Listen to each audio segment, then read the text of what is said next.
Hello and welcome to the BlindEyeLive Draftathon or whatever. I've got went live a couple minutes later than I meant to. I had a took me a minute longer to get my food done, so but here we are, day 2, rounds 2 and 3 of the draft. We've got, I'm trying to remember how many third round picks or how many third round comp selections there are. But I want to say we've got like 100 picks to get through tonight. Or, 100. No, we'll get through around pick 100, but we've got like 64. Let's see, plus 4. Got like 68 picks to get through tonight. So it's going to be interesting. The big stories, of course, Malik Willis somehow not going in the first round. Once I heard that the Steelers' number 1 quarterback was Kenny Pickett, and I should have realized even before, like, obviously for my last mock, I still had him going with Willis. I didn't believe that report. When I heard that Kenny Pickett was the number 1, I should have been like,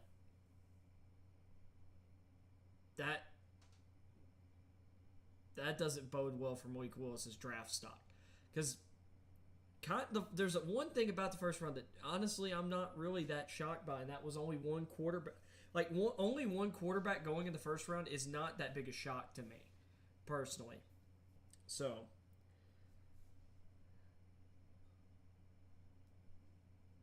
I actually have my iPad running the draft rather than my TV, so I can have my chat up here.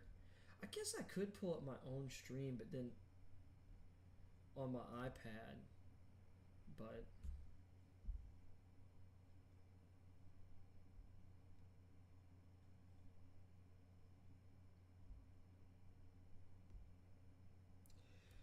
if only my stream wasn't, or I'm using I've got YouTube TV, so what the heck?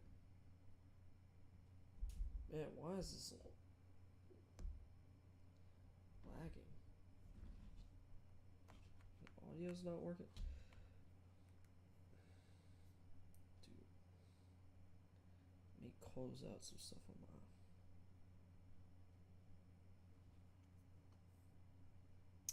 So anyway, I'm excited tonight. Just see what happens.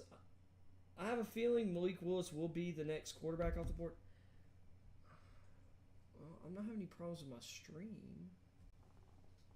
Or was I? No? So I don't know why I'm having problems with this.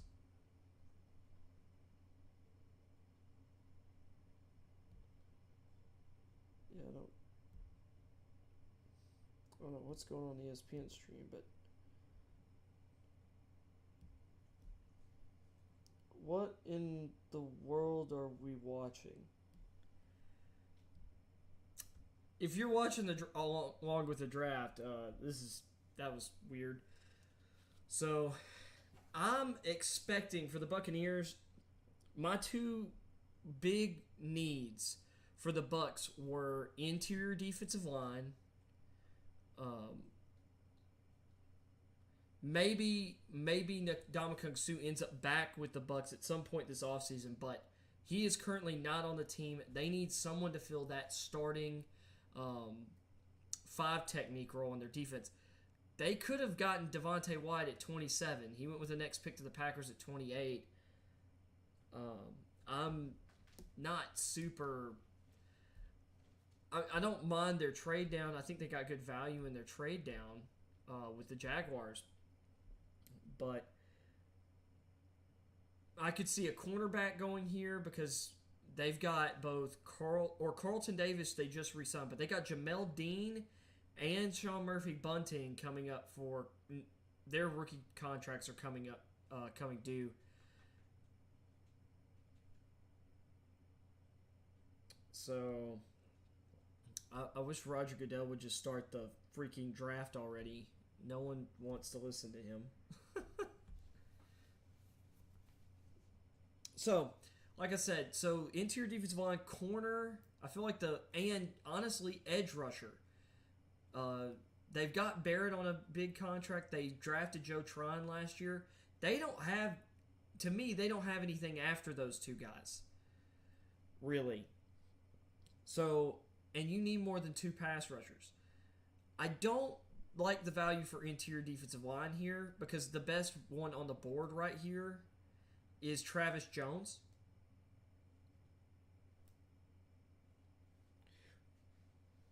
Now, Logan Hall of Houston could go here, but that still seems early for me on him.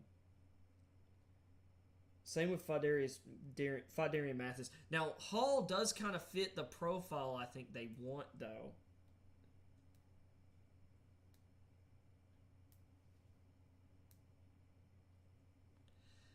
I just don't feel like, unless they're not going... Have they re-signed Vita Vea yet? Because if Vita Vea is on an extension already, there's no way they're drafting Travis Jones. If they do, that means Vita Vea is not back. Then again, I guess you could play both of them together. They are both really athletic. It would be interesting. But if I'm being honest, I think this would be a great spot for Andrew Booth, Boye Mafe, and if, honestly, they also need interior line, Dylan Parham. I mean, Cole Strange went 29th overall. And there was a big thing about, like, Sean McVay last night. People thought it was him dissing Cole Strange. It's like, that was not what was going on. Sean McVay, like, they did a lot of work on Cole Strange. They apparently thought he might be available at their first pick, the 104th pick. And that did not happen. So... Sean McVay was just poking fun at Les Snead, like, why did we spend this time, or why did we spend this much time on the guy? Not because he wasn't worth the 29th pick, but I could have told them he wasn't going to be available at 104.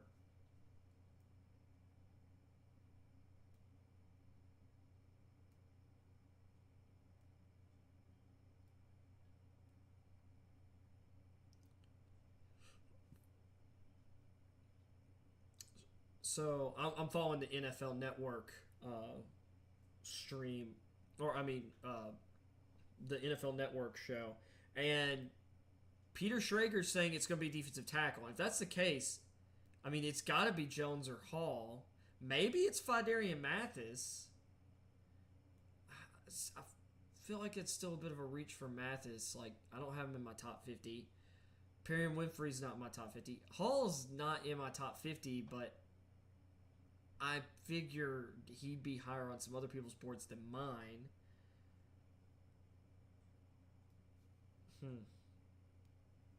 So,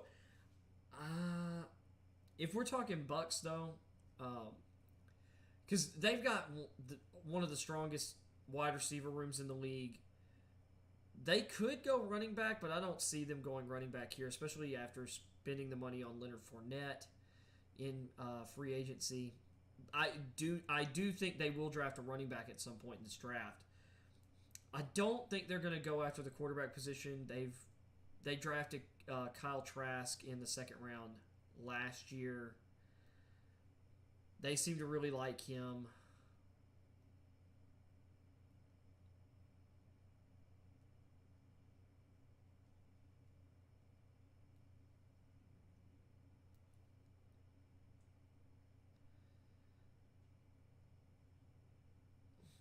They're talking about Breece Hall potentially going to the Bucks. Not like they think it'll happen, but it wouldn't. I mean, as strong as their roster is, he would immediately go, or he would immediately put pressure on Leonard Fournette, and he would upgrade as like their third down back.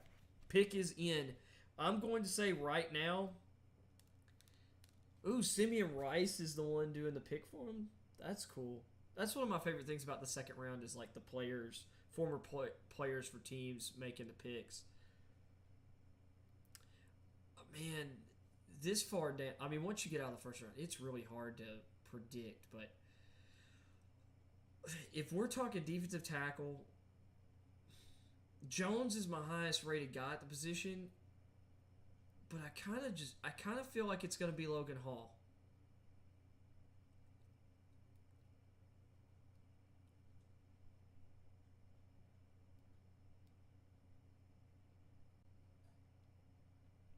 Billy White Shoes Johnson's going to be announcing the Titans pick. Wow, that's something. Old Houston Oiler, one of the early touchdown dance legends. Great kick returner.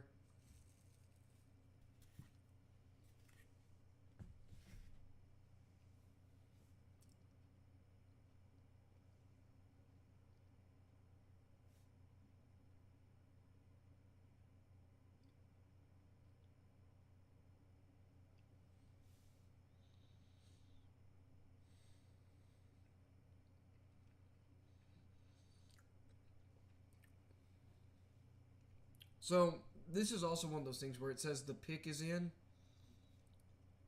And it's like, well, if the pick is in, why aren't they announcing it? They have like a whole system of doing that. Like, well, say in this scenario, the NFL has to confirm or confirms with the Bucks that that's who they want. They then have to call the next team and say, hey, this player is being picked. Take them off your board. Get started on deliberations.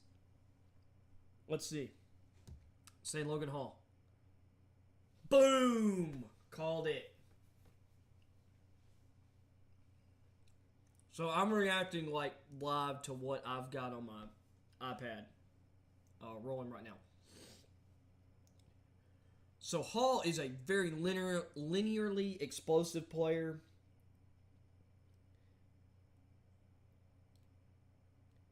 He played defensive tackle at Houston. He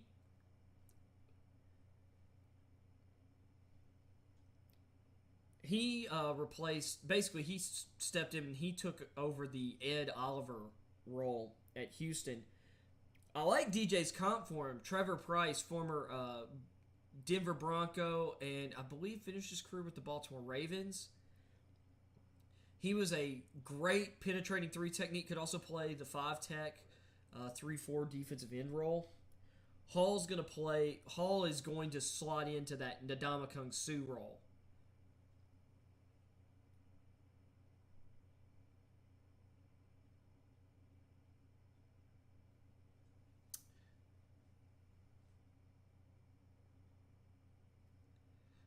Packers just trade up to 34. They're trading up, I guarantee you, for a receiver.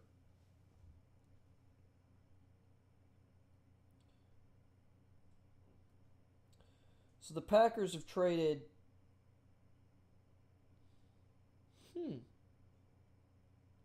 So the Packers traded both their second-round picks, 53 and 59, for this pick.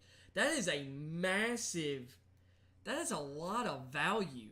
Considering some of what people got for trading down the first round. I mean, I get that the Packers are moving up like 20-something spots here. Or, no, not 20-something, but just short of 20 spots. I think it's like 19 spots from 53 to 34. But that cost them the 59th pick as well. Like, that's 2 second-round picks for 1 second. I get they're both late, but... That's to me more draft value than a lot of the first round trades were. I mean, I guess it's a big jump, but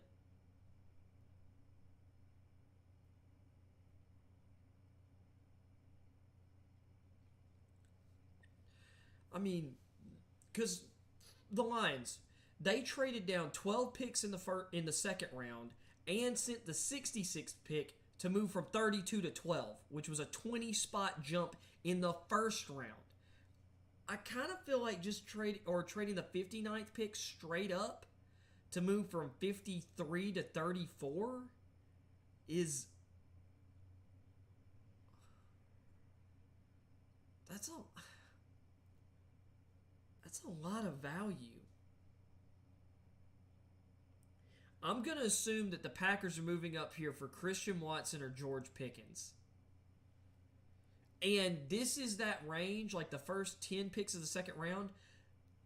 I'm pretty sure that's where Jordy Nelson and Devontae Adams were both drafted. Because I think Jordy was like somewhere in the 30s or 40, and then Devontae Adams I think was like 41.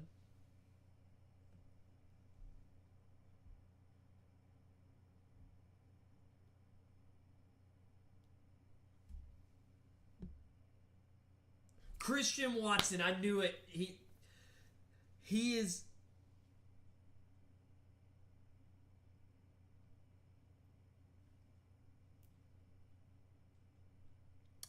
You DJ comped him to Marquez Valdez-Scantling. He is so much better than Marquez Valdez-Scantling, in my opinion. He's bigger. He's faster. He's more fluid. His hands are better.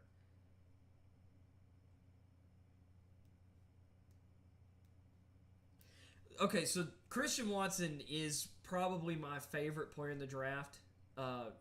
Like, just from a excluding my Tennessee guys, like this is the guy I'm the most hyped for in this draft class.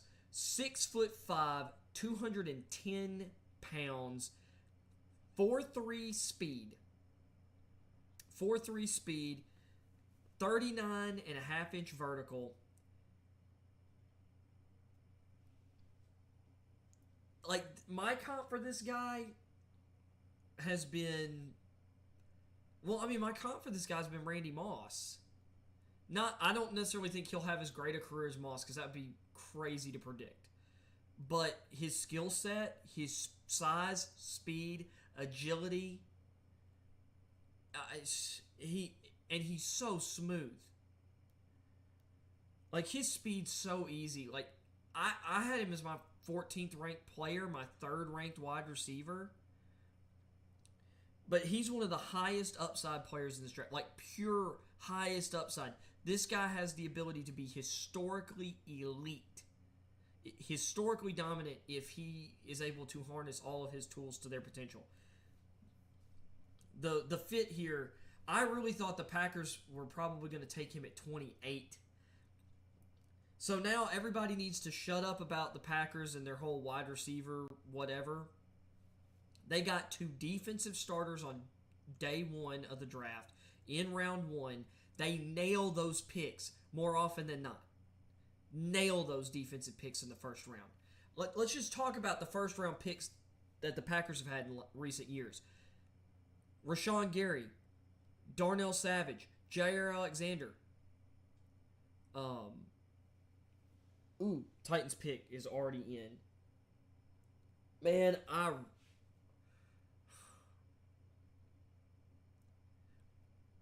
would love to see, even though I've got him a few picks further down, I'd love to see Bernard Ryman.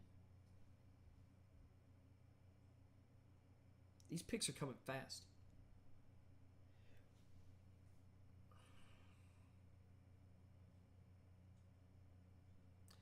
I like McCreary, and I like his tape.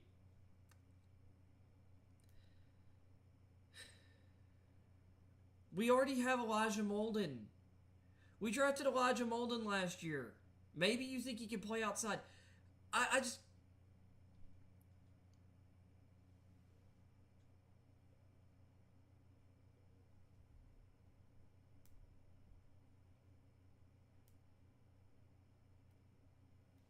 So, did the Jets and Giants just flip picks? They just talked about a trade, which makes me think the Giants just moved up to the Jets' second round selection. Or no.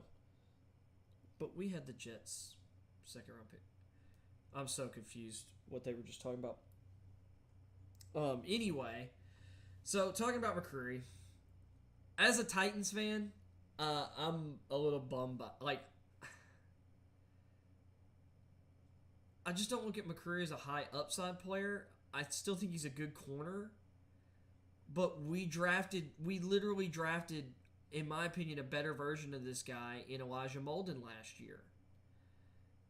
Because Molden fell further than I expected. Like, I get Caleb Farley's coming back from a torn ACL, but he should be good to go by the beginning of the season. We've got Christian Fulton. We've got, like I've said twice, we've got Elijah Molden. I mean, you need more than 3 corners, obviously, but we've got Buster Skrine here still.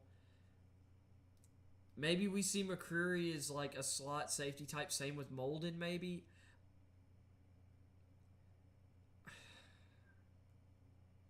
The thing is, we just need offensive line. I would have loved to see us trade down again here.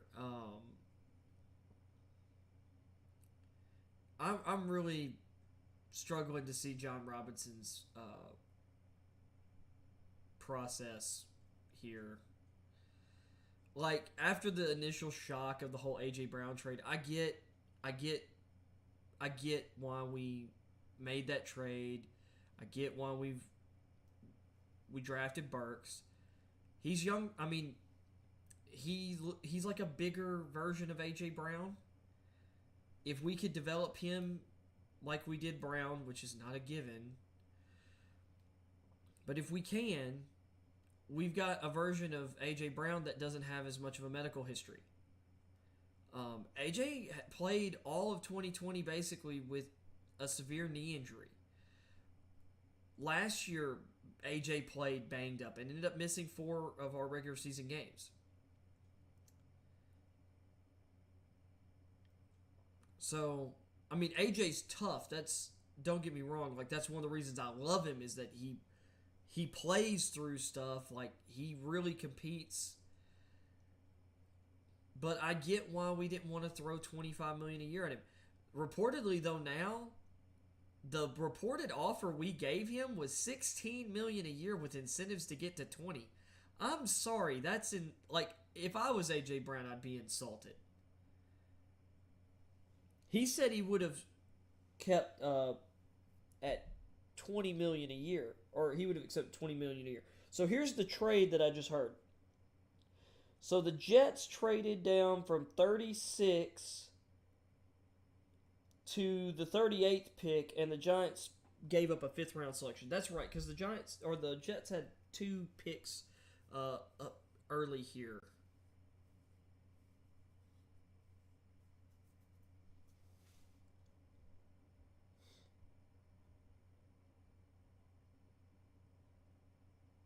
Revis is making the Jets selection here. So, the Jets nailed day 1 of the draft. So, I mean, I'm glad the Titans got a good football player, but I'm underwhelmed with the McCreary pick. Like, he to me, what the top 50 got. Hopefully he proves me wrong. Like, all these Packers draft picks, prove people wrong. Like Eric Stokes last year. That was the other guy I was thinking of the Packers recently. You could have gotten that guy probably in the 3rd round. Or at least the back end of the 2nd. Instead, they drafted him at 28, and he's awesome in year 1. I'm going to say the Jets here, they've got... I think this is going to be an offensive line pick. Well...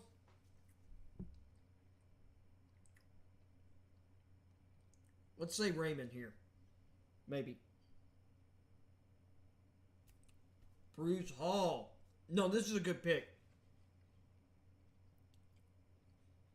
I didn't think about running back here, but their running back room's not great. Like, I like Michael Carter. I like Tevin Coleman.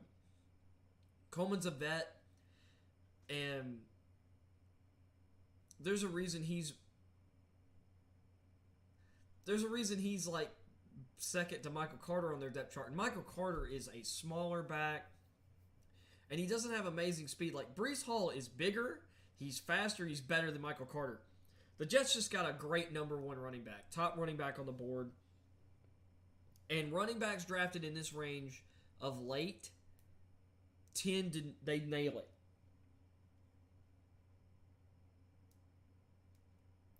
I'll tell you, the Jets are winning right now.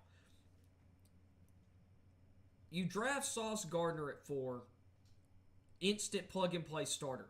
You draft Garrett Wilson at 10, and you've got a plug and play starter at receiver.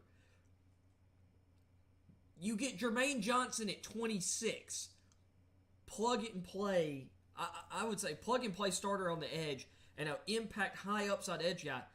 One of my top 7 players in the class.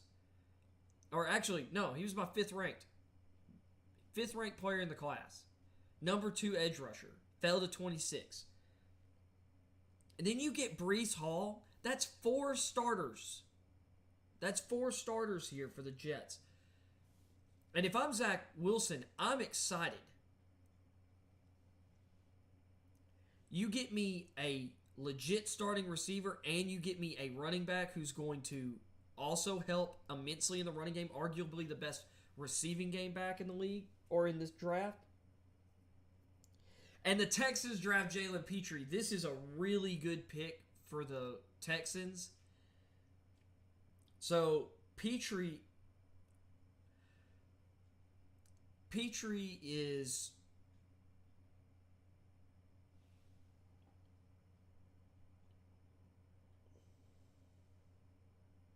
yeah. I was waiting to see if Charles Davis compared him to Petrie. And this is the reason I'm watching NFL Network. I love DJ and I love Charles Davis. And I think I've gotten a little bit tired of Kuiper, I guess, at this point. I like McShay, but I've gotten annoyed with ESPN's style of doing things anyway. Petrie is one of the most instinctive players in this draft. The Tyrann Mathieu comp from Charles Davis really fits to me. He's one of the best run support safeties I've ever seen. He's not necessarily big, but he's very much like Tyrann Mathieu. He's quick. He knows how to slip blocks, like slip around blocks, slither around blocks. He's really tough in the run game. Great tackler. He's got a nose for the football.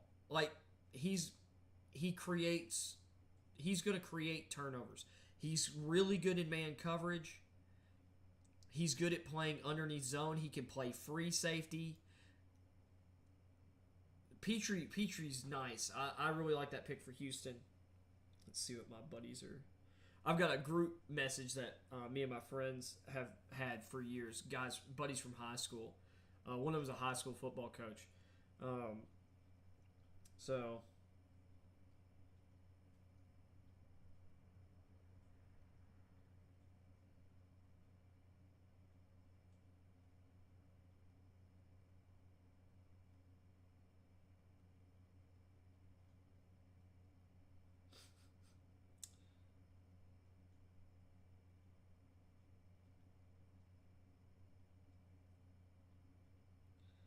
Dude, why can I not type?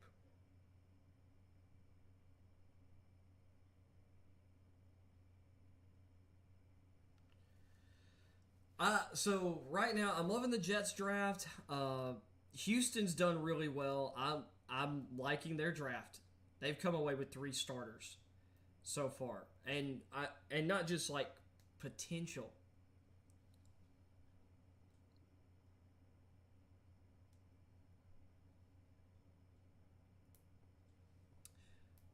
So Peter Schrager's talking about the Jets, which I saw these reports earlier today too. The Jets traded up to get ahead of Houston because Houston was allegedly looking at a running back. If that's the case, it probably was Breece Hall because they ended up going with Jalen Petrie instead.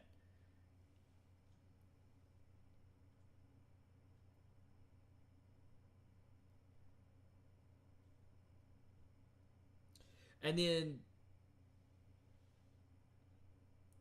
the Giants traded down again, got a 4th rounder. I guess the Falcons moved up. Or someone.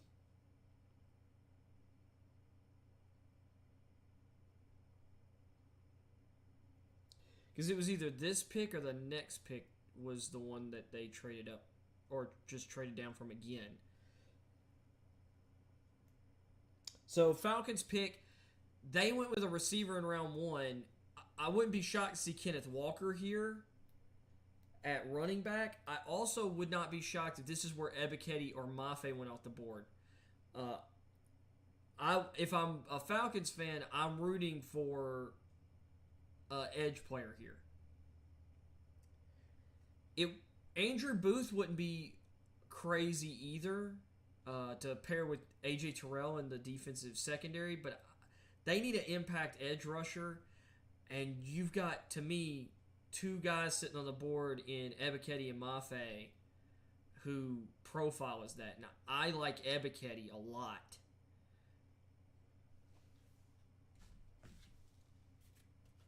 Take another bite of my burger here.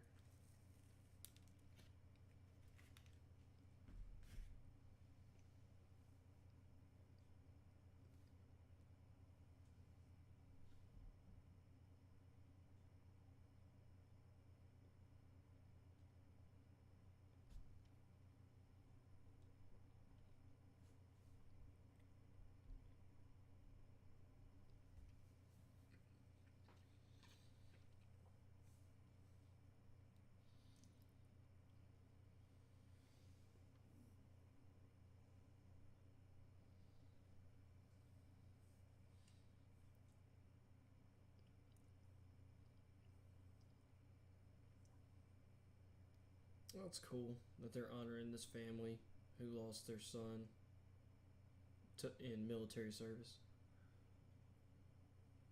Let's see where Falcons go. Arnold Ebiketie. I called it. Well, I said that's who I'd choose. So I guess, yeah, I called it. Ebiketie's another one of my favorite prospects in the draft. 6'2", 250, really long arms. Some of the, I think among the edge players, his arms are second only to Trayvon Walker.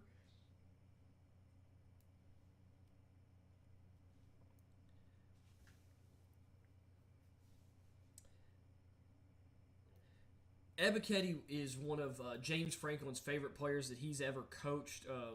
Apparently, according to like a bunch of interviews, a lot of talk.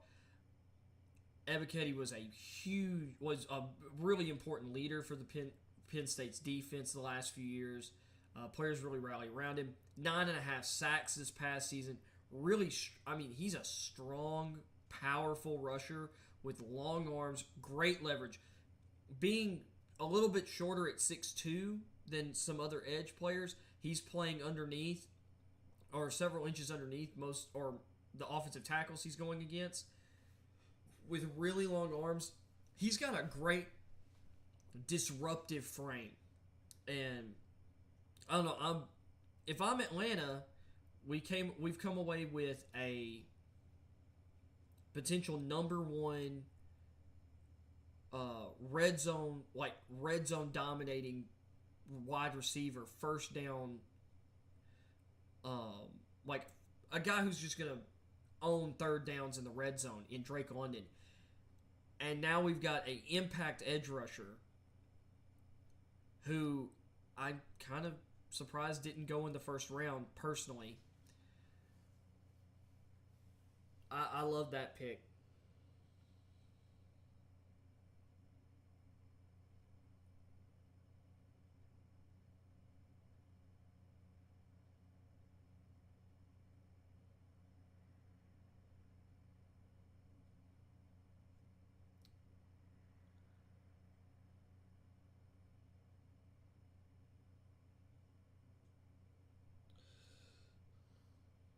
Let's see what we got here. Oh no.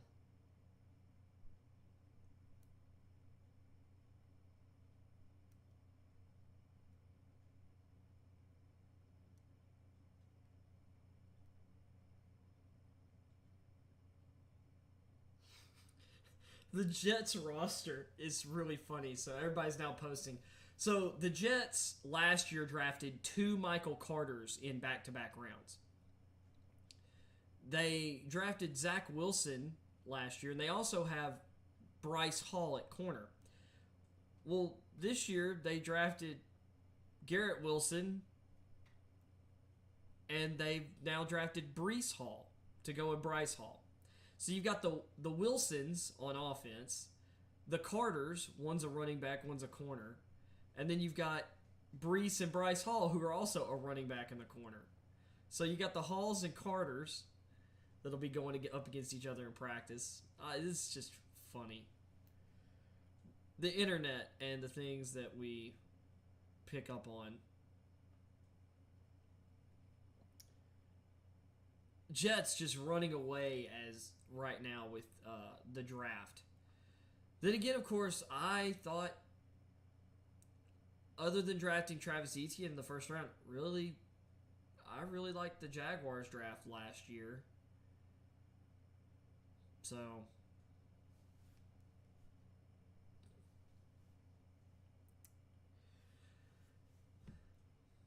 let's see who's on the clock right now. So Chicago's on the clock with their first pick, and I know that the guys over at Bootleg Football, if I were to tune into their stream right now, they're sitting there like just, they've probably been for like the last, like this whole commercial break.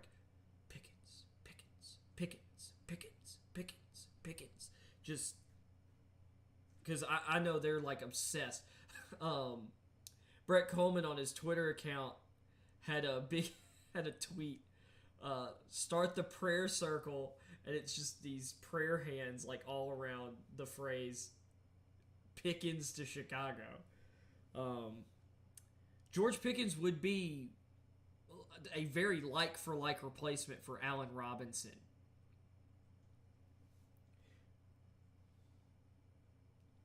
The other thing is, I would say you need offensive line, though. And you've got Darnell Mooney. Maybe draft Bernard Ryman. Maybe get yourself a tackle. Get yourself a left tackle. Because Ryman played at left tackle in college. Draft him, put him at left, move Tevin Jenkins back to the right tackle position he played all of his career at Oklahoma State. And that's going to be a nasty, physical tackle duo. But for Coleman's sake, I hope they pick George Pickens.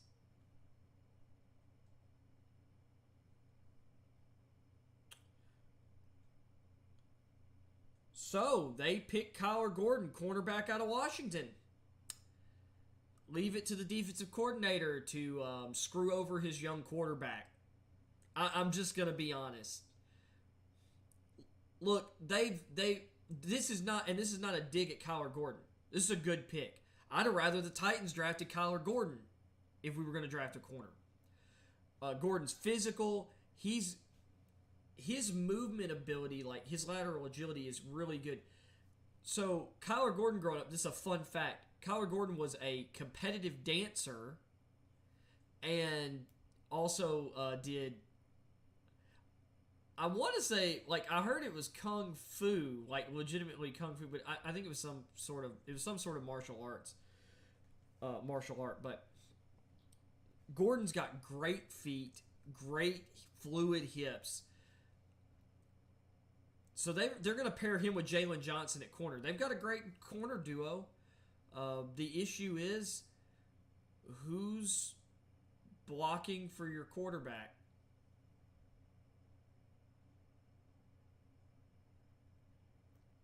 And this is another thing.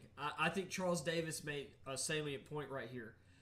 There's always talk about different corners, like there's no ball production. It's like, you want to know why there's no ball production?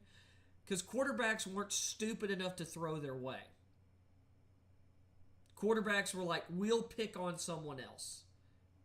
That's one of the reasons Kobe Bryant got so many interceptions the last couple years playing across from Sauce Gardner. And that's not to say that Kobe Bryant isn't really, really good, because I think he is. It's just that Sauce Gardner was that freaking good.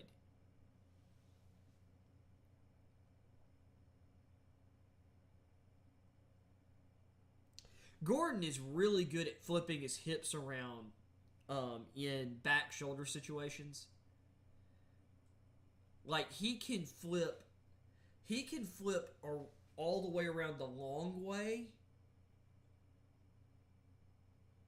to get his body in better catch position than like having to go back over his left shoulder, coming around front side from his running angles.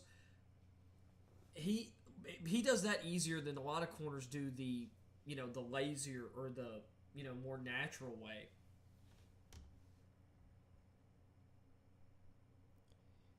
Dude, they're showing Kyler dancing like, jeez, that dude's got he is limber. Also, another reason to love Kyler Gordon, he rocks a fro. I'm always a fan of guys who rock kind of like the fro or like bigger hairstyles. Well, I say fro, it's kind of like wavy and down here. I don't know. I like guys with the big hair.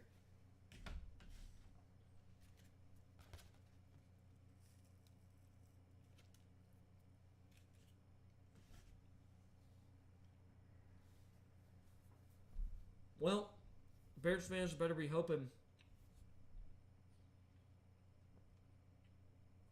Bears fans better be hoping that either Pickens is available at their second round pick or a offensive lineman.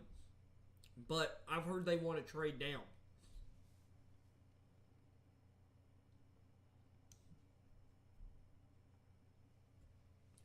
So Seattle apparently had a visit with Desmond Ridder. They might like him.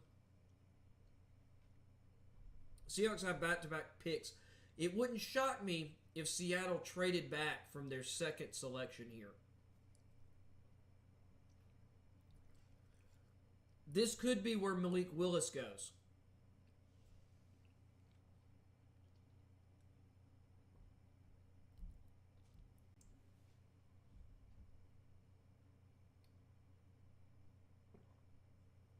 I want to say the Broncos, when they drafted Drew Lock, they had two back-to-back selections in the second round. He was one of the picks they made, if I'm remembering correctly. Ironically, Drew Lock is now on the Seahawks. Let's see what happens to them here. It's really hard for me with Seattle. I'd argue maybe they should go edge or corner. There's Mafe. I said edge. Dude, I love their pass rush rotation now. They've got Darrell Taylor, who made big strides in year 2. They brought in Uchenna Nwosu, and Mafe gives them a big physical power element. 6'4", 261, really explosive. He looked really good at the Senior Bowl.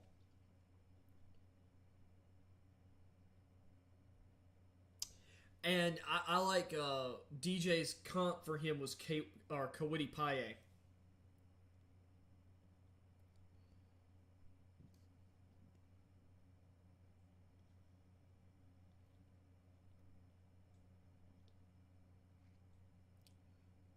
Ooh, that was meat. Dude, he just... Man, I remember watching that on his tape. So, but Mafe's sack production isn't amazing. Here's the thing. There's a lot of guys in the Big Ten who have been pass rushers who jumped to the NFL. Well, there's a number of guys just from all over college football.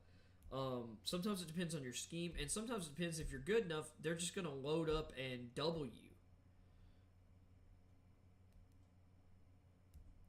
But I love the Mafe pick for Seattle and the new defense they're installing. Because he did a lot of his damage from a 2-point stance. The new defensive coordinator, they're running a 3-4 or kind of a hybrid scheme anyway. And they'll have the ability to play. They'll probably have packages where they have all three of Mafe, Taylor, and Nwosu on the field together.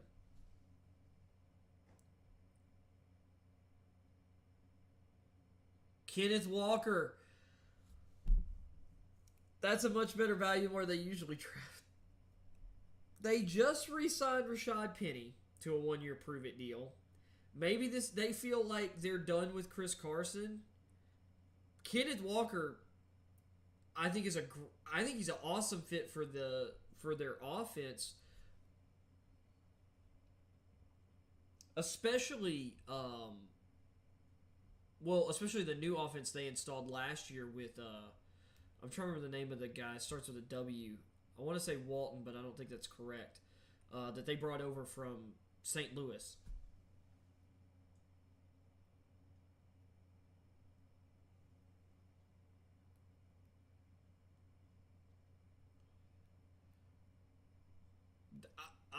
I'm telling you, the skill positions now in Seattle, like Penny down the stretch was really good. Finally, he looked like a guy who was picked at the end of the first round.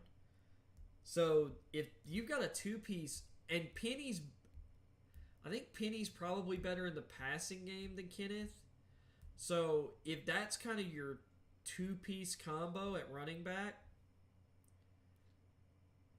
you've got. I really like their receiver room. I mean, of course, you love having Metcalf as a number 1. Tyler Lockett is an awesome, he's a high-end number 2 receiver. You've got a bunch of guys who can play in different roles. A bunch of kind of speedy or quick guys in Penny Hart, Dwayne Eskridge, Freddie Swain, and Kay Johnson. Well, Johnson's not as much quick or fast. He's just a savvy, crafty slot type out of South Dakota State. He was one of my favorite day 3 prospects from last year. I still believe in him. So Seattle's got a really good receiver room. Now their running back room is deep because Chris Carson's coming up on the end of his contract too, I think. And he's had some fumble issues and issues staying healthy. But Walker gives them a running back of the future.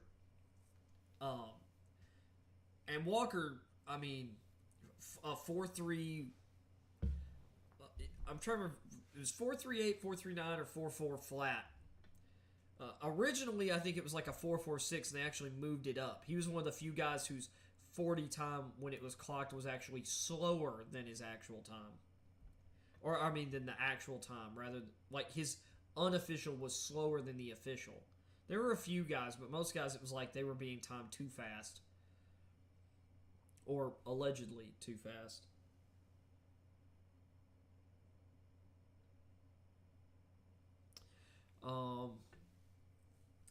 So, I like the Steelers picks.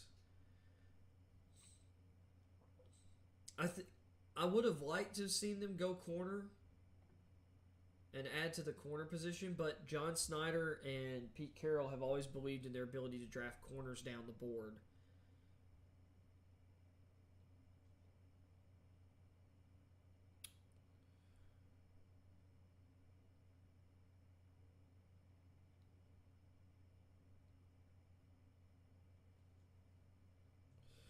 So,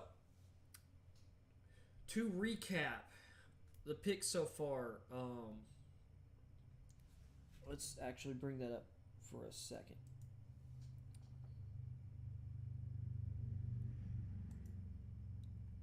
So your recap right now, Bucks went with defensive tack, or I would say interior defensive lineman Logan Hall, 3-tech, 5 technique type prospect out of Houston. The Packers traded both of their second-round picks to move up to 34 to get Christian Watson out of North Dakota State, arguably my favorite player in this draft. The Titans then drafted Roger McCreary, and I'm not super excited. Minnesota has moved up to 42, apparently. Breece Hall went to the Jets at the 36th pick. The Texans drafted Jalen Petrie at 37. The Falcons drafted Arnold Ebiketie at 38. Kyler Gordon goes to the Bears at 39. the Seahawks go Mafe and Kenneth Walker the third at 40 and 41.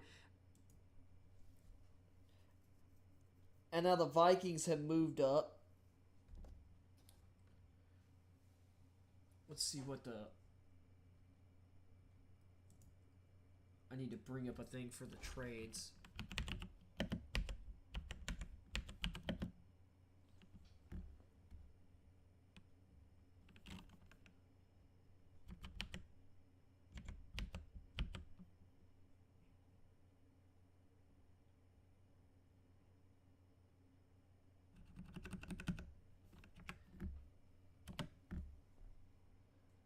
Ooh, DJ's talking about Zion McCollum. He would absolutely be a massive fit for what their GM loves in draft prospects.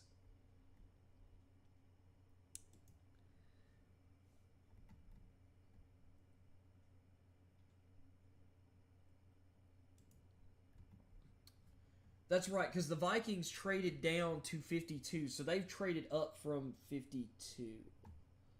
Well, does this not have the... Oh, don't tell me this article of theirs doesn't have the second round trades yet. Guess what? It doesn't, which is annoying.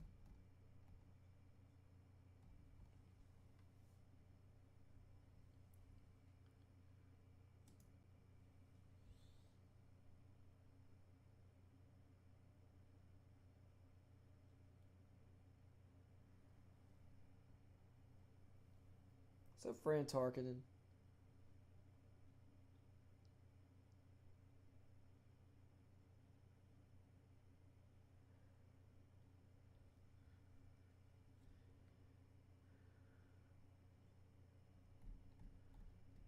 $50 ago, this guy was drafted by the Vikings. That's a crazy thing.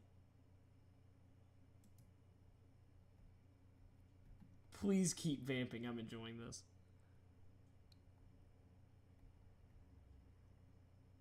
Oh, that's definitely not Tarkenton. Is that Jerry Krause?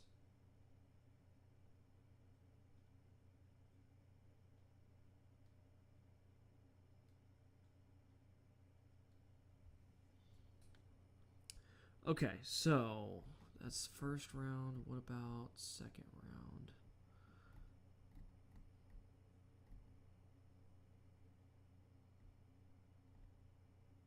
Or is it just... Are these just the first round? Gosh darn. Oh no, here are the round 2 trades. Okay. So the Vikings traded the 53rd pick in the second round, the 77th pick in the third, and the 192 pick, which is in the 6th round, for 42.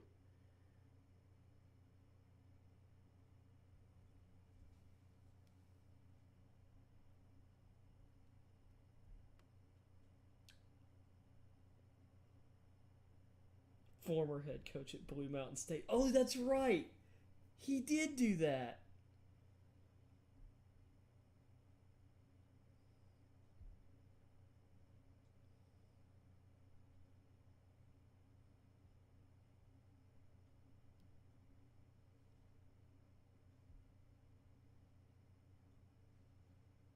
Just read it, man. The fans started booing. This is so good.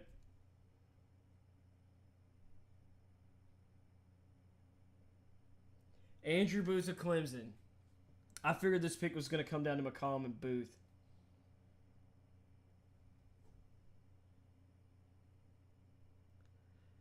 That's a good pick for the Vikings. I thought Booth could go in the middle of the first round. I thought he might drop because of not working out in the offseason or not being able to do offseason or the draft process because he was recovering from an injury. So this is a good value for the Vikings. I like Booth to the Vikings.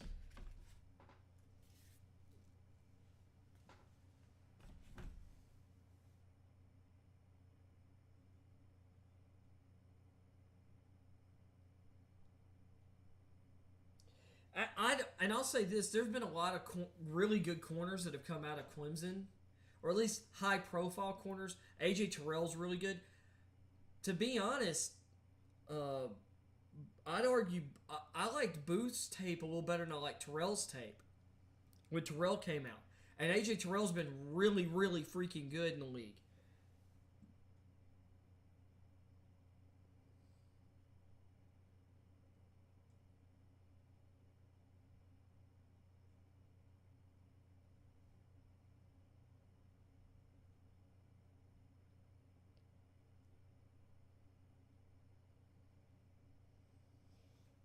Who is this guy?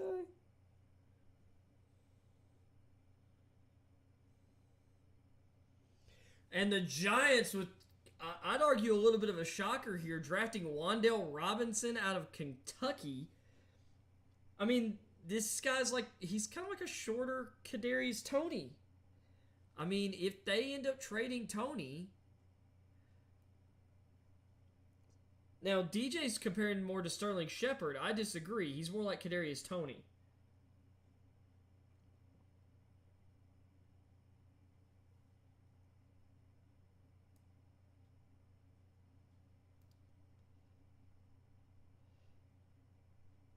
I'll say this. I mean, I like this. I like anybody getting Wan'Dale Robinson. I'm kind of shocked he went in the top 50 picks, or like the first 50 picks. But he's super fast. He's got a thick lower half. Despite being shorter, he's got really good contact balance. He was like when my Tennessee Vols were playing Kentucky this year, I was constantly worried about wherever he was at and who was going to be like the closest defender to him, like who was defending him in coverage. But the Giants now have a lot of receivers, and someone's got to go, and apparently they want to get Kadarius Toney out of town. So Robinson's going to take that spot.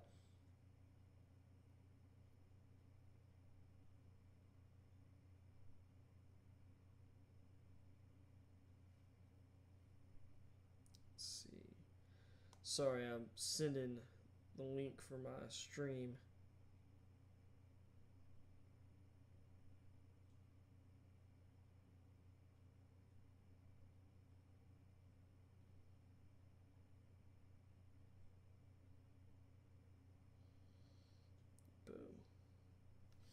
But yeah, I'm hyped for Wan'Dale.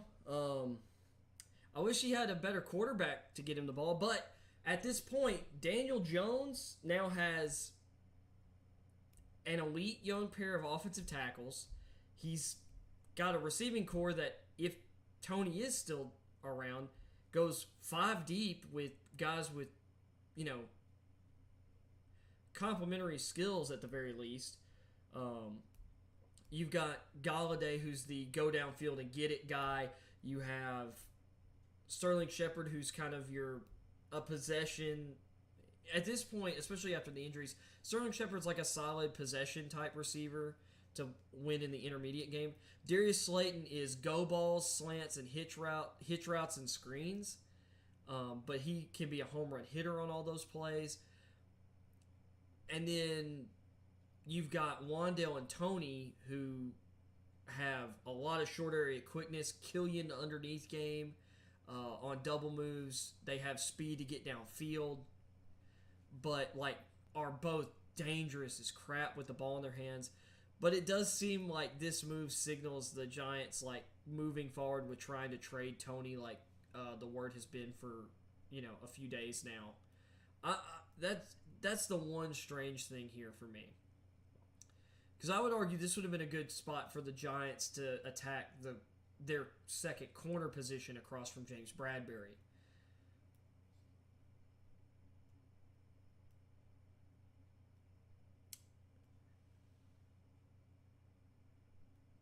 Or also target a safety maybe.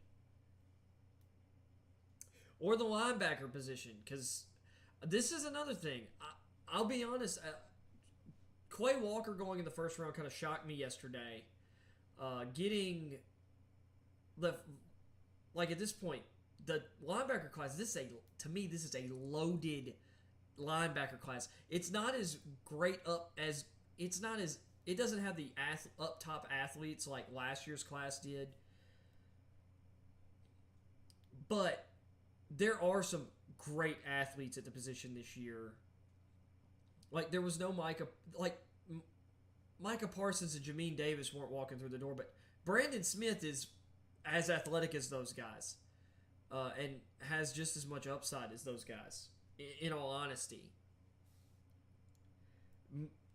you got guys like Trey Anderson who, if you slap Trey Anderson's, if you slapped a different helmet on Trey Anderson out of Montana State on his tape, if you put him on the field playing the way he played last year at maybe even just a group of 5 school, but if he'd been playing for like say Cincinnati. All right, Texas on the clock again. Texans go with John Mechie. So there's some guys. I'm surprised Pickens is still on the board at this point, because he was my receiver 8. So Mechie,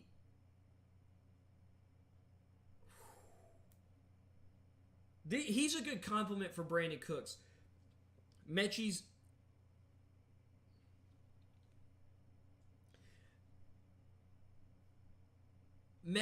runs really good routes. He's strong. He's physical. He's got really good short area quickness. I don't think he would have run like a crazy 40 time.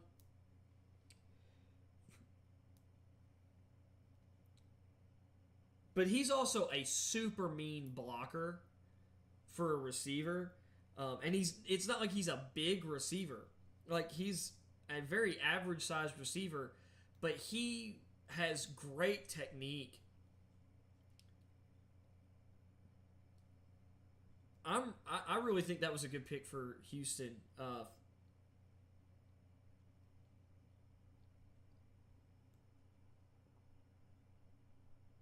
So did the Texans trade up to that spot?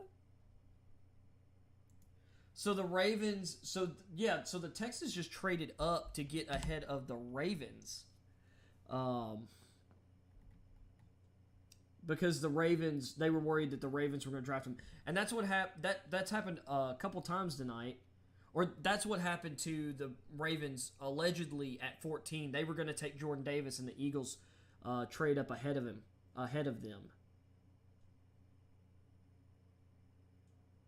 So, and then when the Falcons did trade up with the Giants, they traded the 43rd pick and the 114th overall pick, which that's listed as a 3rd rounder. That's wrong. That's a 4th round pick. Y'all aren't seeing that. I don't have that up on my video here. So, I'm a fan of the Mechie pick for the Texans. I am kind of surprised that he and Wandale went ahead of George Pickens.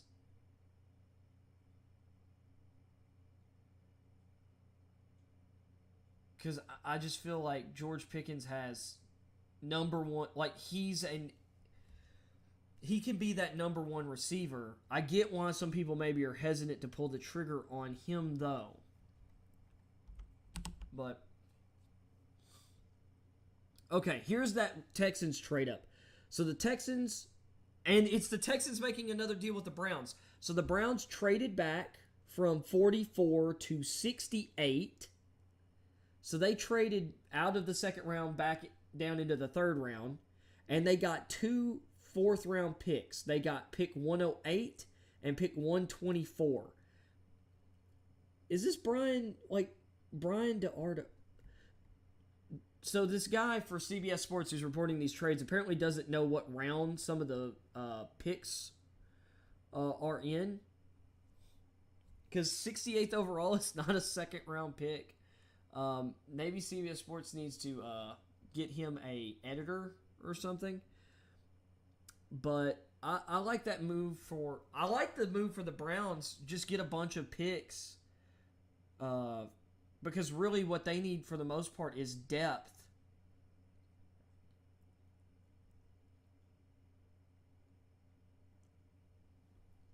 So now the Ravens are on the board at 45.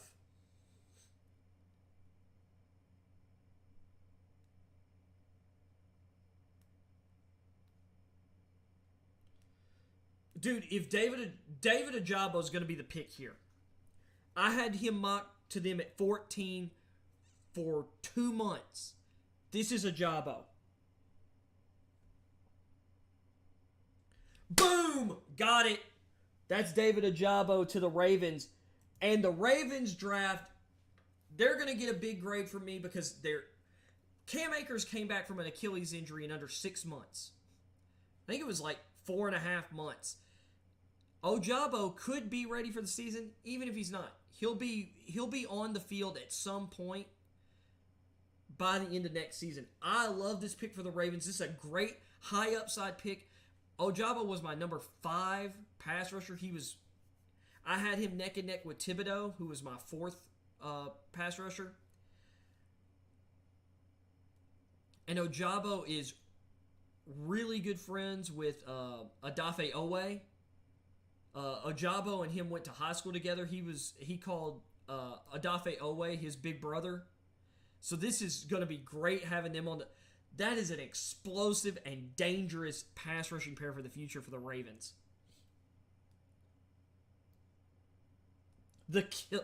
Rich Eisen, the killer O's.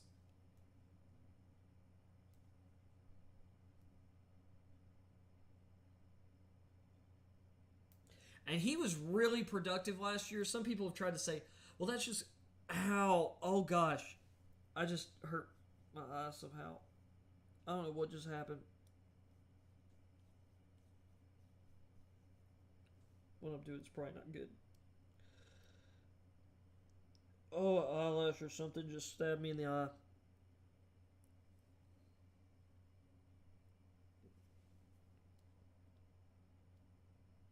So, Davis's comparison forms Odafe Owe. I don't love that comparison because Odafe Owe is so explosive. I mean, Ojabo's explosive, but I mean, there's like a second, or I mean, there's like a 10th and a half difference in like their 40 times. I feel like, and Odafe Owe, I think, is a little bit longer, and I think he's even stronger than Ojabo. But I mean, I guess it's not the worst comp in the world.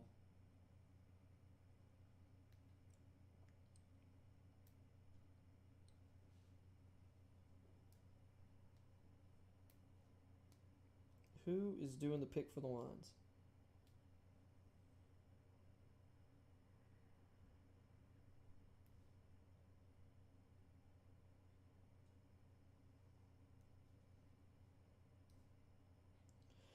Josh Pascal went a little higher than well, I'm not shocked he ended up this high, but the Lions doubling down on the edge.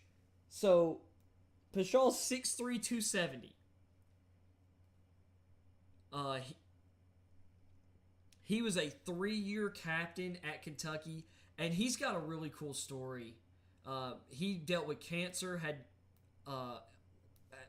battled, I guess you would call it maybe juvenile cancer, but he's had to battle cancer, and he had a beast of a workout at the combine. Now, I think his 40 time was like 4.7, 4.72.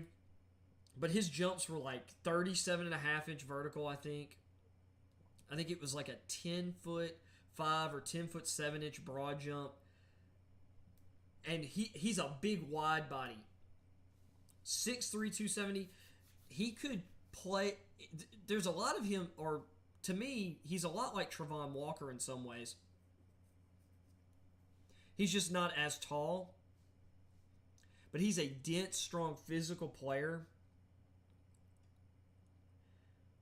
And kind of fits that Cameron Jordan. He's not as tall, but Jordan was like 6'5", 280. coming out of college. And has played at like 6'5", 280 throughout his career, 6'4", 280. Pascal, 6'3", 270. Aaron Glenn, the defensive coordinator, and of course Dan Campbell, the head coach, came over from New Orleans. And now they've got a really deep edge rush rotation. I kind of thought they might go corner here, but I'm liking the Lions draft so far. Pascal was in kind of this group of guys like him, Nick Bonito,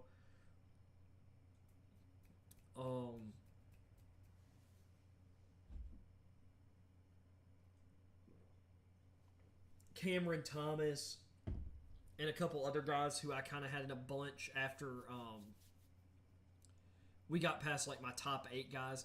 Because I had Ebiketie and Mafe ahead of Karlaftis, personally. Karlaftis went in the first. Obviously, Ebiketie and Mafe have gone in the second round.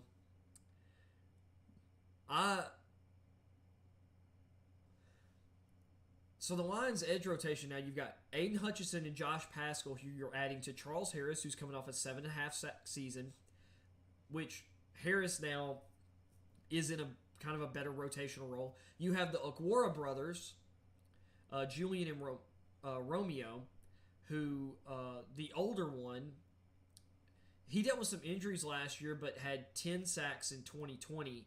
And the younger Okwara brother, I think, has a lot of potential.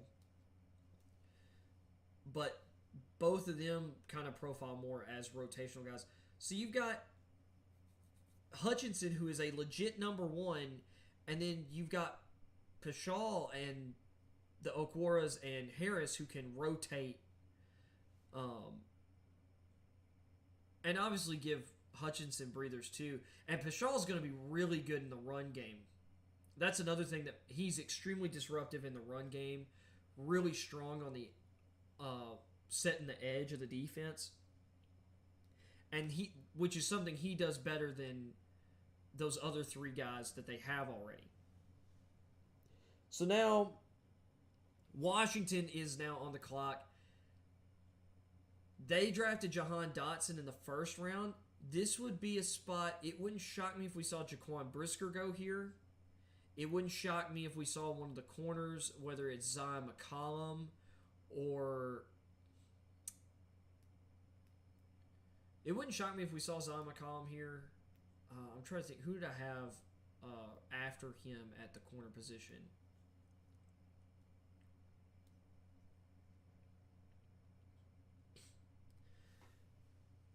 And this is another thing I just remembered with Ojabo, by the way. The Ravens just hired the Michigan's defensive coordinator. He went from the Ravens' defensive coaching staff as an assistant, was the defensive coordinator at Michigan this past year, and now he's replaced Wink Martindale as defensive coordinator of the Ravens.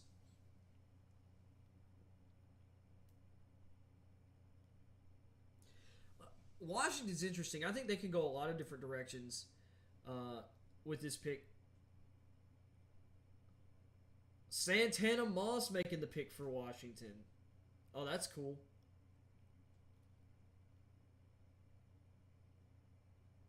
It's still weird hearing them called the Commanders. They could have done so much better.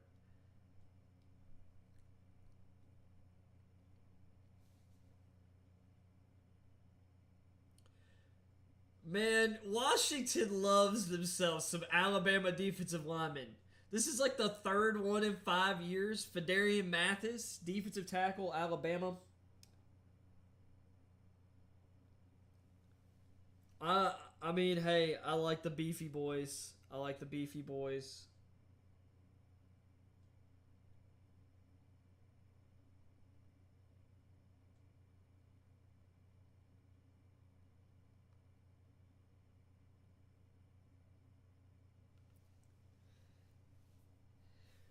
That makes me think, though, there's no way they're paying all of these first-round defensive tackles. Deron Payne should be coming up soon. I think Jonathan Allen's already gotten his deal. Payne, I think, is in his 5th-year option year. And it makes me wonder if they're going to move on from him and have Mathis take over that role. But Mathis will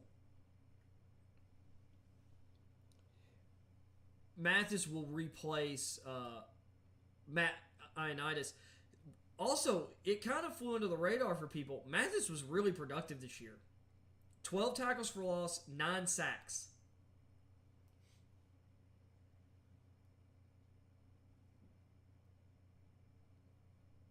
Davis just made a really cool comp for Mathis because, to be honest, this is actually kind of crazy. He's got a mix of Ashawn Robinson, who is an elite run defender who was hugely impactful for the Rams defense this year, and Jaron Reed, who played for Seattle and is now in, I think, Kansas City. I think that's where he played last year. Reed, who's more of a penetrating pass rusher type. I'm just saying, I think all three of those guys were second-round picks. If that's your cross-section for Mathis, that's an awesome player. Also, both Robinson and Reed were also former Alabama defensive linemen. And I think they were teammates. I think they played at Alabama at the same time. Those two guys. So, there's so many freaking Alabama defensive linemen running around the NFL. It is ridiculous how many of just defensive tackles, 3, 4, guys who play from 5 technique all the way inside to nose. So 3, 4 defensive ends, 4, 3 defensive tackles, 3, 4 nose tackles. There's just so many of them running around. It's crazy. If you spit in a direction, that's weird. That was going to be a weird one. Let's cut that one off at the pass. I'll just say this. If you throw a dart at a NFL roster, you're probably going to hit an Alabama defensive tackle's name. So the Bears are up with their second pick, and George Pickens is on the board. Bernard Ryman's on the board. Abraham Lucas is on the board. Pick one.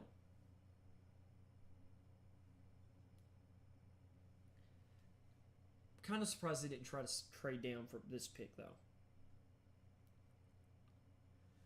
They drafted Jaquan Brisker. I love Brisker. So Brisker, out of all the safeties, is my favorite safety in the draft. He was my number 3 safety. I had him ahead of Cine. I had him ahead of Petrie.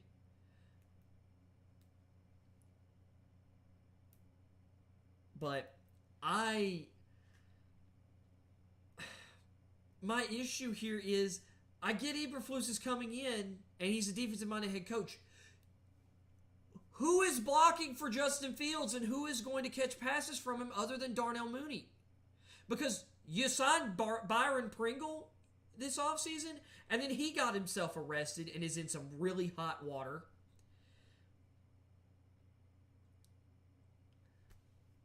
You have Jalen Johnson, who's a great young lead corner. Eddie Jackson's there. I guess you need another safety. And Brisker's going to be a great compliment to Jackson. Jackson really needs to be a free safety. Brisker can play that strong safety role. He can play slot, he can play man coverage. Last year against Ohio State, sometimes he even played some outside corner in that game, but he played a lot of slot corner, which in today's league, you've really got, especially if you're playing in nickel packages, your strong safety is playing a slot role or kind of a slot coverage type role anyway. Because depending on how the formation shifts, it's easier to just slide, your safety down on the opposite side from your nickel corner. Or if you're wanting to play base defense, if you're wanting to have multiple linebackers on the field, if you're wanting to play your 3-4 base defense and have a 5-man front, you need a strong safety who can hold up in man coverage. Same if you're wanting to run your 4-3 base defense and kind of play your strong side linebacker on the line of scrimmage, especially. And you don't really necessarily have a linebacker you feel can really hold up in coverage, like a speedy guy, like a JOK from the Browns, or whoever drafts Nakobe Dean, someone who can cover the short intermediate areas of the field. Brisker can do that. Brisker's really a really good tackler. He's got a lot of pop. He reads the game really well. Like the Bears picked two really good football players for their secondary. I just kind of am wondering, like, what is your plan to develop Justin Fields? Because right now, he's walking into this season with a worse offensive line than he had last season because James Daniels is gone. I mean, and hopefully, yes, Tevin Jenkins gets better. They like that other tackle they drafted later in the draft who ended up starting at right tackle or whatever. Or maybe he was drafted the year before. Anyway, late round pick who's developing. I'd rather kick that guy into guard.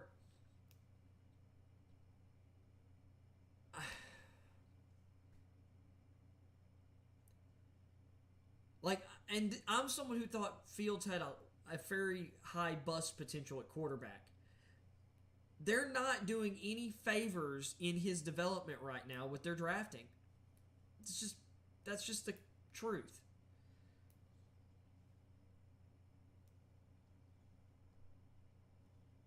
So Cam Jordan is announcing the pick for the Saints, who are on the clock. So the Saints, I think they nailed the first round of the draft. They traded up and got the receiver they wanted, Chris Olave. They stayed put at their own pick and were able to get Trevor Penning. Or, wait, they didn't... no, because they had actually moved down from 18 to 19 with the trade with the Eagles. Like, they moved down a spot. So, actually... But still, they stayed at that 19th pick and got Trevor Penning starting off as a tackle. I think this would be a good spot to attack. If Brisker was on the board, I think that would have been the pick. I'm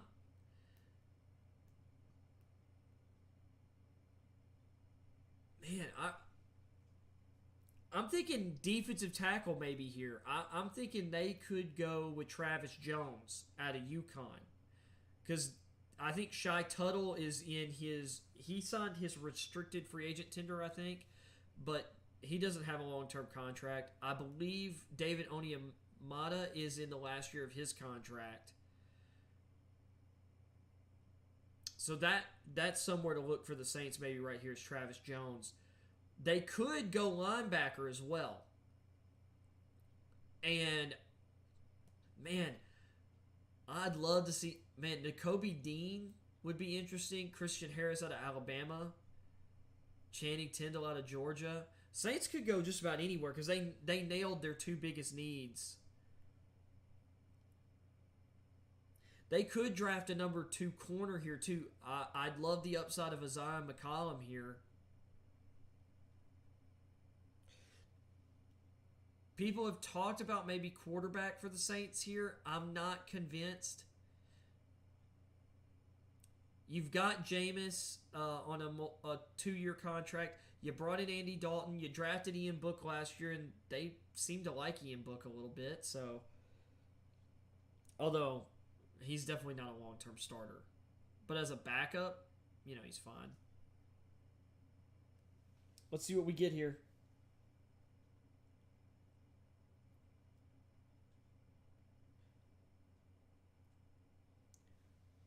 Dude, Alante in the second round. I did not see him going top 50. Good for my man Alante out of Tennessee. So here's what I said, number 2 corner. And he can also play safety. Some people think he'll transition to safety. He's a versatile, physical player. He comes down and plays tough against the run. He'll shuck receiver blocks or dodge them.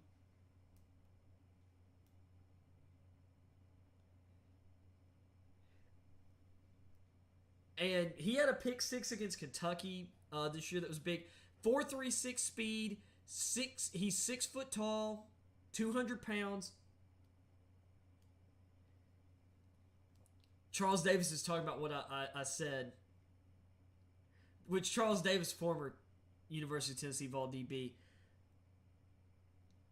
Taylor can be a elite level gunner in special teams. He can play outside corner. He can play the slot. He's good as a blitzer. He's solid. Like, for the corners in this class, he's one of the best run defenders. He's got 4.36 speed. That's elite recovery speed. He's got good arm length. He's physical. His press technique is great. Violent hands in press coverage.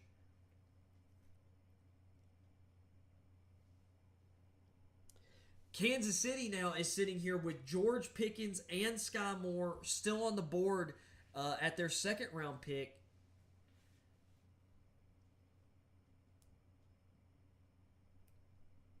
But if we're talking speed, Calvin Austin could be the pick here.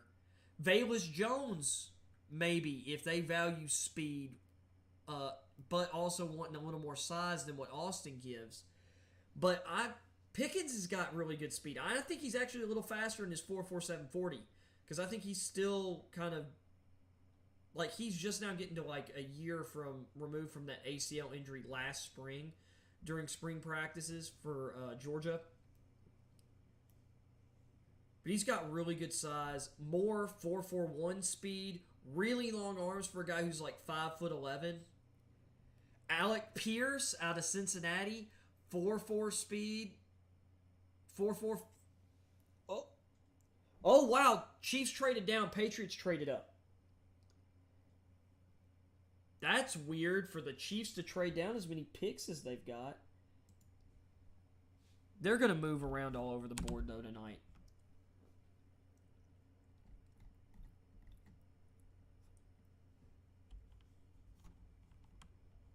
I'm waiting to see what the deal is here. It's not updated on here.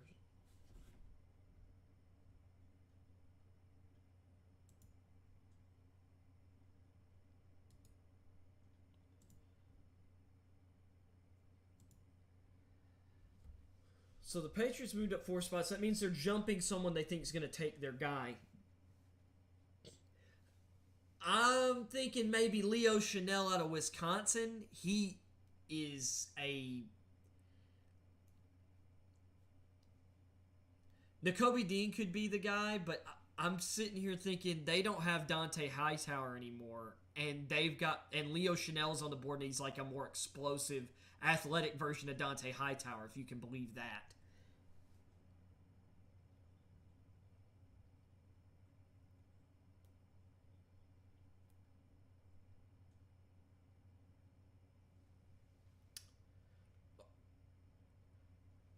So Nakobe Dean had a pec issue going in the combine. So that's a medical red flag. And I'll say, guys who have pec issues, those tend to, or pectoral injuries, like muscle injuries, those tend to come back and have more. They have a higher potential for recurrence than other muscle injuries, from what I understand. Okay, so the trade was... Dadgummit, I was reading it. So the Patriots got the 50th pick for the 54th pick, and I think I saw, was it a 5th rounder? Has it been updated yet? Nope.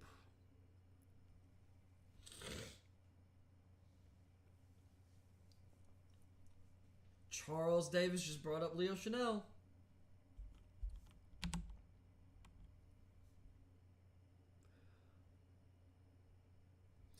See, Chanel can do what Dante Hightower did in the Patriots defense. They would have Hightower play this. They basically have him play this sugar position, like right over the center. And in the run game, Hightower could just control the center and shed and just beat centers straight up on blitzes in pass rush and against the run. Chanel did that exact thing at Wisconsin.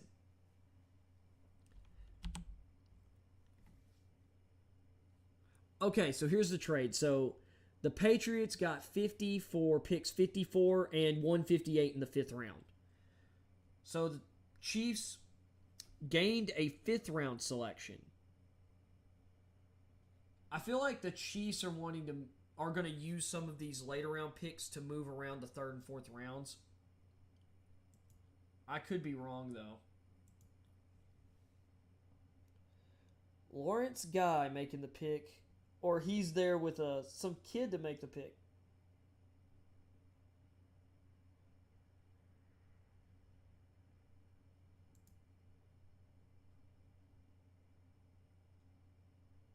Oh, cool. It's a Make-A-Wish kid.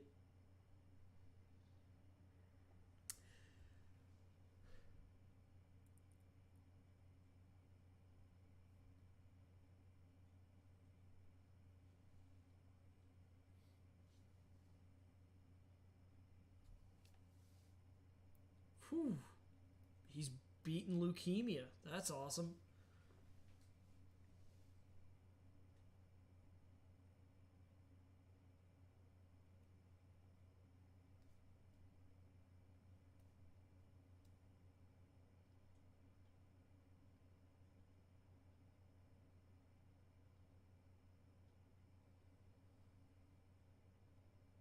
This guy's got a great voice. Dude, heal it up.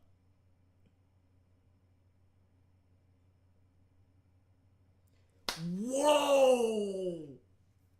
Well, here's where the Patriots reach on a receiver and it blows up in their face. And I hate to say that because I really like this guy. And he has been rising really late in the process.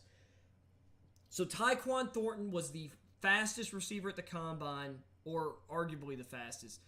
Ran a 4.2840 was, I think, the official time that they gave him. He originally, I think, came in at like 4.23.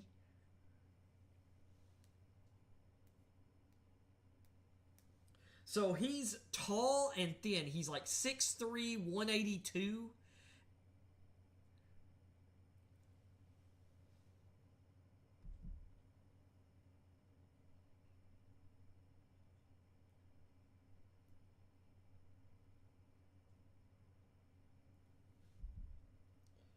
So he's in the top 10 in receiving yards and touchdowns in Baylor school history, which, I mean, considering what the offenses have looked like of late, that's actually fairly impressive.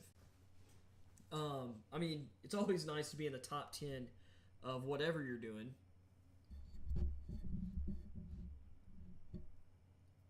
But, oh, that's what...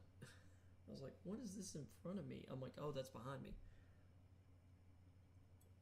So, Tyquan Thornton out of Baylor, like I said, 6'3", 182. He's a little thin, super fast, though, and really smooth. Charles Davis, and there have been a couple guys that I really respect their opinions, say, hey, this Tyquan Thornton guy's better than a day 3 pick. He's not getting enough credit for his route running ability. And not just his route running ability in just running routes, but coverage recognition. And a lot of people were like, if you can't get Jameson Williams, and there's a lot of speed demons in this draft, but people were like, the guy's like an inch taller version of Jameson Williams. They play at a similar weight. They've got very similar body types, very comparable speed and play styles. Williams might be a little more dangerous when it comes to like wiggle in the open field, but that doesn't mean that Thornton doesn't have that either. But this is another one of those times where it's like, do we really trust the Patriots to draft a receiver?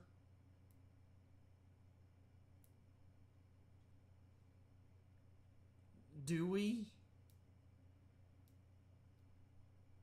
Because, and should I say, and develop that guy properly?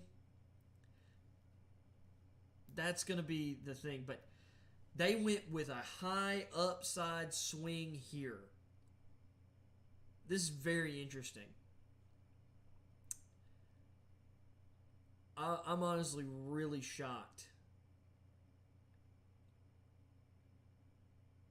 at some of the receivers who've gone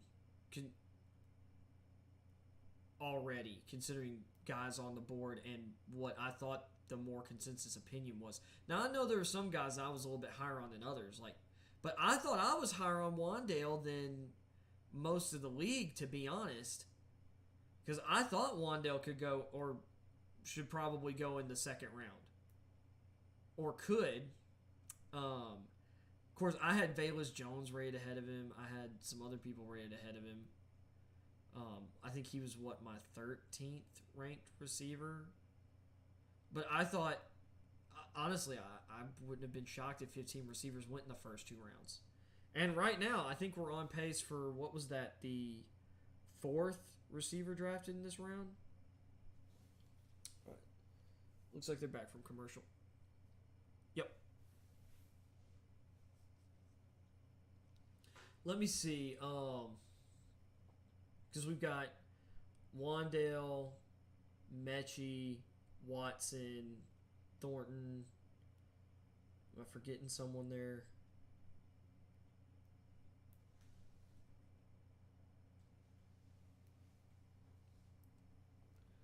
What is this?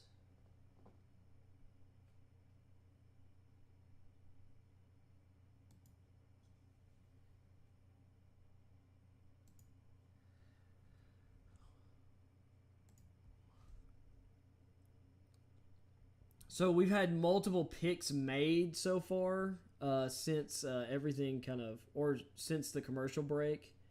So those are going to come in really fast here. So we're at 10 receivers taken at the moment. So the Eagles are at 51 here. I'm thinking corner here. Oh, cool. Carly Lloyd's making the selection.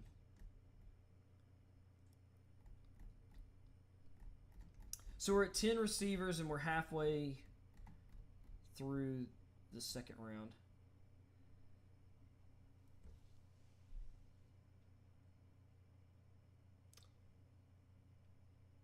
That's a very Eagles pick. Cam Jurgens out of Nebraska.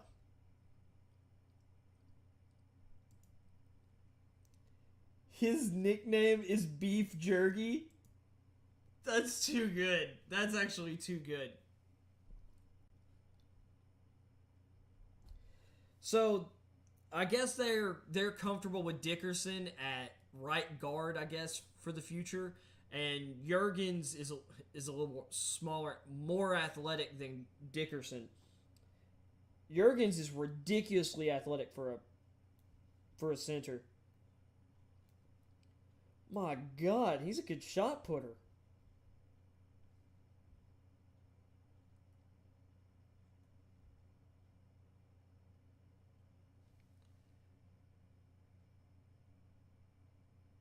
So Jurgens was originally a tight end, which I'm going to be honest, for an athletic offensive lineman, that's usually a good thing. And the Philadelphia Eagles love former tight ends converted to tackle. Lane Johnson, tight end, eventually became a tackle. Well, quarterback who became a tight end who then became an offensive tackle. Jurgens, tight end who eventually became an interior lineman.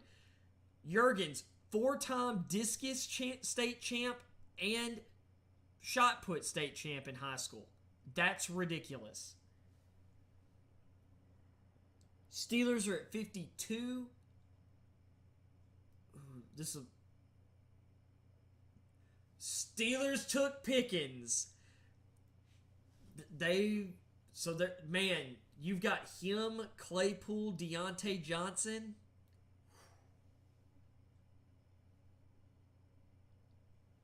Pickett to Pickens. This also, though, tells me to a degree, which, I mean, I think the value here is really good, and I thought the Steelers would draft a receiver at some point. I really expected them to go offensive line here.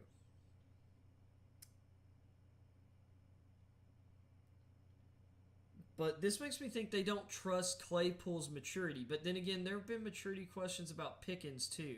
Although he's addressed those, and he said, "Yeah, I was immature and selfish early in my Georgia career." He said in an interview, and pointed out, he said that fight that I got into with the Georgia Tech guy is evidence of that. He says that's not the kind of player, teammate, professional that I want to be. So now the Colts are on the clock. Jordan, if you're watching, buddy. Hey, there's your man Anthony Costanza. I bet you wish he had not retired, right? Travis Jones. Alec Pierce. Dude. They decided to go wide receiver. Man, athletic beast right here.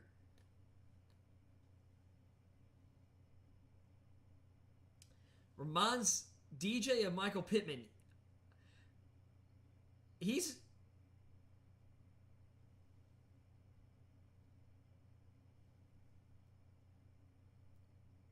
So, I think Pierce is more athletic actually than Pittman. Like, he's a better downfield player. I think Pittman's a little more physical. I think he's better in the intermediate game. But Pierce is definitely the better deep threat. He's faster. I think he's got. I actually think he has more vertical explosiveness. Like I think he can get to balls that Pittman can't. But man, if Paris Campbell is healthy this year, playing out of the slot between those two beasts on the outside, look out for that offense. So, here go the receivers. We're now up to 12 receivers off the board, and we've still got 12 picks left in the second round. Three more receivers could come off the board. We could get to that 15 that I thought could happen.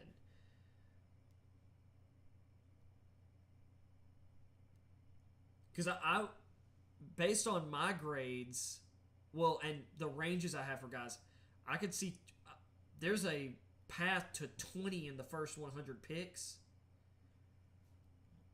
I think that's probably a little out there, but could we get to 17 by the end of the third round? I think we could.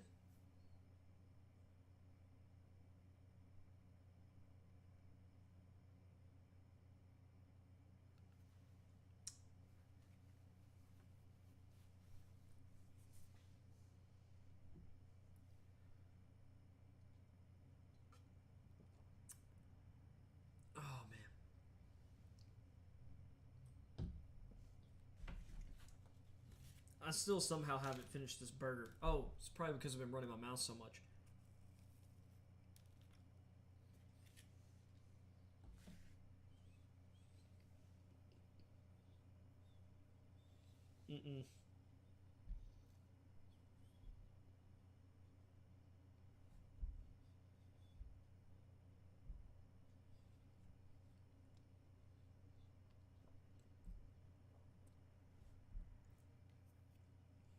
Resetting my stream.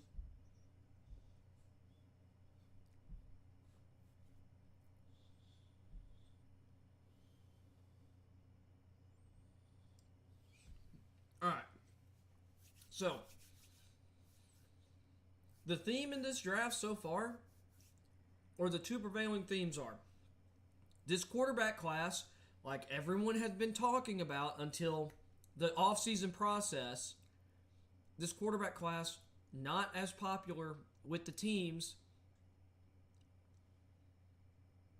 It's the least popular class we've had with teams since the 2013 draft.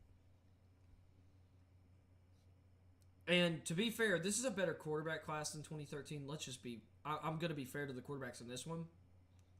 Even though E.J. Manuel got drafted earlier in that draft than the first quarterback of this draft, I would take all of this top 6 quarterbacks over E.J. Manuel. I'd actually probably take Bailey Zapp over E.J. Manuel. So the top 7.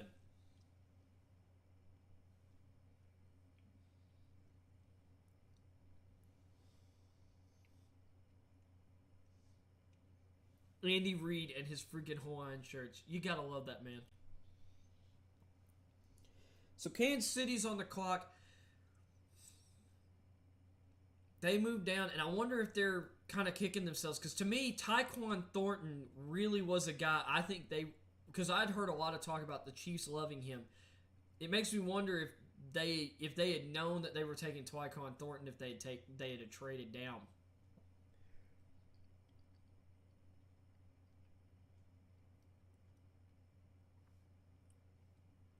I'm going to say, man, Thornton was like and Pierce were guys I really thought the Chiefs were going to target. And I think they thought they were going to get them later.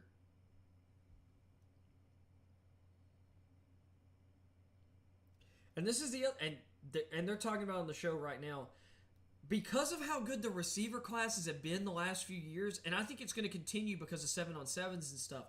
As rich as these receiver contracts are getting, I think a lot of teams are going to be like, we're just going to draft.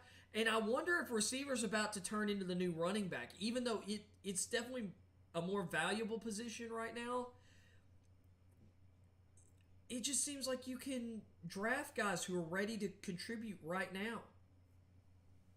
See what the Chiefs do. Sky Moore. Boom! Sky Moore. I'm really shocked that Pickens and Moore went after so many other receivers.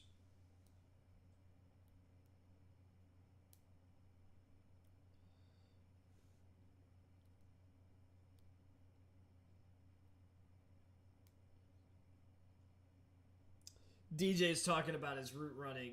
Just called it crispy, and he's right. He cooks people. He has... I love his release on slants. He's dirty.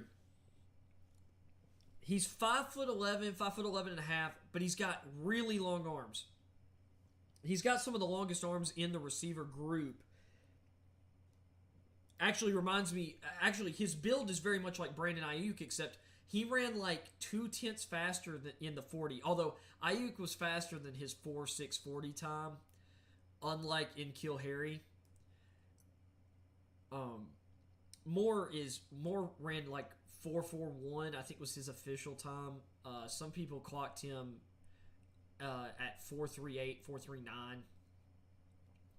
But he was really good at Western Michigan, one of the best group of 5 players in the draft. And he plays, and he's built pretty well. Like he plays he's at 5'11", but plays at over 200 pounds. So he's a strong receiver. Now here comes the Cardinals. I'm thinking maybe edge here. I'm thinking Nick Bonito.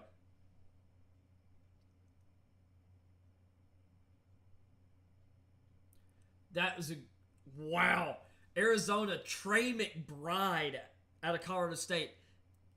They are loading up at tight end. So they re-signed Zach Ertz to a 3-year deal. They re-signed Max Williams to, I believe, a 1-year deal. Or at the very least, he had another year on his contract, and he'll be back. And he started off last season hot, got hurt, and that's what precipitated the Ertz trade.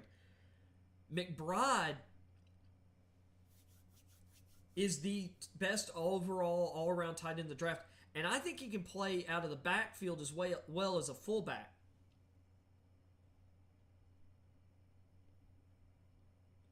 But this guy played at Colorado State. He played split out like a matchup tight end. He played the Y position. He can play as a move tight end. Great blocker. He's going to help your pass game and your run game in Arizona.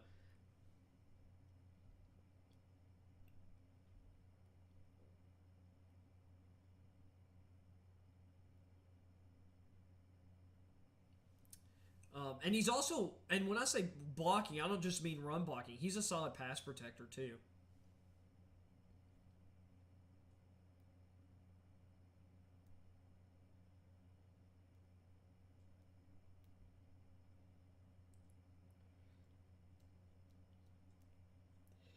Some people talk about Greg Dulcich being the best receiving tight end in the draft, or other people having better hands. I'd argue McBride actually has the best hands. To me, it's him or Charlie Kohler are the two best hands.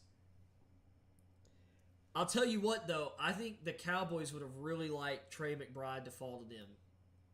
I mean, yeah, they've got Dalton Schultz, but to me, Trey McBride even more so than Schultz. Schultz isn't as athletic as Jason Witten was. McBride, to me, my comp for McBride is Jason Witten. And because Witten played for so long, we think of late career Witten, who was really productive, but he wasn't necessarily a seam stretcher or whatever.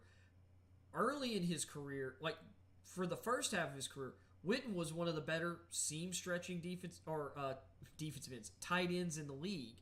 Really athletic, a beast after the catch.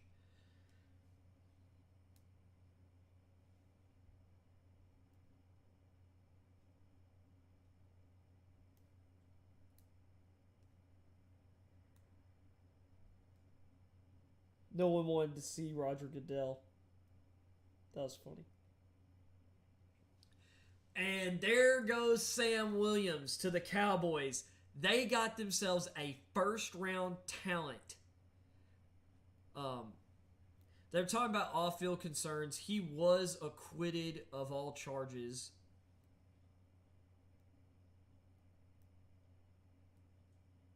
And actually, I don't even know if he was indicted on the charges.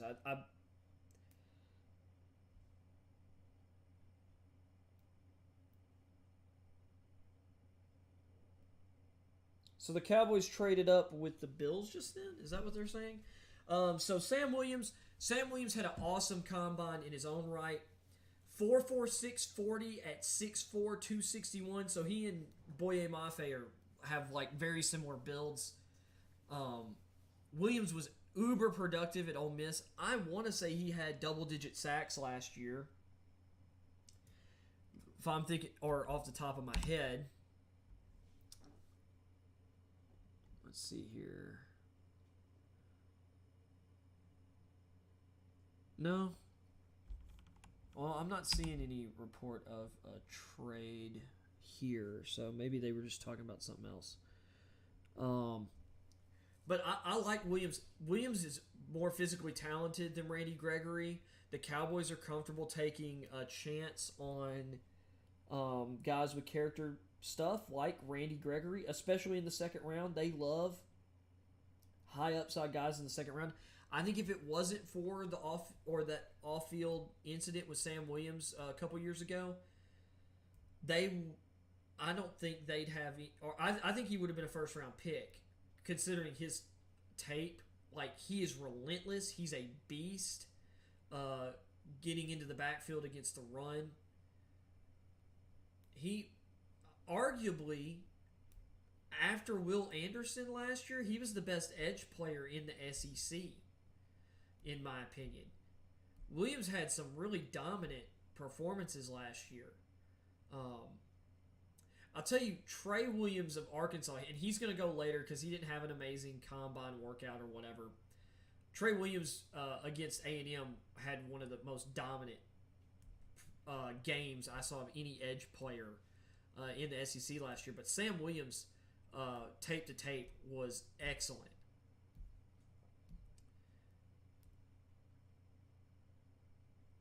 And I think it says a lot that the only SEC edge player that went ahead of him was Travon Walker. Oh, no. Sorry, Josh Paschal went as well.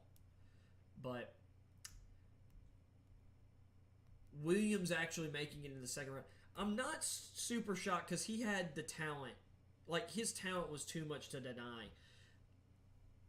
He's got that Montez Sweat level athleticism coming off the edge with awesome size. I think if you're a Cowboys fan right now, you should be really elated because Williams is a better player than Gregory was coming out. And he's definitely more athletic. than he was, and he's going to be a lot cheaper for you this year. And I think Sam Williams is actually more polished as a pass rusher than a number of the guys that got drafted ahead of him. He could easily be one of the most impactful rookies this year, potentially. And then you got Tyler Smith in the first round, who, I mean, my comp for him was Lael Collins.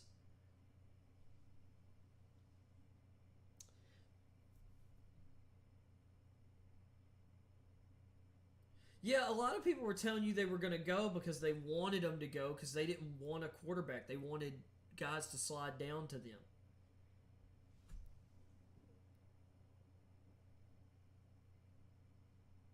The Vikings drafting a quarterback for the second straight year? They drafted Kellen Mond last year.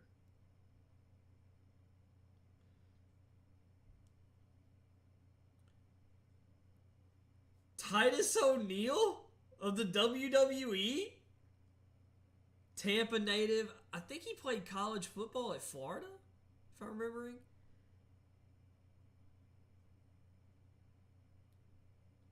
Oh, happy birthday, Titus. At least he didn't slip coming out here. So the Bills traded down with Tampa.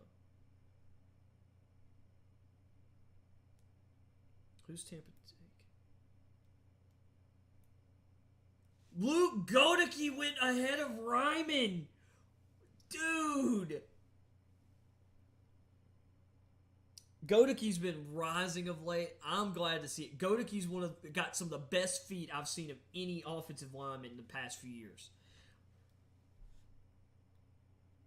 He can start at guard, and if they're going to have him start at guard. He can play tackle. He can be their swing tackle too. Like, he can kick outside. But they're going to put him at left guard, and he is going to pull across the formation on power runs, and he is going to erase people as a move blocker. He is going to beat linebackers 2 spots because his feet are so quick. I love that pick for the Bucs. He's a guy I would have liked to see in a Titans uniform too.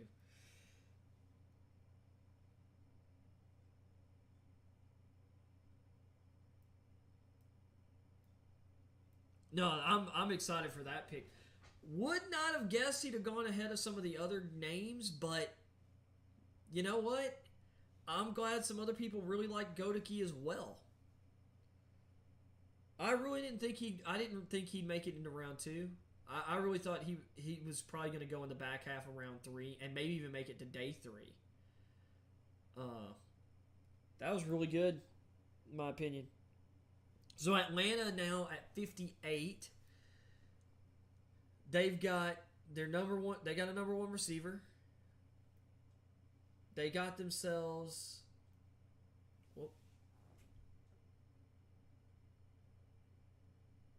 They drafted Mafe, right? If I remember correctly. Yeah, so here was that trade. So the Buccaneers got 57. The Bills moved back to 60, and they got just a 6th-round pick at 180 overall. Man, that's not that. I mean, I guess it's an extra pick, but that's really not that much value to me. Who was?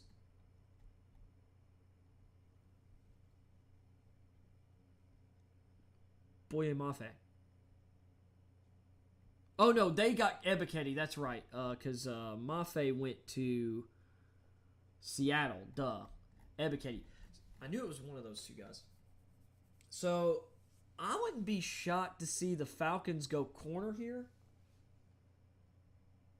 or linebacker and replace Oluokun. Nakobe Dean. Maybe. Troy Anderson out of Montana State. Hey, I am down for that.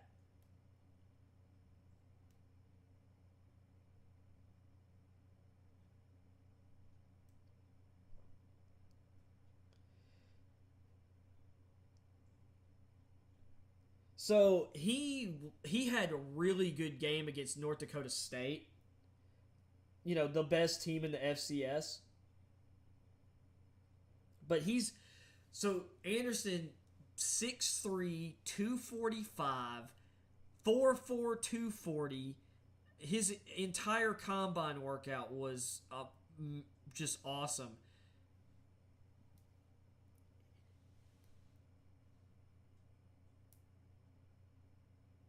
They have Joel Klatt on the NFL Network stream or show. So Anderson was a former college quarterback, really good, uh, like athlete at the quarterback position, physical runner. Um, he converted to linebacker, and he's awesome.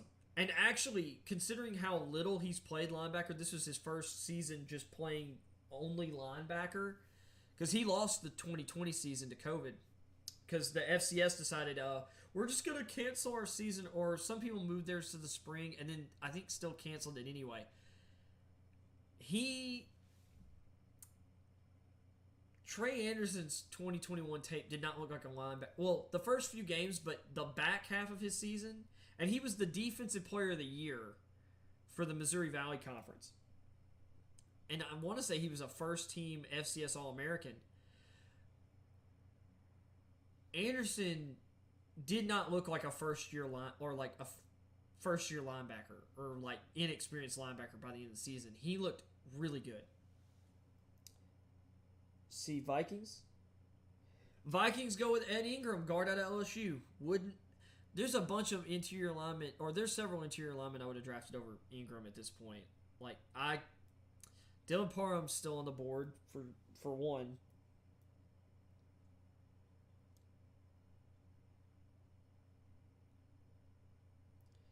But Ingram did really good at LSU, playing against some of the really. He did a really good job on Fedarian Mathis in their game against Alabama.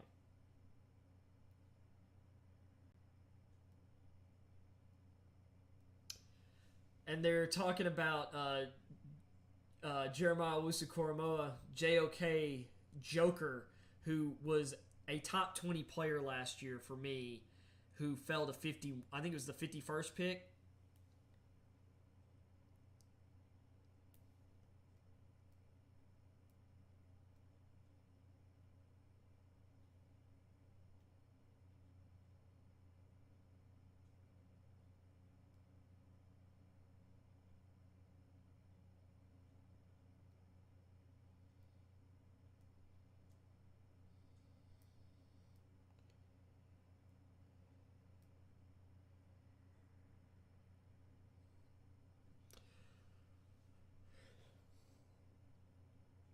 So Buffalo is now on the clock.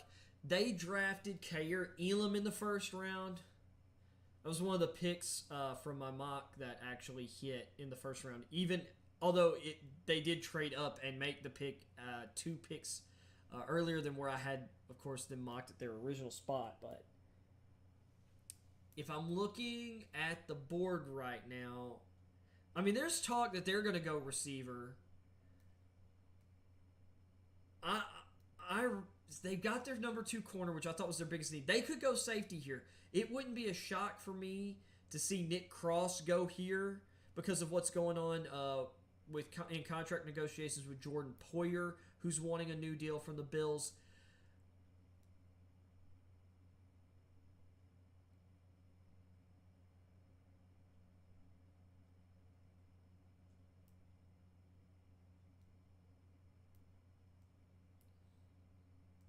Charles Davis just scouted the helmet, compared Ed Ingram to another former LSU Tiger, Trey Turner. That's not actually a bad comp, though. They are pretty similar. A little more compact guards, physical, strong players. Good at anchoring and pass pro. Although I think Ingram's a little better in pass protection than Trey Turner was.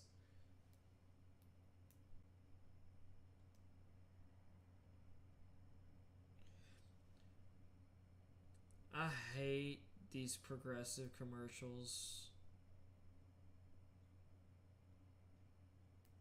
They've got one of those stupid progressive commercials, like the young homeowners turning into their parents. They drive me nuts. They're terrible. Let's see here. So, I guess the Bengals traded up to the Bills pick, or just all these picks are coming in. Crap, my nail's been splitting in there. There it goes. That's gonna suck. Okay, let me check over. Let's get to the trade tracker. Yeah, so the Bills traded down again. I mean, I respect it. They've got a great roster. How about get like a bunch of cheap players down the board? They've also done a good job of drafting down the board, so.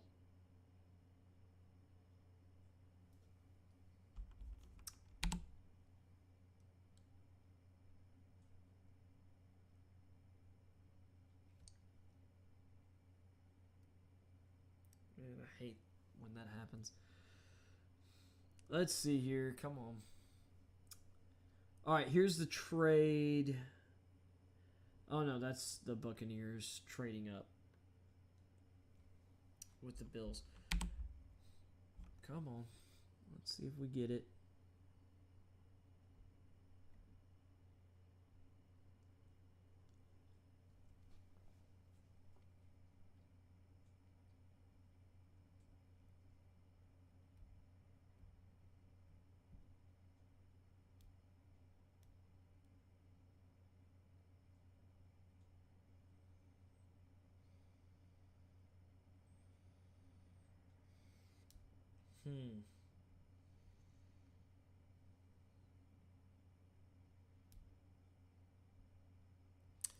Sorry, just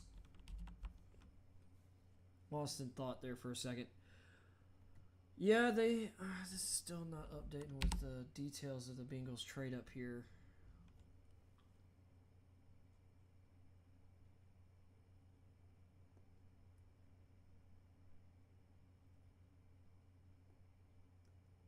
Oh, here we are. We got the details. So, the Bills trading down from 60 to 63. They picked up the 209th overall selection in the 6th round. So they've got three. They did a third or 3-spot trade down for like the 180th selection, I think in the 6th, wasn't it? Yeah, they got the 180 pick, and then they've got the 209 pick for trading down another 3. I mean, we're at the back of the 2nd round. I would have thought these picks would have been a little more valuable than that. But I think that also shows like kind of what I've been saying about like the 2nd even through like the 4th round, like that range. How everybody feels kind of about the talent through the middle of this draft being like a lot of guys who are similarly valuable.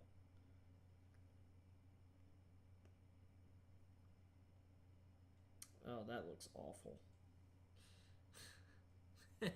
My nail. Cam Taylor-Britt ended up in the 2nd round. That's a guy that I thought might. So, this is something I think is really smart. Corner was, to me, the biggest weakness on the team.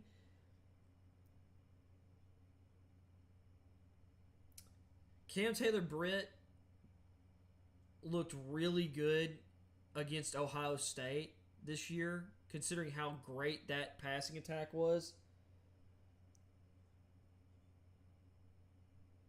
And Davis is saying he's more of a safety. See, that's the funny thing with Hill. Some people think Hill could be more of a corner than a safety.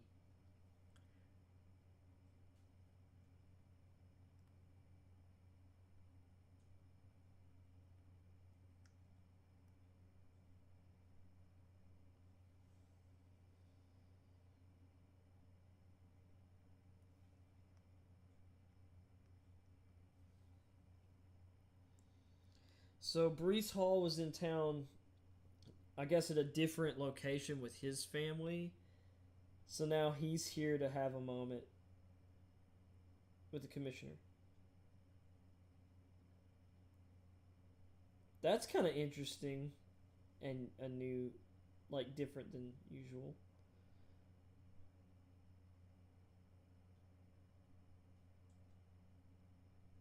Guess he picked out his own music too. He's not dressed up in a suit like these other guys though. He's relaxed. I think that's cool though.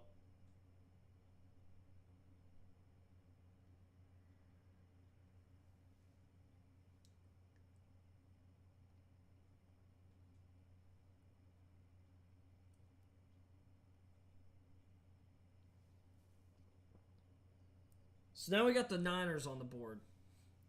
Sorry, I'm distracted watching that and messing with, uh, weirdly messing with my fingernail here, dude. Oh, I'm feeling that right now.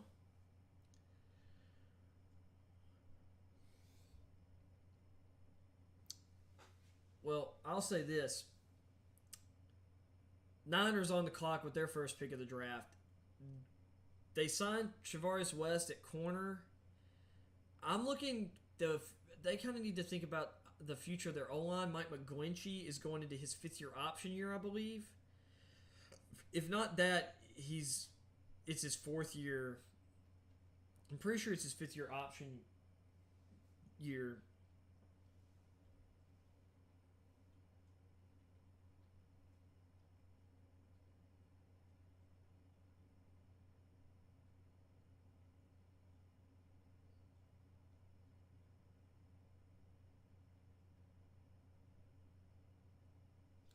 So the Jets tried to trade up to get into the first round a second time after getting Johnson. Man, to be honest though, lucky for the Jets that didn't work out and they were able to get him where they got him.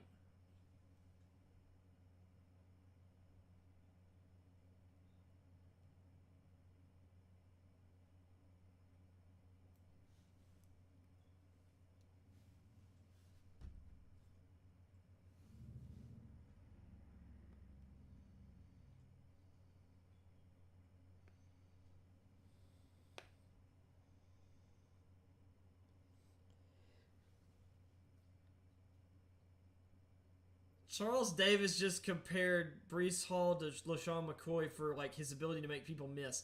That's I don't see LaShawn McCoy there. I look at I'm looking at Brees Hall and I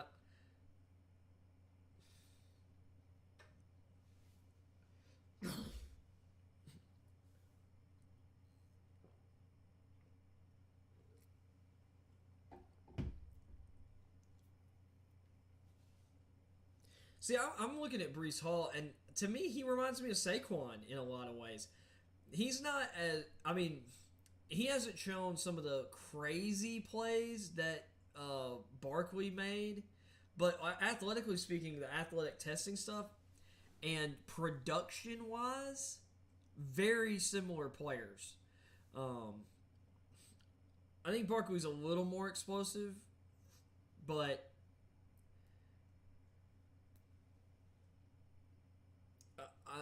man, Jets have just won today or won so far this weekend. 49ers here.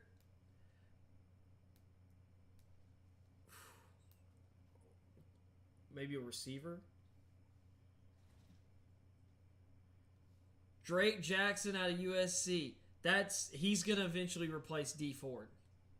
I think that's solid.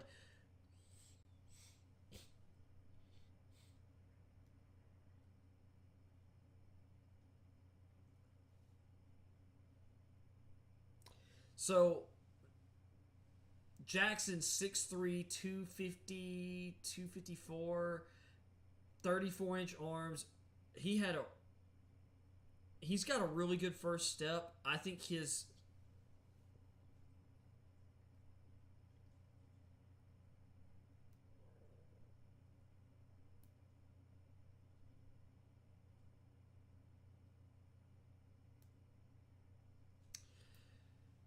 he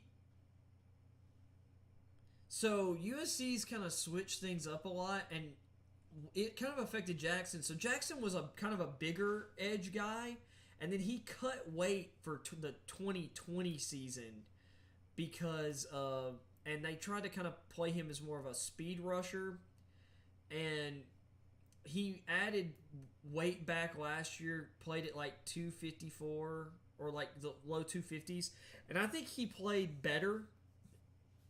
And Charles Davis was talking, he thinks he's better at like the 270, 275 range, playing as more of a 4-3 end, set the edge, and get upfield.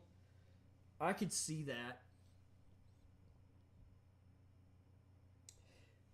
And the Chiefs overdrafted Brian Cook, safety out of Cincinnati. Some people really like Brian Cook, and I think he's fine. I just think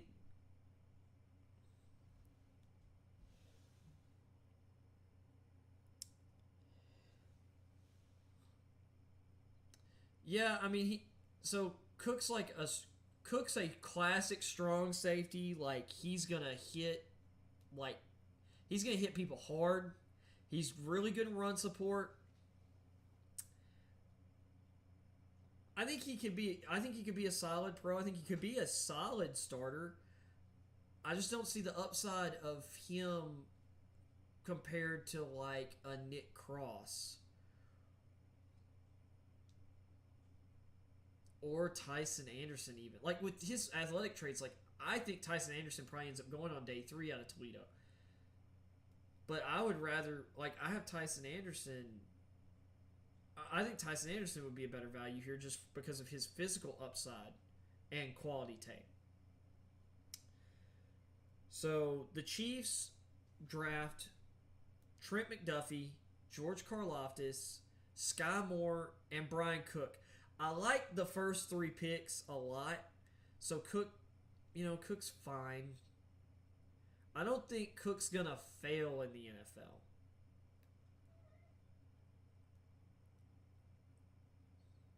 But I don't know. I'm not blown away by that pick by any means. Hello, cat.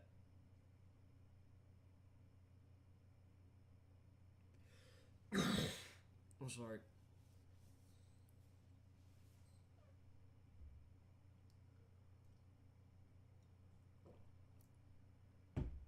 When the second round ends, I'm going to go refill my tea.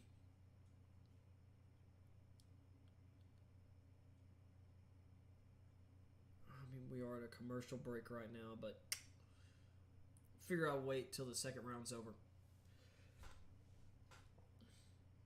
So, Jets so far, definitely winning. Really love their draft class. I think the Texans have done a really good job with their draft class. I like Seattle. Seattle's come away with Charles Cross, Boye Mafe, and Kenneth Walker. My thing is, considering they have Carson and they had Penny under contract, to me it just seemed like maybe go corner there, but I will say there's some corners who have slid. Well, I say slid.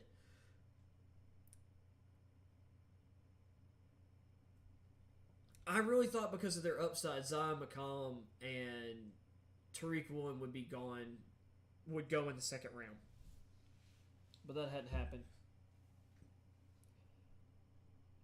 So the Bills are coming at 63.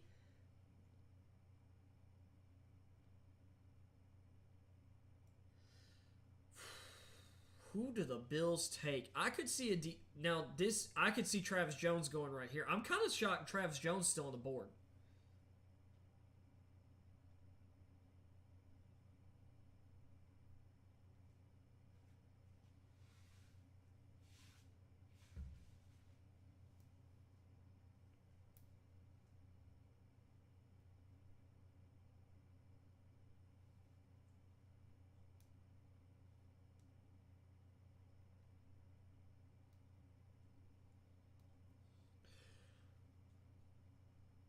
I'm really shocked that.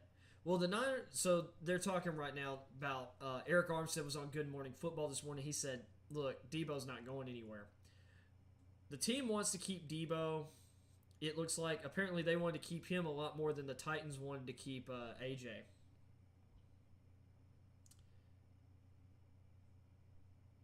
And it looked like Vrabel was not elated by.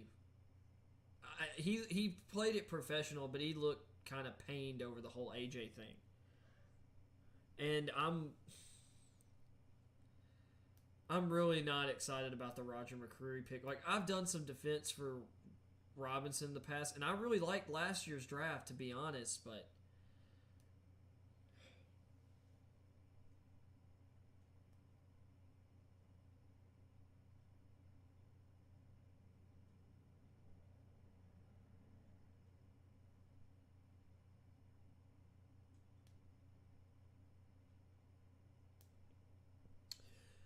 Bills went.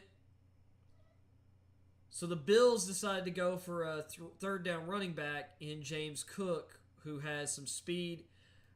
My thing is, I just really feel like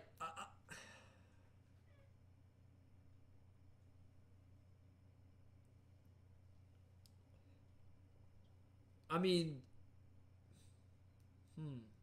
that's interesting. That means either they think Cook can be a handoff option, or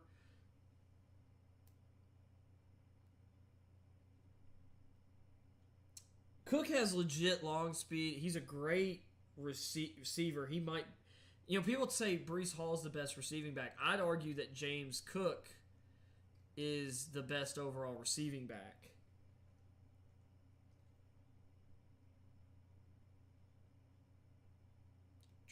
That angle route was dirty. And the thing that Cook does as better than any running back in this class is splitting out and playing from a wide receiver position. He's gonna do some really interesting things in that Buffalo offense. They're gonna look at him as a weapon to move around. So I did expect the Bills to go with a running back at some point in this draft and be one of the earlier teams to take one. So, for a lot of this process, Cook was my number 3 running back. I ended up pushing him down my board in my rankings because I see him as just a receiving back. But that didn't mean that he couldn't go ahead of other guys because he is really great. I'm going to rank guys that I think are 3-down players higher typically. And now the Broncos get their first pick. Let's see what they go with. Nick Bonito. So they went with an edge player. They've got a 3-man rotation of Gregory, Chubb, and Bonito.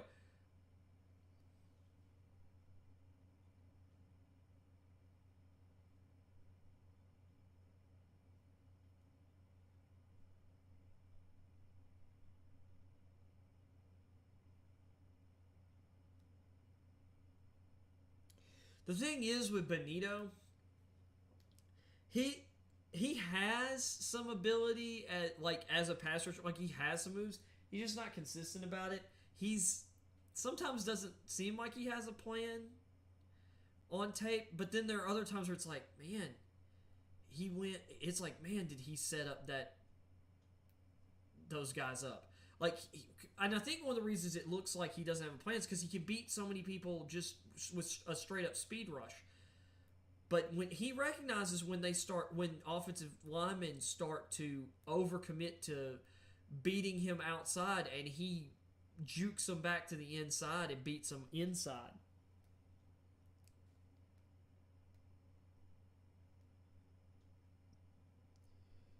The Space Force.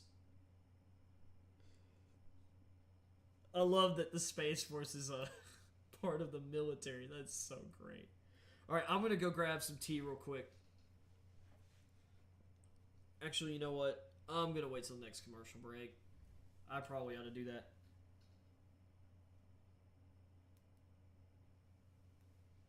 Cat.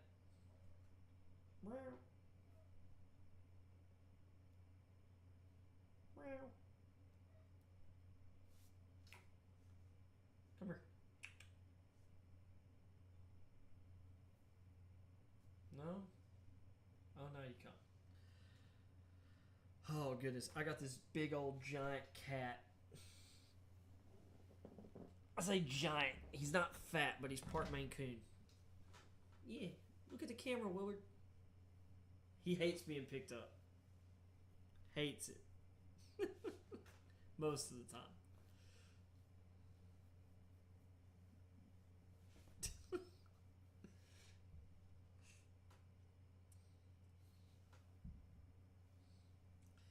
He's a big old weirdo.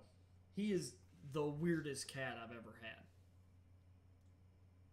Of course, it makes sense because I got him from my sister.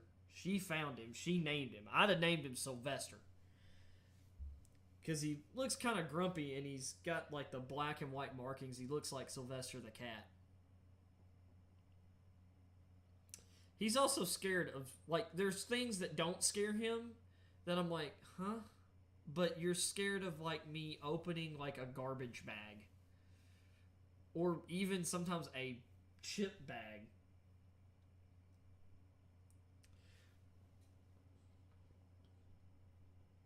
Alright, so the Jaguars are on the clock here. Alright, so they've got Walker and Lloyd in round 1. They didn't have a pick in round 2 because of the trade up from round 1. I'm going to guess...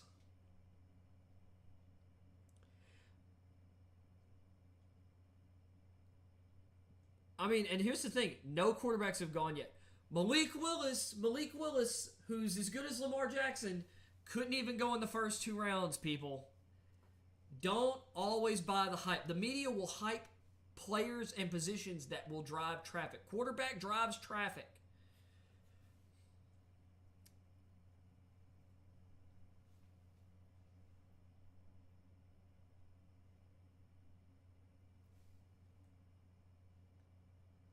So Charles Davis saying he had a personnel director that he knows personally who said their team did not have any of these quarterbacks rated above a 3rd round grade. And I'm not shocked by that. I'm not shocked by that at all. Tony Bazzelli announcing the pick for the Jaguars here.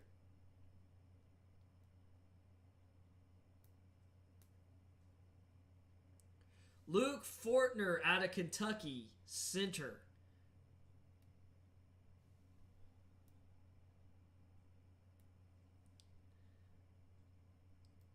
I'd argue the Jaguars. Well, with Linder being gone, I think them bringing him in, he could take that starting job in training camp for sure for them.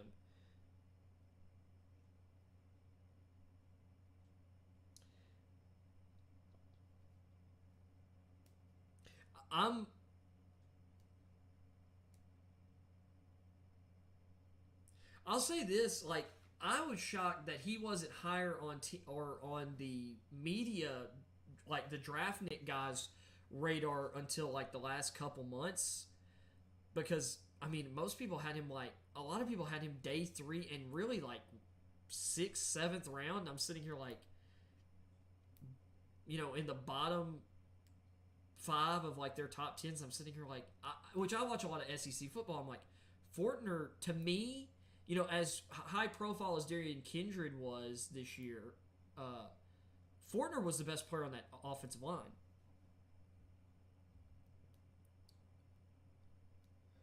Vikings draft Brian Asamoah out of Oklahoma. I guess they see him as a... I can't believe... I'll say this.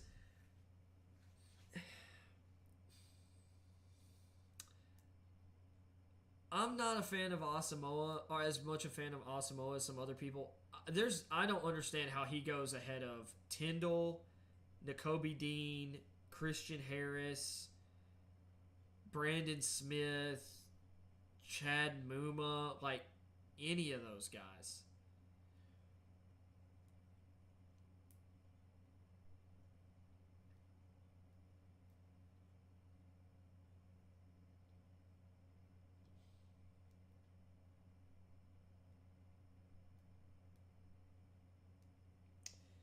All right, news from Rappaport.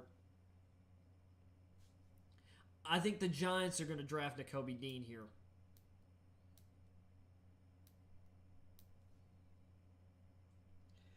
So the concern about the pec injury is he had a pec strain and he opted against surgery, and teams are worried about that's just going to get worse. And instead of getting it taken care of now, it's going to get taken. They're going to have to deal with it later. But the Giants could use an interior or an inside linebacker.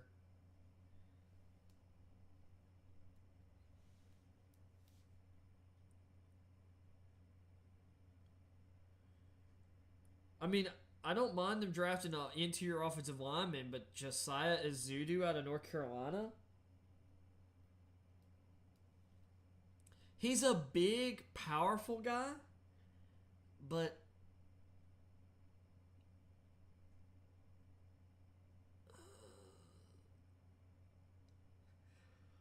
I'm gonna go. They're going to commercial. I'm gonna go grab something to drink, and I'm gonna warm the other half of my burger back up. Be right back. Hey, bud. What you doing, bud? Oh, you're out of food. You want some food before you leave? There you go, bud.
All right.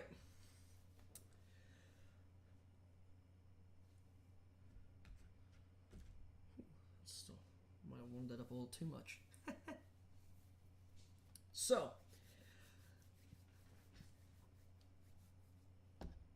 third round's going to be interesting because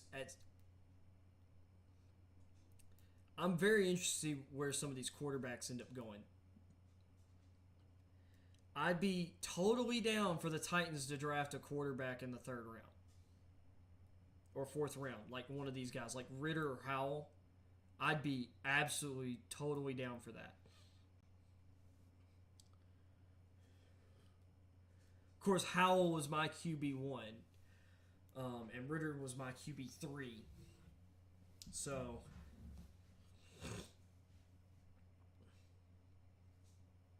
I know the Titans really, really like Ritter.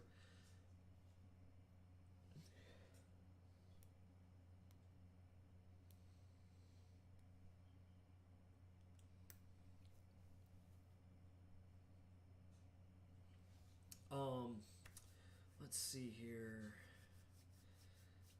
So they don't have the bar run across in the commercials right now like they had been. All right, here we are. So the Browns are on the clock.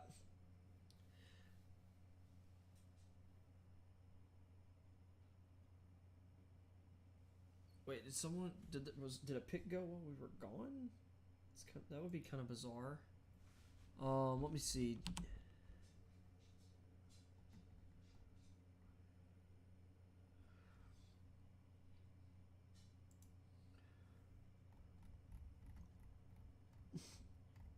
Kevin Stefanski all by himself in the draft room. That is funny. So the Browns, who traded down, they're picking.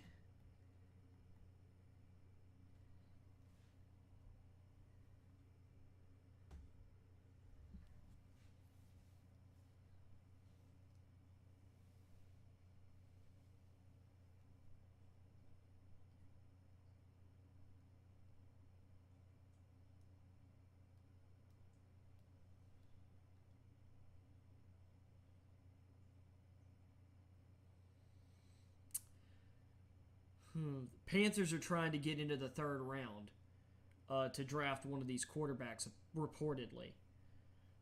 That'd be interesting. I'm going to say with the Browns here, defensive line is, I think, where they go, either interior or exterior. Travis Jones is on the board right now. Matthew Butler out of Tennessee. Perrion Winfrey out of Oklahoma. Thomas Booker out of Stanford. Some interior options. If we're talking edge, Cameron Thomas out of San Diego State, I think would be interesting.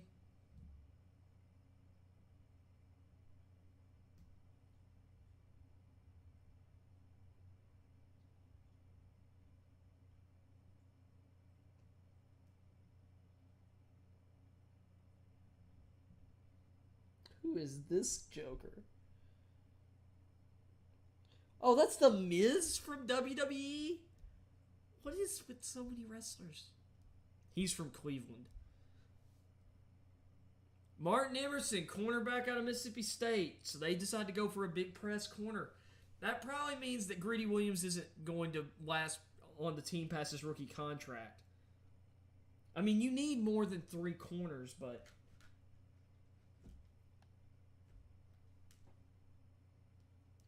he's kind of the opposite of like all their other corners, because their top 3 corners all ran in, like Ward, Newsome, Greedy, all ran in the 4.3s, like the mid to low 4.3s.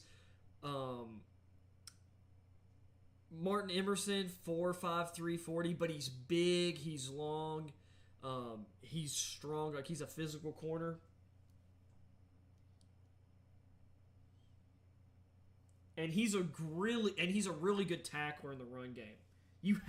It's like, to be a good corner in the SEC, or a start for a lot of teams in the SEC at corner, you have to be a good tackler.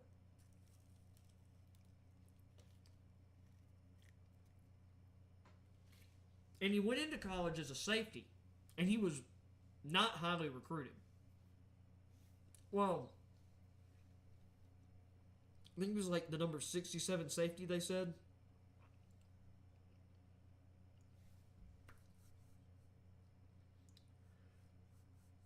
All right, Tennessee. Please don't draft like some random dude.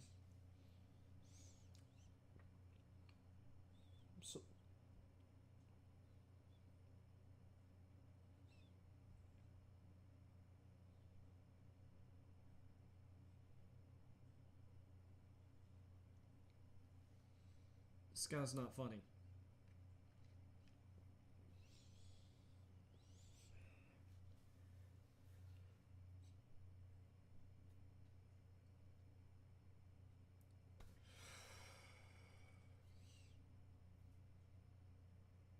And we drafted one of the players I think is the most overrated in the draft.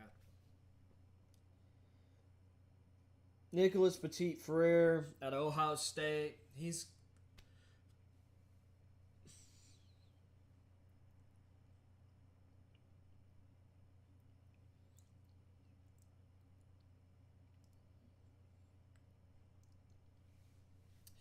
really quick. He's got all these great tools. But every time he went up against a good pass rusher in his college career, he got dominated.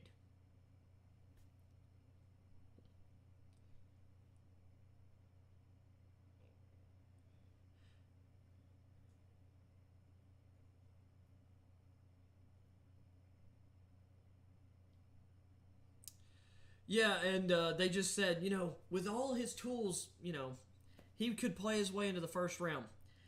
Yeah. And then they mentioned, yeah, but there's a bunch of guys that have already been picked, like Aiden Hutchinson, Arnold Ebiketie. I'll add some more.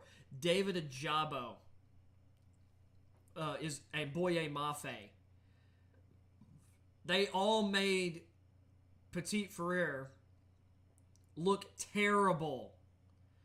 Golly, Bill, I wanted an offensive lineman, but Bernard Ryman is on the board. Abraham Lucas is on the board.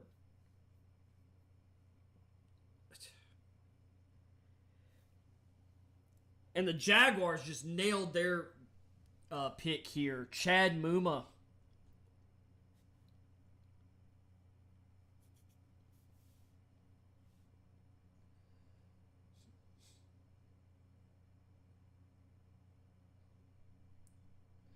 Dude, the Jags. I'm loving the Jags draft at this point. I mean, their linebacker room. If you're gonna cut Miles Jack, replacing him with Devin Lloyd and Chad Muma is pretty freaking great. And you'd already signed Aluakun from Atlanta. That is a great and athletic 3-man linebacker group.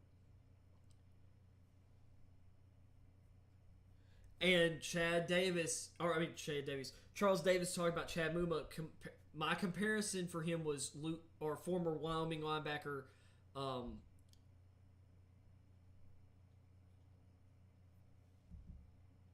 Logan Wilson. I want to say Luke Wilson. I'm like, no, that's tight end. Logan Wilson out of Wyoming.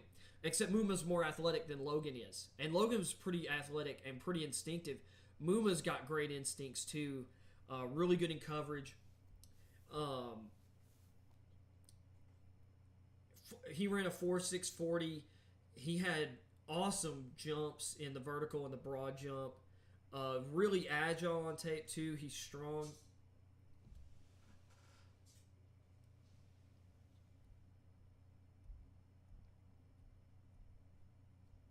I'm really excited. And here the Bears are with the chance to draft Bernard Ryman in the 3rd round. Or maybe a receiver here, but I'm trying to think of who would profile.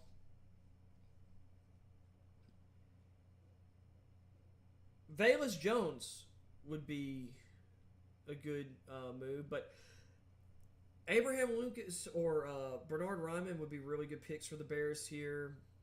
An interior guy like Dylan Parham would be a really good pick for the Bears here. I'm trying to think of some of the other wide receivers that are on the board. Calvin Austin, I just think he's a little smaller than what they really need right now.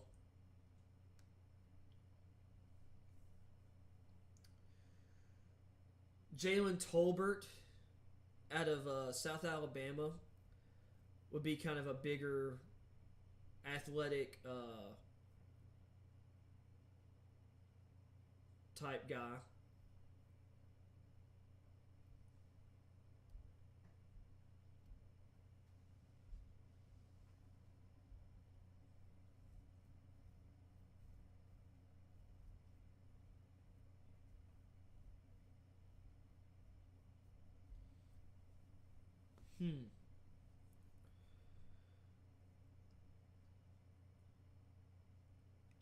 I'm really shocked by the Bears' 2nd round picks, to be honest. Still, I guarantee you they're not going to draft any of the guys I just talked about. They're not going to draft those positions. They're going to draft something else that.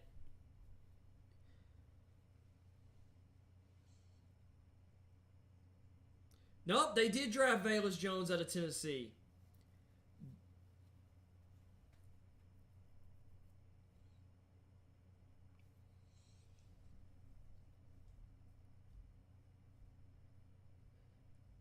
You know, this is fitting. Jones could. I'm sorry, I'm going to listen to Charles Davis here.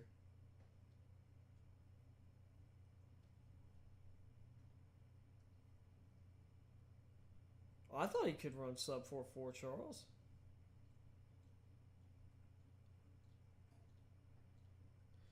So Jones is a great return man in college. He also was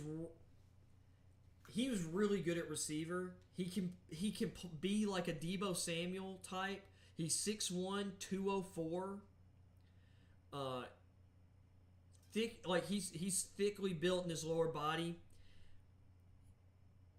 He looked really good at the Senior Bowl playing receiver, and he made some of the best catches of the week down the field.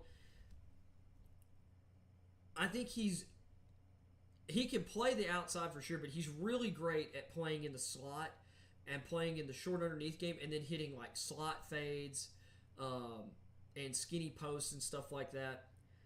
But he can play outside. Jones it's kind of really fitting for him to go to Chicago because with his elite speed, his elite track speed, well, it just so happens that back in the 80s, the Chicago Bears drafted in the first round that year, or I think it was it 82? I think it was. They drafted Willie Gault out of Tennessee. He was a gold medalist in the 100 meters at the Olympics while in college at Tennessee, and then and he also was a really great deep threat wide receiver and won a Super Bowl, helped the Bears win a Super Bowl. And so Velus, historical fit for the Bears makes a lot of sense, actually. Let's see. Oh, hey. Pop into chat.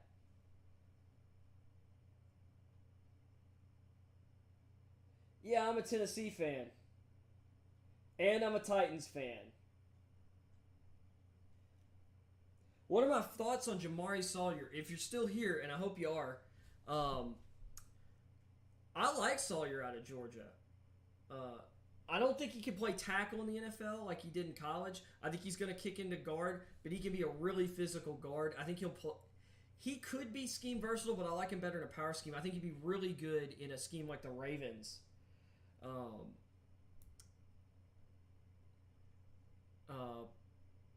Because they kind of played a similar line scheme to Georgia in college.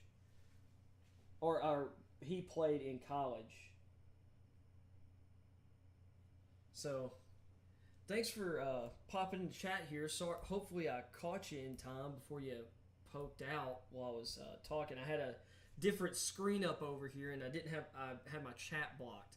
So, no, I'm a big Tennessee guy, big Titans fan, have been my whole life. Living down in Southeast Texas now, so it's kind of weird, but yeah.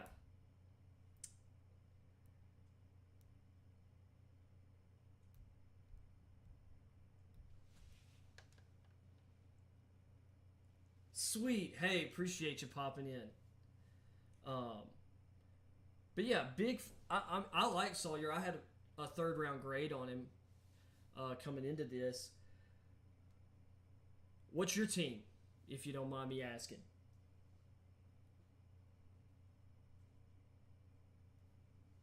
Let's see here. Oh, Seattle's on the clock again.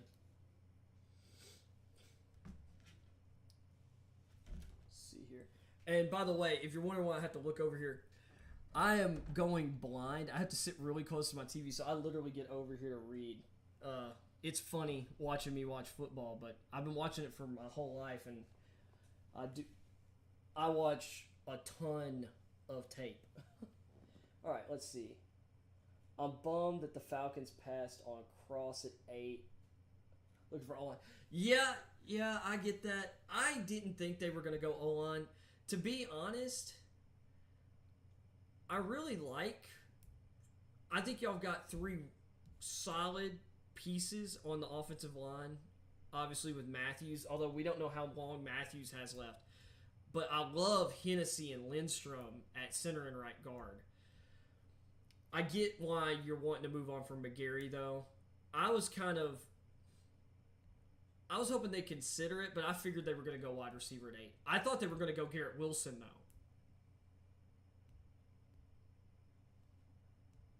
Seahawks got Abraham Lucas in the 3rd round.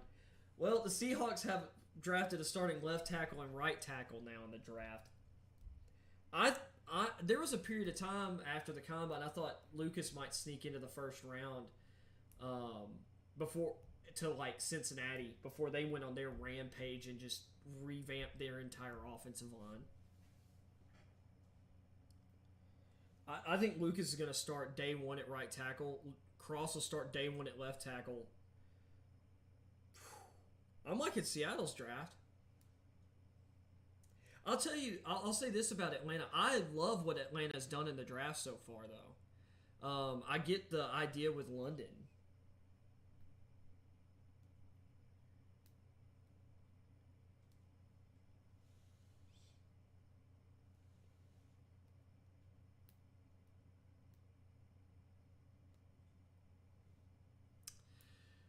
And now they're talking about Peter Strager's talking about or a lot of people around the league saying like, hey, y'all need the media needs to tone it down on the quarterbacks in the draft. I think a lot of the media people pump up the quarterbacks because it pumps up traffic. People want to know about the quarterback position. That's the sexy position, and I'm honestly not.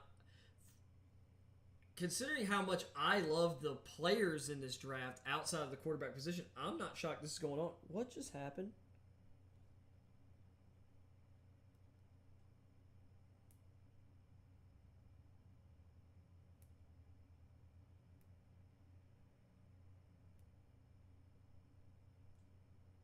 What did I just see? Dude! Oh, this is a good fit. Jelani Woods. So, Trey McBride was tight end 1. Jelani Woods was my tight end 2. And he's going to the perfect place, Indianapolis, with Frank Reich and Matt Ryan. I love this pick.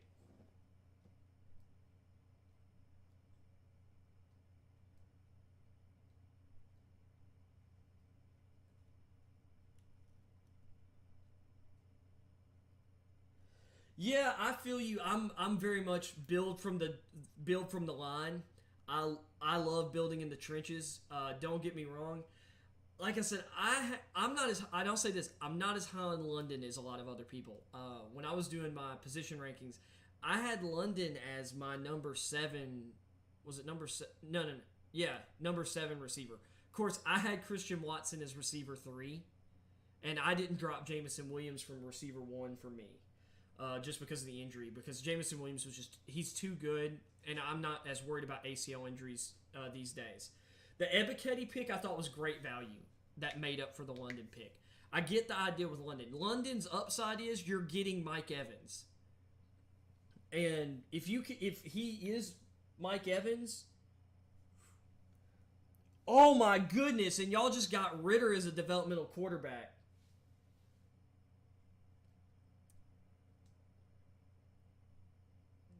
I love the value of these quarterbacks in round 3. And he's a perfect fit for y'all's system. And he's a perfect fit to develop behind Marcus Mariota for a year.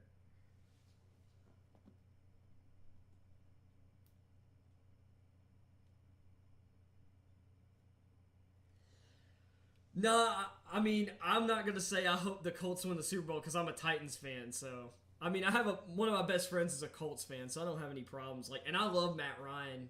I think them just getting away from running their offense in that Super Bowl that was working hurt them. But dude, Ritter at 74, it would have been my favorite pick. But like if the Titans hadn't traded out of the first round from our own pick, I wouldn't have minded getting Ritter. Oh, I'll say this: Sam Howell is my QB1. In the draft community, I'm probably a whack job, but I loved his 2019 and 2020 tape, and I thought his 2021 tape showed a adaptive player. Ritter, his athleticism at the position is really good. To me, he's like a higher upside version of Jimmy Garoppolo. And people crap on Jimmy Garoppolo. Ritter doesn't have the injury concerns, to me. The thing that makes him similar to Garoppolo is he has these weird, like, misses on occasion that don't make any sense. But I think that can be coached out of Ritter at this stage.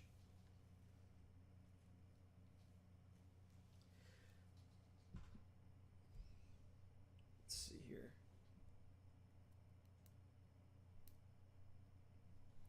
Yeah, dude. Okay, Falcons draft. I can warm up to the Falcons draft. Well, I mean, I love the Ebiketie pick. Ebiketie is one of my favorite prospects, regardless of grade in the draft. His body build and his production, and his personality, coachability, leadership quality. I love the Ebiketie pick for the Falcons. Dude, I'll say this. Charles Davis just compared Desmond Ritter to Dak Prescott, and that's actually a really good comp because That's a really good comp.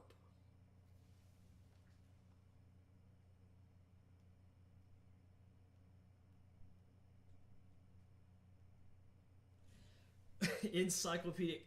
So, when I was at the School for the Blind, School for the Blind, Chris Cole Vocational Rehabilitation Center in Austin, Texas, a few years ago, um, my buddy that I met there, Mr. Ivan Towns, Marine vet, awesome dude. He nicknamed me Hunter or Hunterpedia. Uh, I appreciate the compliment. I love football. I met my Jesus and I met Tennessee Volunteer College Football in September '98 at 5 years old, and I've never turned back. I started watching the Titans in '99, that Super Bowl run that we eventually lost to the Rams on the 2 yard line. So, um, you know, I love football, and dude, I used to read all the draft magazines like before. Like there were two. I used to get the Athlon Sports, and there was another one I would sometimes get as well. And I used to read those when I was a kid.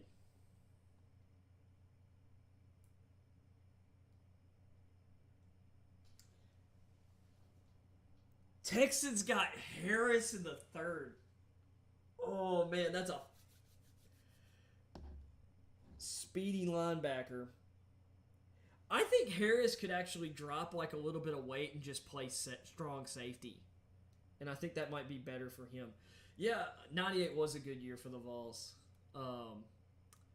T. Martin, Travis Henry, and Travis Stevens stepping up when Jamal Lewis got hurt early in the year. That defense was just nasty with Al Wilson. Raynoch Thompson at linebacker. Wilson and Thompson at linebacker. I mean, there was so much NFL talent on that team. That offensive line, Chad Clifton, one of the best left tackles of the 2000s. Blindside protector for Brett Favre and then Aaron Rodgers and won a Super Bowl. Cozy Coleman started for almost a decade at left guard for the Browns and the Bucks, I believe, were the two teams he started for. Of course, you have Peerless Price at wide receiver. Dayton Martin played wide receiver, played tight end in the NFL for a long time. That defense, Sean Ellis, John Henderson, I think redshirted that year. You know, big John Henderson, who ended up winning the Outland Trophy in 2001 and had a long NFL career with the Jaguars. Oh, that team was so great.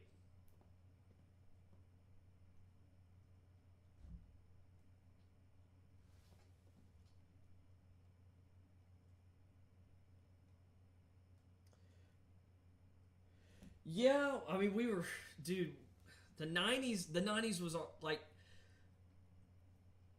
if the '90s were Florida's decade in the SEC, although Alabama was really good in the beginning, Tennessee was second. Like, in the '90s, whoever won Tennessee, Florida was basically winning the SEC. And I miss, like, those late '90s, early 2000s years. Like, in the early 2000s, I remember David Green had our number, it felt like, for a while. I'm assuming you're also a UGA fan. Dude, I hated David Green. He made me so mad. Those teams are good. See, college sports, what makes them great is the rivalries. I love smack talking to other schools and stuff, but it's always more fun when we're all good.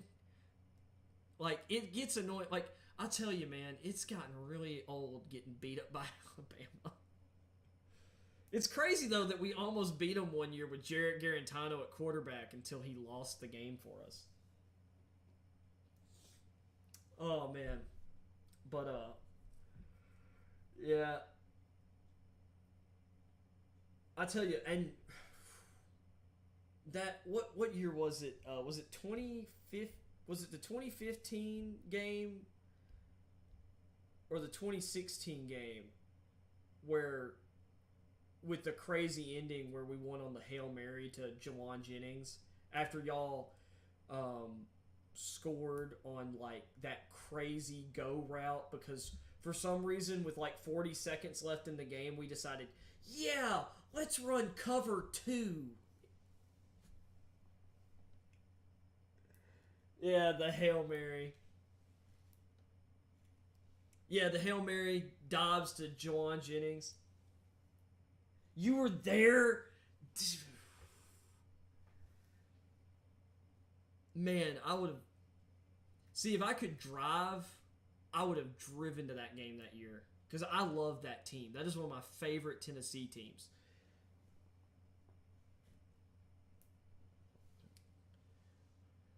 That would be a much more hype moment for me, probably, though. Oh, dude. Jennings, like, there's so many guys on those Butch Jones teams that, like, they deserve better. Like, and we had 2 really good years there, but it was because of the guys. It wasn't because of Butch. Butch recruited really well for a couple years there, but then he ran everyone off. He ran Jalen Hurd off. He ran Preston Williams off. He ran several other guys off. It's really incredible the talent he wasted. Yeah, I remember. Well, heck, I remember we were playing pretty good in several of the games. See, I'll tell you. You talk about devastation. I understand because we had 2 games in 3 years where Florida beat us on ridiculous 4th and long touchdowns in the 4th. I mean, and they were like the same type of play. And the same thing happened every time. And I've seen it happen in the Florida-Georgia game. Florida's offensive tackles will get away with every single time they hold in a key high leverage situation. It is insane. But I ain't going to complain about it too much. I've complained about it enough in my life. I need to let it go.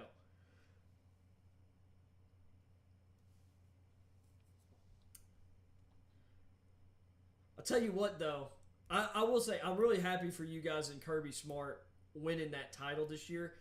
It was unfair, some of the criticism of Kirby Smart and, like, the whole choking thing in big games. Like, I just think it's incredible like, how many games they've won and how successful Kirby was so quickly. Baltimore got Travis Jones in the 3rd round. I thought Travis was going to go in the top 50. Man. Georgia grad? Okay.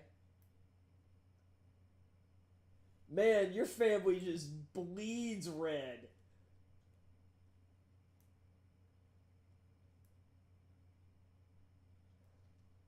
Hey, that's really cool. My dad grew up. Well, when my dad was really little, he lived across the river from Neyland Stadium, and his dad ran a hardware store and also built homes out there. So during homecoming week or in the lead up to homecoming every year, all these students would a lot of them would flock to his or my granddad's hardware store out there, and for stuff for the floats. And Dad would, and sometimes they'd be building them out in the parking lot, and so Dad would always go to the homecoming parades and stuff like growing up. So he got hooked on Vols football, and then when eventually moved to West Tennessee because I grew up north of Memphis.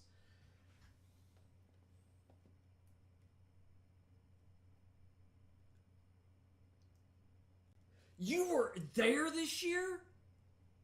Dude, that was an awesome championship game.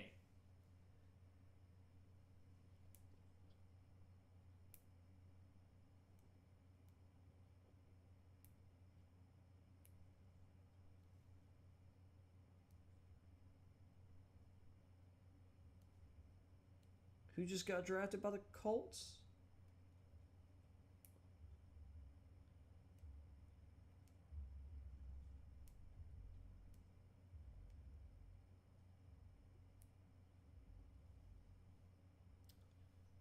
Sorry, Is that Raymond?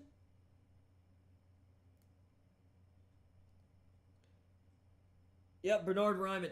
Dude, I'm kind of shocked Ryman got to the third round as much as people loved him in the process. Man.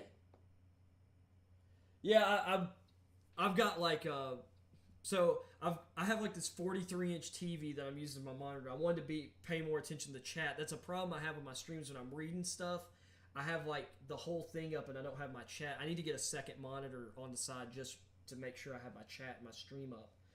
So I've got like the draft going on my iPad down here and I'm listening to it. But no, I'm gonna be honest. Like, this is an interesting draft. So for me, I thought there was a big kind of I thought there was a big swath of guys from like about 40 or so to about 80, 90 on the board, even really 100, where I just thought there was this huge range for guys to overlap. Because, like, not that there's guys who have a range of going from like the 40th pick to 100, but there's a lot of guys in there who have like a range of maybe 50 to 100, and guys who had a range of like 40 to like 65. And there are guys like Raymond I thought could sneak in the back in the first round, and here he is in the third. Like, dude.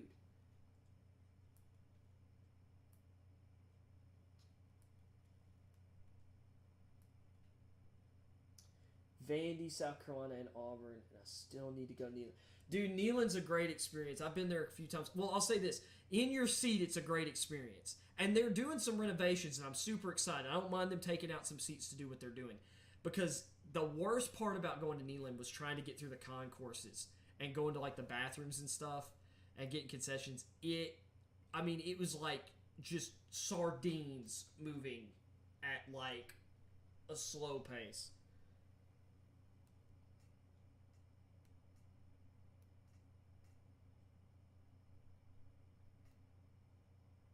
Did he just call them brownies? What? Let's see. Alex Wright out of UAB going this early. I thought he was going to go around 4. I thought he could sneak in the back of the third, but he's one of my favorite group of 5 guys in the draft. Yep, Charles Davis is right. Plays with too high pad level sometimes, but he's got all the tools. So there's the Browns getting an edge guy to develop next to Myles Garrett. Let me check. Bring up my Where was I? Let's check. It's Lucas, Woods, Ritter. Travis Jones. Okay, so I haven't missed anyone. Man, I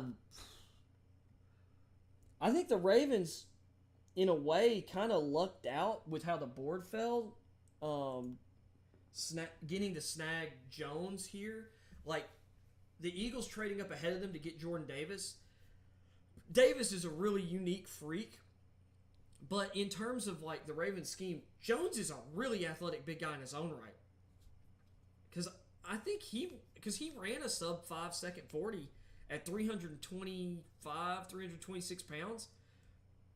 And he's one of the best players to ever come out of the University of UConn. I mean, UConn sucked, but he looked awesome every game. It didn't matter if they were playing Clemson or someone else. He looked like he was better than the guys lining up across from him. He's going to fit just fine because he's more athletic than Michael Pierce or Brandon Williams. And he's as big as those guys. Like, Jones has really good pass rush upside. I couldn't believe I thought he could go 33 to the Bucs at the top of the second round. And they went with Logan Hall. I'm really shocked Jones made it this far. I will say, though, I am shocked Cameron Thomas of San Diego State's still on the board.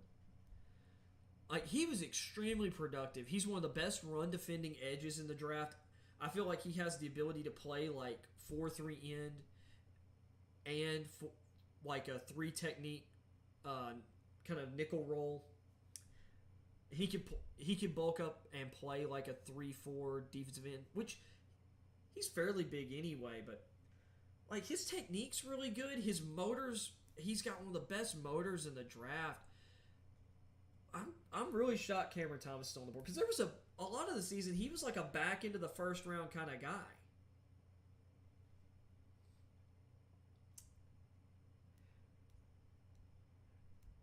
Yeah, and I'll tell you, it's not the biggest stadium, but getting back to what you were saying, like some of the road games you've been to, Vandy's a nice little stadium. My cousin actually graduated from there, and she actually she works at the medical center. Uh, she got her she got her like she's a doctor, should I say? So, you know, and her husband actually played on the Vandy football team. He was a fullback. Really great guy. He was teammates with Andre Howe. Played safety for the Texans. Had to retire because of I think it was a cancer diagnosis. He chose to retire or something like that. Or he beat cancer. He came back and he decided to retire early.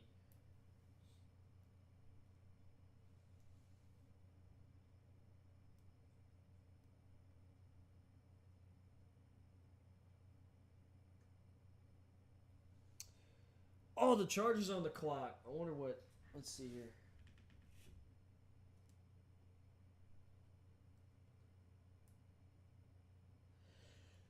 Yep, I'm with you. I'm kind of shocked Leal's still on the board. I would have thought he'd have gone ahead of some of these interior or some of these guys who've gone like I kind of thought he'd go ahead of Fadarian Mathis. Um, and I liked both of those guys better. I wasn't as high on Logan Hall as some other people. I get why people love him. I just am kind of worried he's going to be like Ed Oliver, where we all thought Ed Oliver was going to be awesome.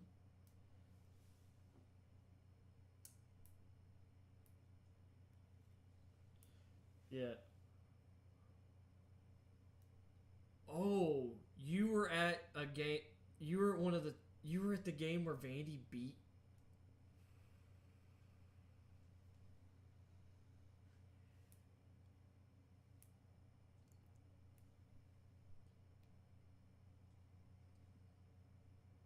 Huh.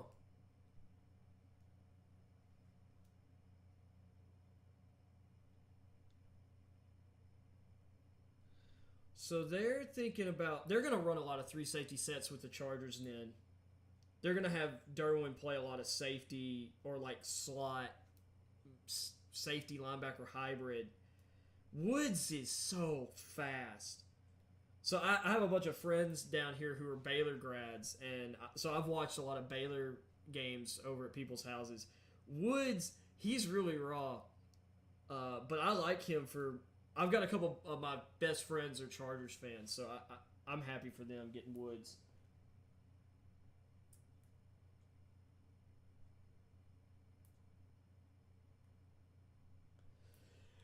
Yeah, I think a lot of us thought Taco was going to be good, and then he decided to do what he did. There was that who was that guy to Michigan State? It was something McDowell, who had like he got drafted by the Seahawks, and then he had that four-wheeler injury or like accident, and it just ruined his whole career. Which is weird because like Jason Pierre-Paul literally mutilated his hand with fireworks and ended up having several great years afterward. Broncos got Dolchich. This was I thought he might go to them at 64, so they have their Fant replacement. I'm not as high on Dolchich as some other people, but but you gotta love Dolchich's story. He was a walk-on, and he's got really good speed down the seam.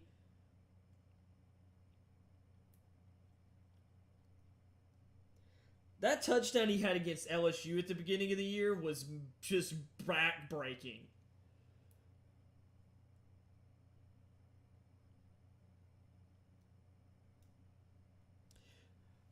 What I like about Dolchich is he's not a very good blocker, but he tries his butt off blocking. You got to respect a guy like that. But that after trade Noah Fant, man, Dolchich Wilson's going to love Dulcich over the middle of the field.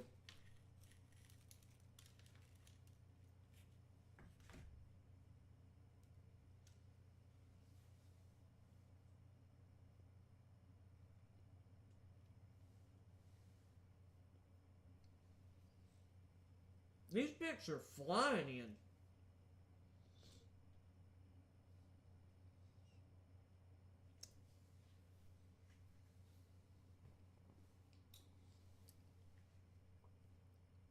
Did he just say flat the slot? Okay, that was a good one.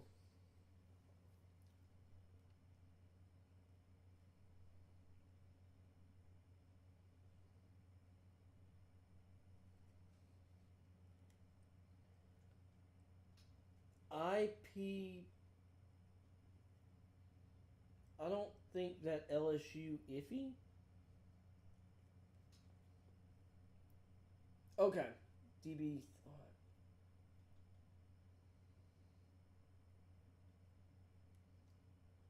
That kind of move on. Okay. Yeah. I don't think the LSU DB thought tight end was gonna. No, Dolchich is pretty athletic. Like that juke was nasty. Actually, I want to say that the DB that he juked is the guy that just got drafted right after him. I might be wrong. It might not have been flat, but that would be hilarious. No, that's all good. I realized once you pop the next one. Flat going this early. I mean, he's got some athletic ability, and he's long, but he's skinny. Man, these picks are flying in like holy crap. Now, I like Malone here.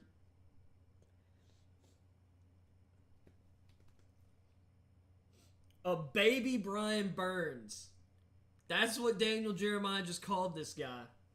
So y'all have got two explosive edge players. I want to say Malone started off his college career at Ohio State, and then he transferred to Western Kentucky. If I'm remembering correctly, he started off his career at Ohio State. Malone's got really nice tools. He's a little bit of a lighter, or I want to say I can't remember if he's 6'3 or 6'4 at 243. I think he's a little taller and a little slimmer than Ebiketie. Ebiketie's got really good speed to power. Malone's got really good bend. I think they're really good complementary developmental pass rushers there.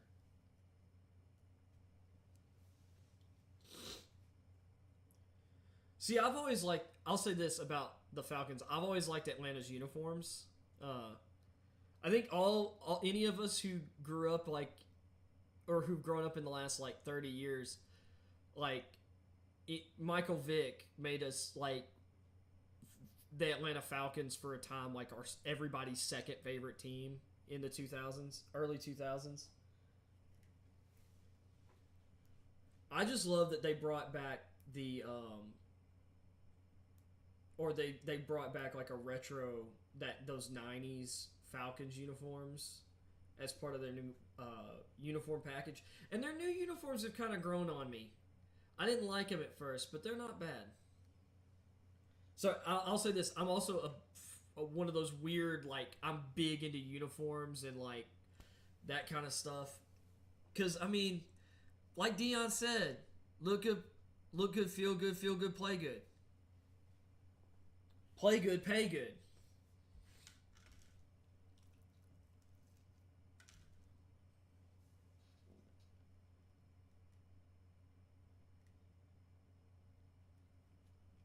Yep.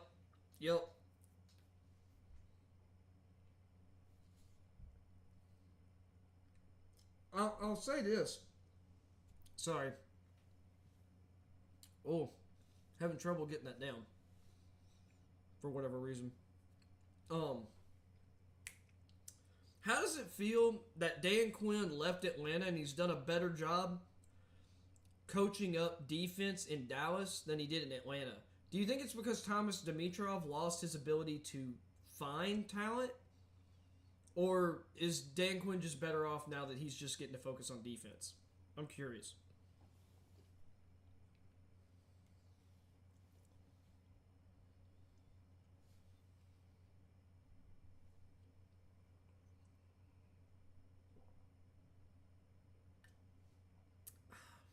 is one of the best gallons of sweet tea I've made.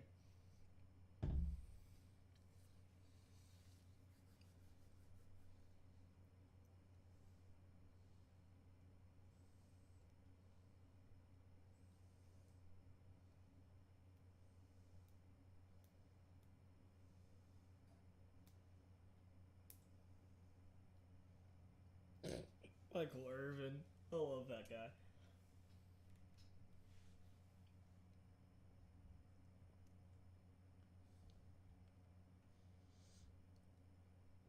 So the Eagles are on the clock again, finally.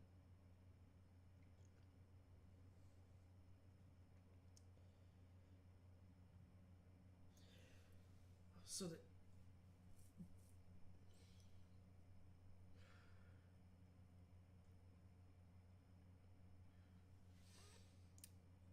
see, I think the Eagles still need a corner.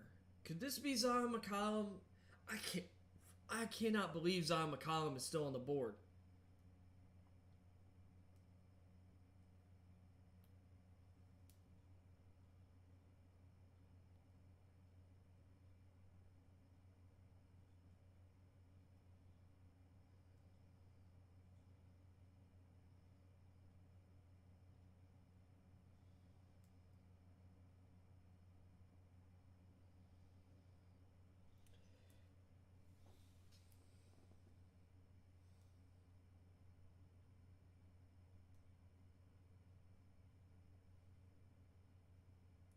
I agree with you. I do agree that he was in over his head as a head coach, and he's really personable though. I feel like he's going to get a second shot, and he might be better in his second stop.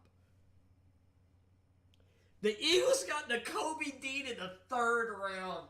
Oh my God.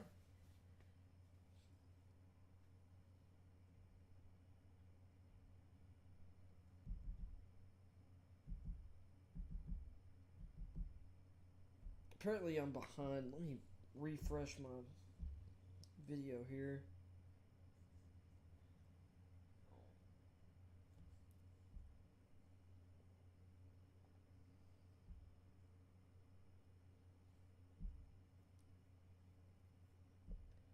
Okay.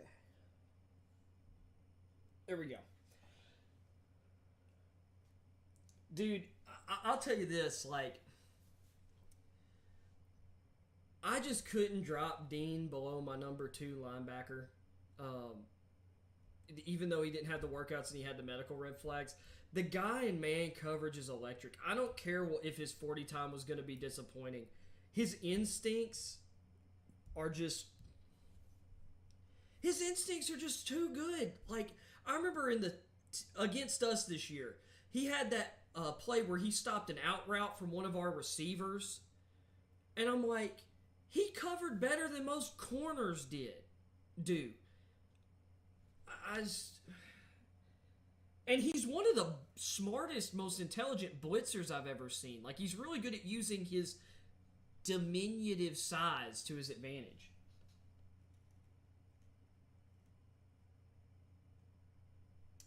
Yup.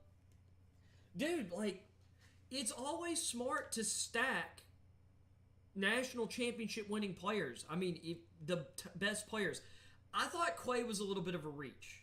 Personally, here's my thing. I'm going to give the Packers the benefit of the doubt because they nail their picks.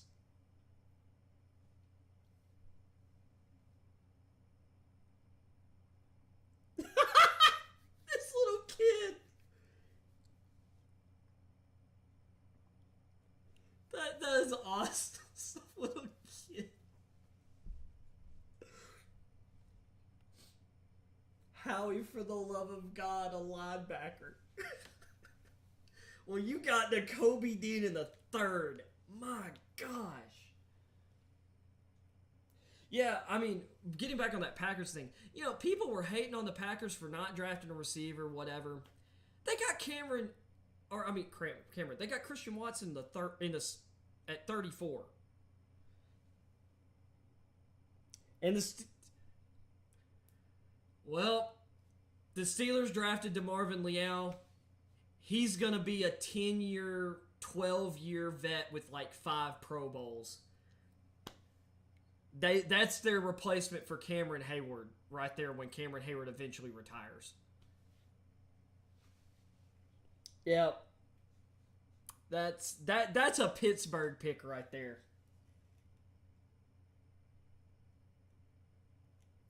I'm watching the NFL Network. I prefer to watch NFL Network to ESPN. I got kind of old and tired of. I got tired of Mel Kiper and Adam Schefter, and some of the other people on and some of them I don't hate Louis Riddick's takes necessarily, but I sometimes find him a little annoying as well.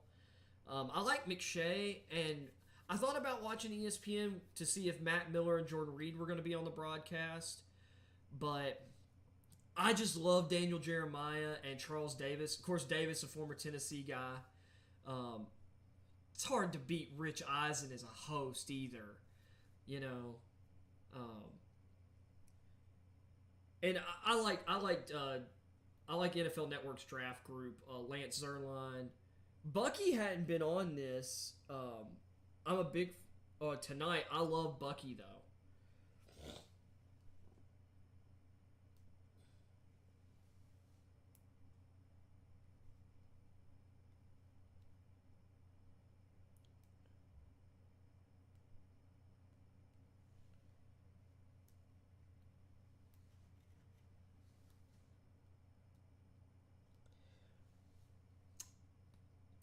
And that's a very New England pick. Marcus Jones is a great return man. He can play on offense, but he is arguably the best pure slot corner in the draft.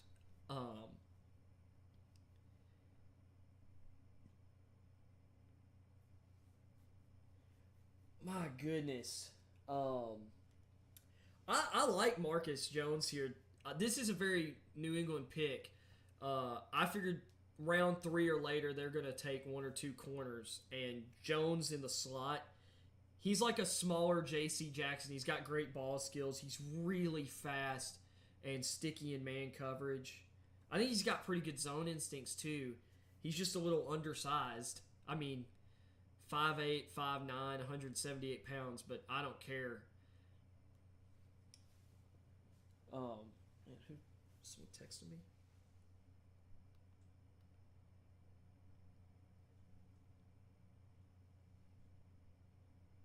Let's see here.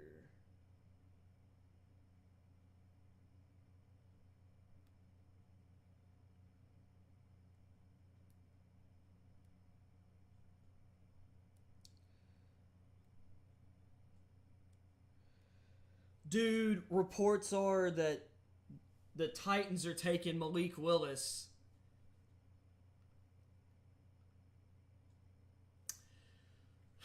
I have not been the highest on Malik Willis throughout this process. I think he's got immense talent. I just am not convinced he's going to reach his ceiling. But he's going to get to sit behind Tannehill in Tennessee. I'd rather have Sam Howell, and I'm probably one of the few people on the planet who would say that, but I'll take Malik Willis in the 3rd round as a developmental quarterback. I'd like that better if Arthur Smith was still our offensive coordinator, though. I don't really love our offensive coordinator right now after what happened last year.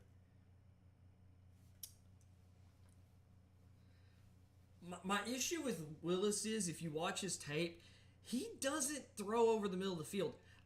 I saw multiple different plays. There's this one play. I'm trying to remember the team they were playing against. But he's got a guy run into the post. He's wide open. There's a space as wide as wider than my apartment and the garage next to it. Just that much space in either direction. No one near him. That much space in either direction. He could have lobbed the ball to him and no one would have gotten there in time. He doesn't even pull the trigger and throw the ball. It's an easy touchdown. It was a touchdown that any blind person could have thrown. Okay, that's not fair. That's hyperbolic. But I could have thrown that touchdown pass. And I have really tiny hands that can barely grip a football. I can't even really get a good grip on an NFL-sized football. I can barely get a decent grip on a college-sized football.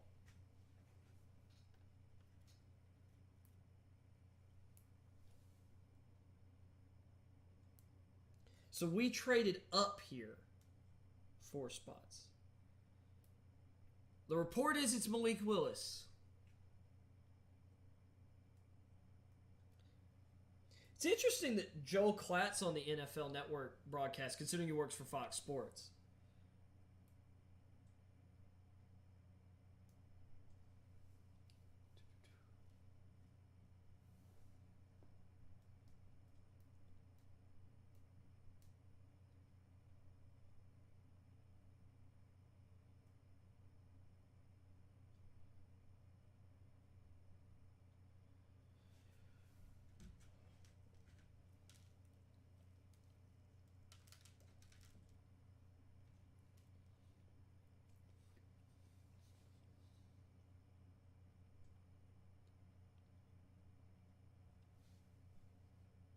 Man, I'm on pins and needles here.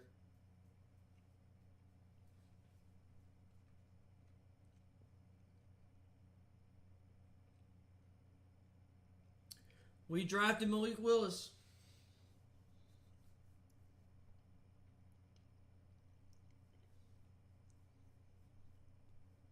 I'll say this. I'm super glad to get him in the building because at the very least we drafted a high character guy who we're not going to have to worry about having any off the field issues. We're not going to have to worry about his work ethic or his coachability or anything. Like I'm down with that. I'm not as sold on this tape, and he's really good throwing like vertical stuff down the field. He's not as good throwing and hitting guys coming horizontally. Like, he's not good at leading guys horizontally. He's good at leading guys vertically, but he can get better at all that stuff.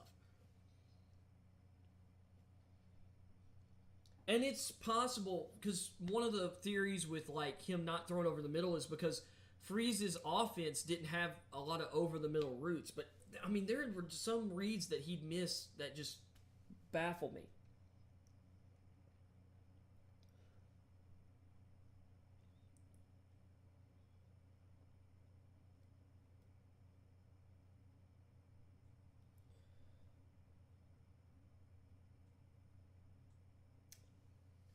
Dude, a Steve McNair comparison's not bad for him, though, from a physical standpoint and a play style standpoint.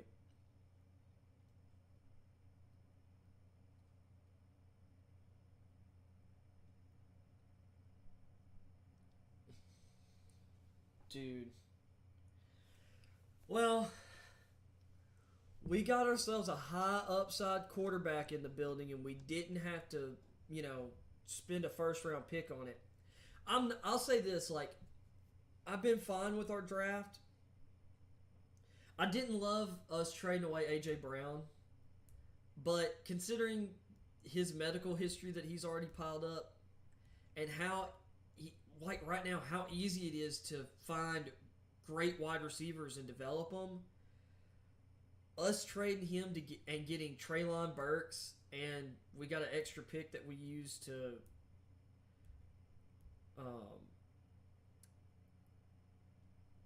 as part of getting like that trade down and getting like another third round pick. I'll tell you, I just wish we had drafted someone other than Roger McCreary at the top of the second round. Like, McCreary's fine, but I would have.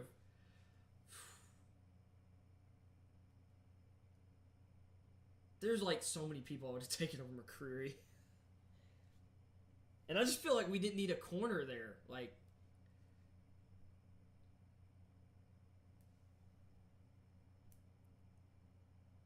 National what football league? Did they say the National Gay Football League?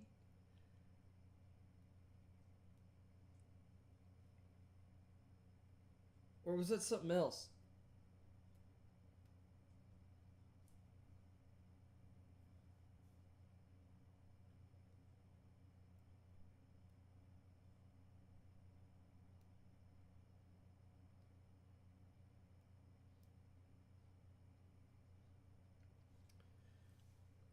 I'm just gonna say Cam Thomas. This was my comp for Cam Thomas. He's a poor man's. I shouldn't say poor man's. He is a diet version of J.J. Watt. I think this is a really good fit. At the very least, he's a better version of their other starting defensive end, Zach Allen. I like this pick.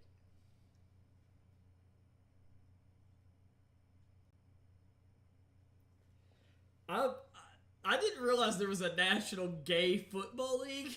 Like, what? Uh, and I mean, this is my thing. Like, I'm a hardcore sports fan. I know a lot of stuff. I mean, I don't follow everything, but like, I've never heard of that.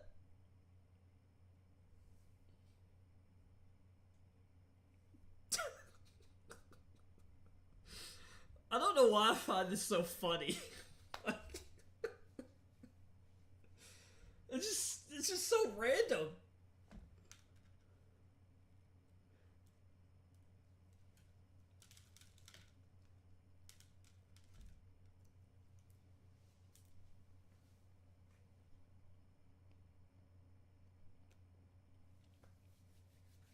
Now the Cowboys are on the clock.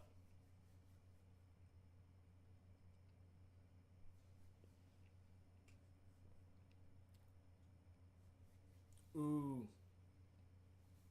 I like that pick.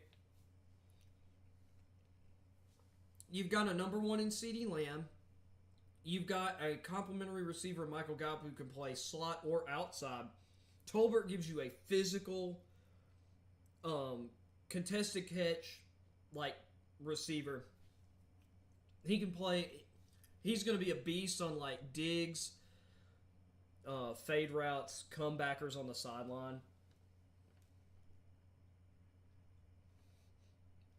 Yeah, it is not what we were expecting to hear Roger say. You were right.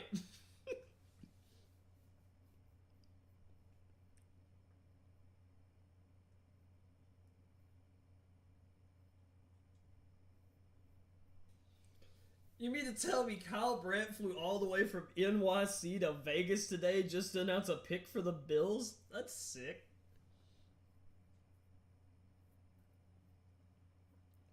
What in the... This outfit...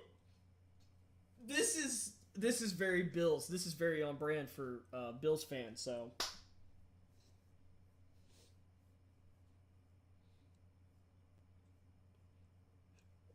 My God, this freaking get up from Kyle Brandt.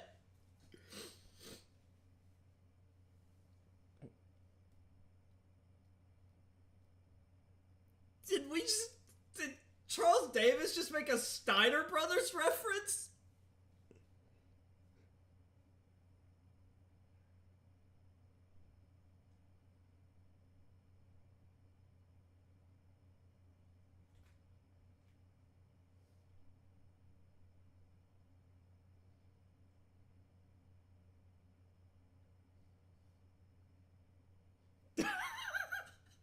This is a wrestling promo.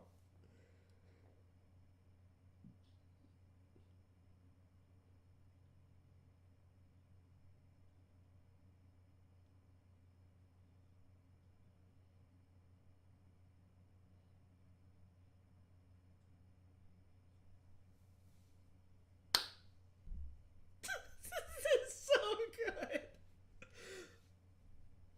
I'm riveted.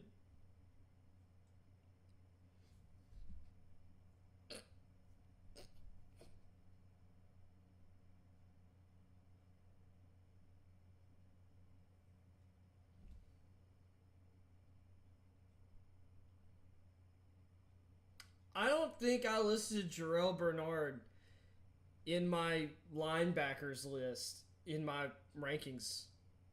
Like, and he went in the third. I mean, I'm not like an NFL professional scout, but I did 283 full scouting reports, and he was not one of them.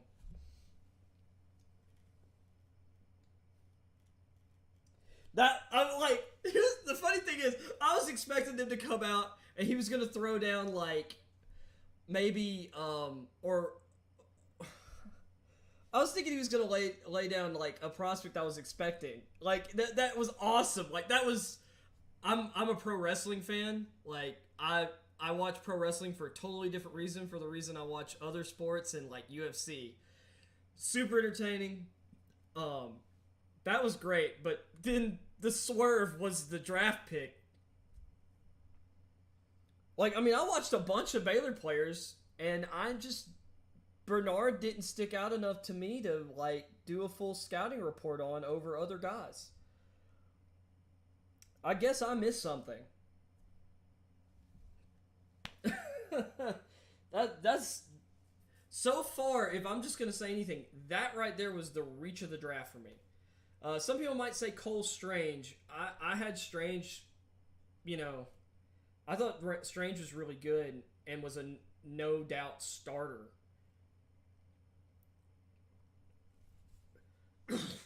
Sorry.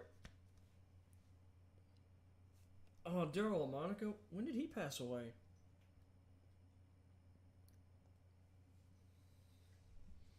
Daryl LaMonica. That dude, the map. What? Man, they used to have so much better nicknames back in the day. The Mad Bomber.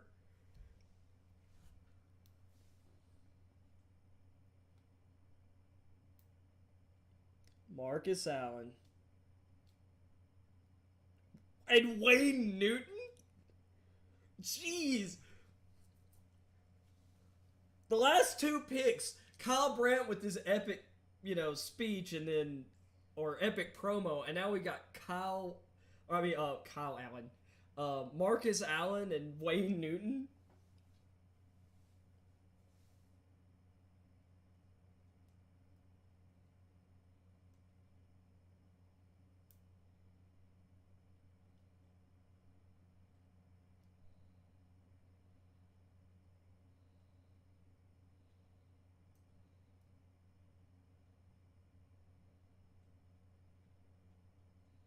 Who'd have thought you'd go to the draft and you get to see Wayne Newton?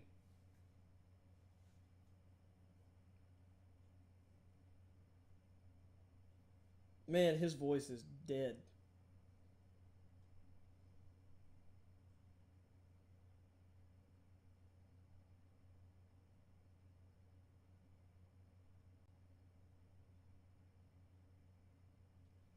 That was a great pick. I love Parham. Um, I actually would have loved for the Titans to have selected him even at 30 or at our second round pick, which would have been a reach for most people, but I'd rather had him than McCreary.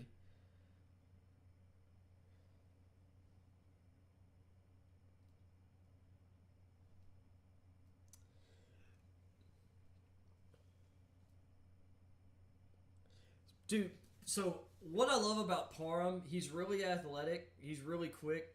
He is great. He has this his ability to get low and just anchor and sink his butt in pass protection and just not get moved. He's really good. And he has the ability to make reach blocks that a lot of centers and interior linemen can't make. And he's got the quickness to get these backside blocks on like trap concepts that certain teams like to run, where they pull the guard across and they let like a three technique through, and he can get those athletic guys on those concepts. He can play center or guard, and the Raiders, I thought the interior of their line they needed people. I think this is a great pick.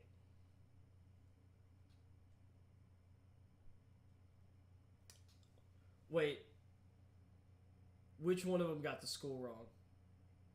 I guess I wasn't paying attention to that.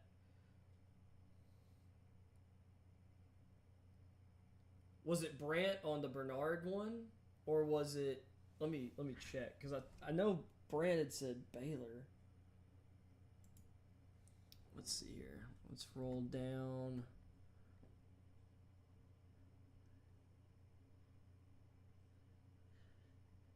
I guess he called Parham's school wrong. That's unfortunate. like, how did I miss out on Terrell Bernard out of Baylor in my? If Scouts Inc. had him 145, why did I not? I guess he just really didn't stand out enough on tape for me to really go into. Huh.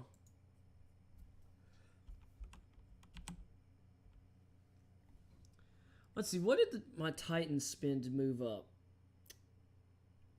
We sent 169 to move up. Okay. There were like trade downs in the second round that were just as far, where teams sent like the 209 pick. We just sent 169 in the fifth round. But I guess that's what happens when you're trading up for a quarterback. You're desperate. And the Texans spent 162 to move up 5 spots. These third round trade ups are been more expensive than the late second round trade ups. Like, what?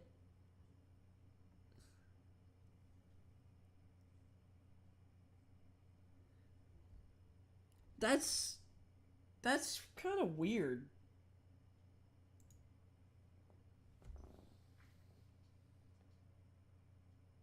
Oh, he said Mississippi. Well, Wayne Newton knew, or at least I'm pretty sure, knew Elvis Presley. And Presley's from Memphis, but he's actually from South Haven, Mississippi. So maybe Newton just, Memphis, he thought of northern, or like Mississippi because of Graceland. Which I have family, like, lived in South Haven. My great grandfather and grandmother lived in South Haven. A bunch of my cousins lived around there. Actually, so like one of my great aunts, great grandmother's, one of their daughters, her husband actually used to play football with Elvis. Well, a bunch of kids and Elvis in Elvis's like front yard, because dude, Elvis was like this crazy generous and really cool, just down to earth person in Memphis. I've got all kind of like crazy stories about him. Actually, and also, I know the guy who outfitted all of his guitars.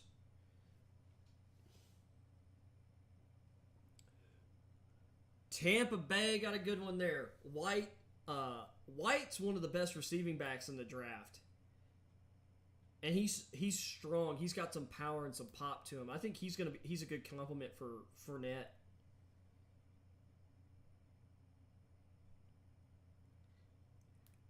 Wait, what?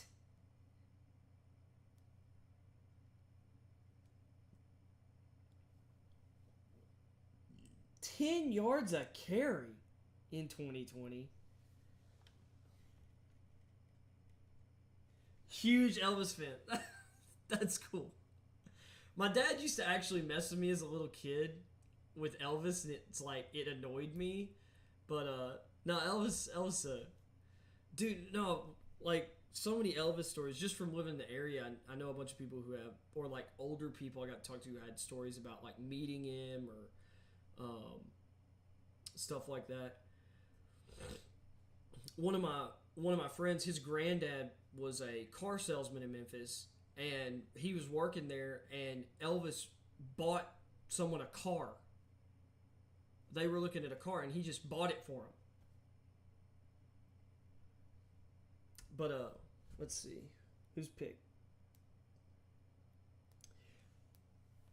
Yeah, so yeah, they've got Sean Ryan listed as a tackle, but he's going to play guard. His coaches even told pretty much everybody, yeah, he's a guard at the NFL level. Yeah, but Ryan's not going to play tackle, and he's not going to play tackle in Green Bay. They're going to slide him into guard. He could be a day one starter for Green Bay this fall. At the very least, he'll compete for a spot. But yeah, so my dad my dad plays guitar and stuff, and he played around Memphis for years. And let me read what you got here first.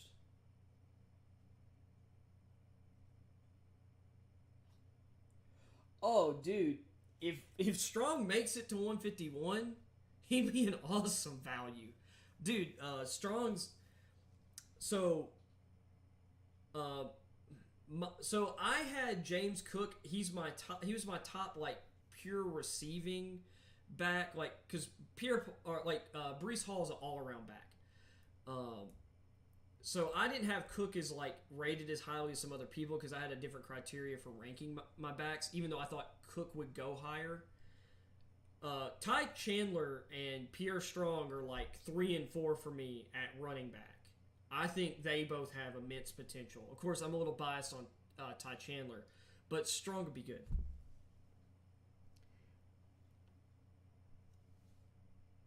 Ty Davis Price this early?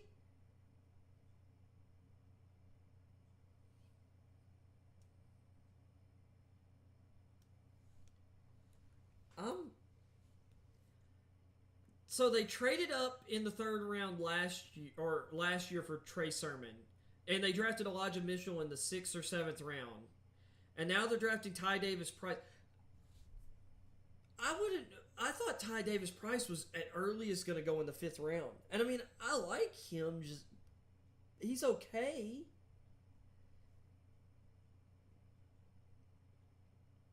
Like Davis Price is a power guy, but like I don't think he's that versatile. He had like that one crazy awesome game against Florida, but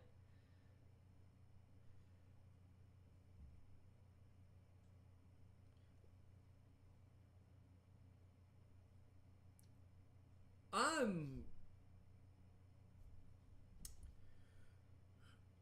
I'm really confused by that pick by the Niners.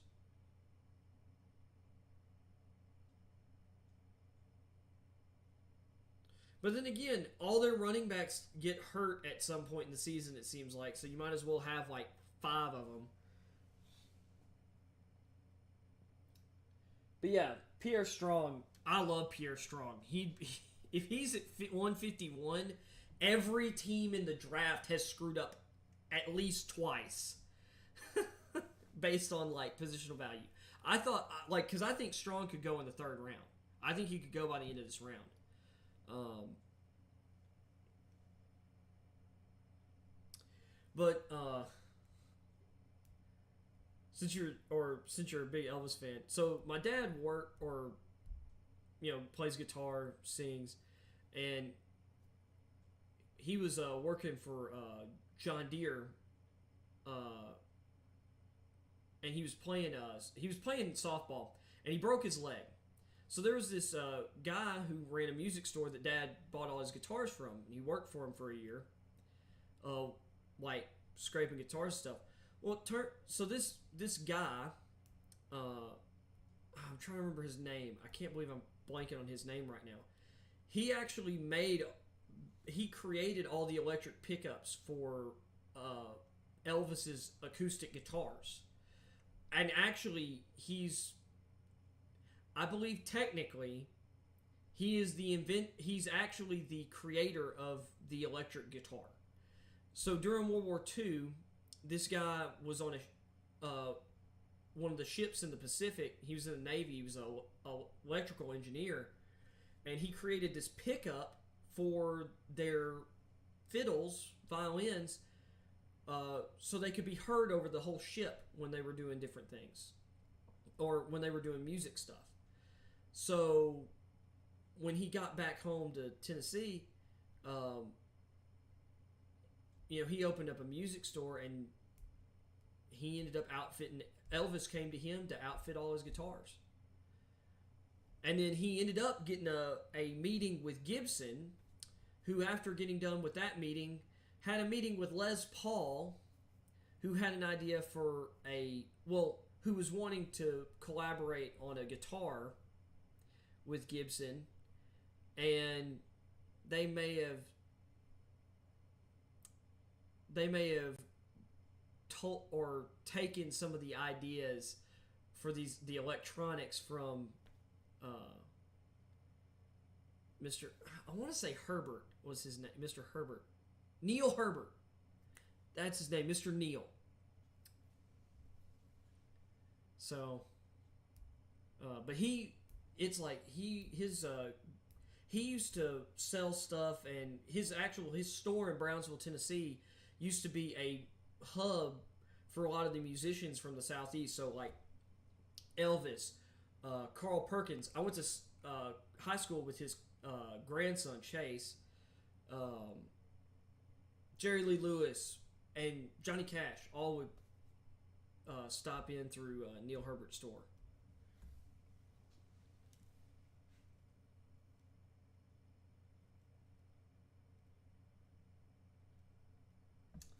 So Corral to Carolina. Carolina was really high on Corral. I think they're elated to be able to trade up and get this spot. Yeah. So Sermon got hurt kind of early, and he was doing. It's like he had kind of taken the starting job, and then he got banged up, and then Elijah Mitchell came in and was really good, who I was really high on out of Louisiana last year. University of Louisiana Lafayette, now just University of Louisiana. Um, he was like, if I was going to compare Mitchell to anyone in this year's class, it would be Pierre Strong, except I think Pierre Strong's has a little more pop behind his pads, a little stronger runner. Sermon, I think Sermon's perfect for the scheme. He's just got to stay healthy.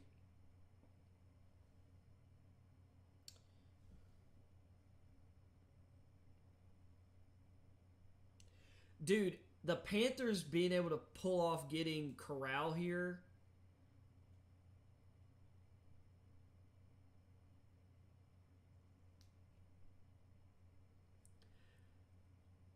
I think the Panthers being able to get him here after drafting Aquonu in the first round. I was afraid they were going to pick a quarterback at 6 and have that quarterback behind a paper mache offensive line outside of Taylor Moton. Um,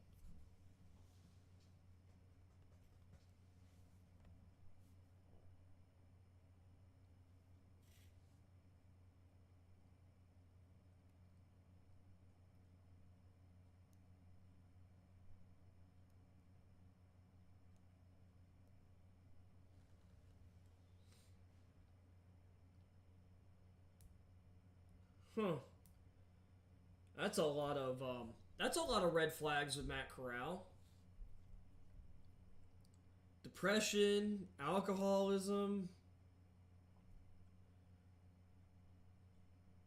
A lot of people, or a lot of the teams, thought he had weak energies. Ooh, that's a lot for Rappaport to dump on us about the guy.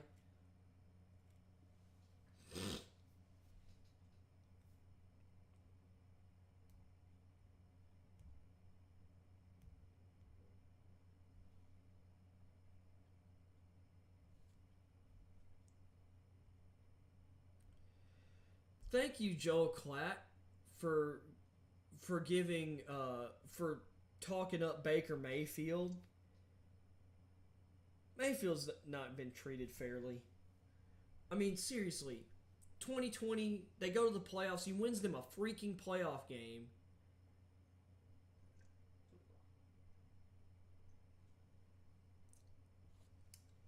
Now that's a pick I'm not shocked by.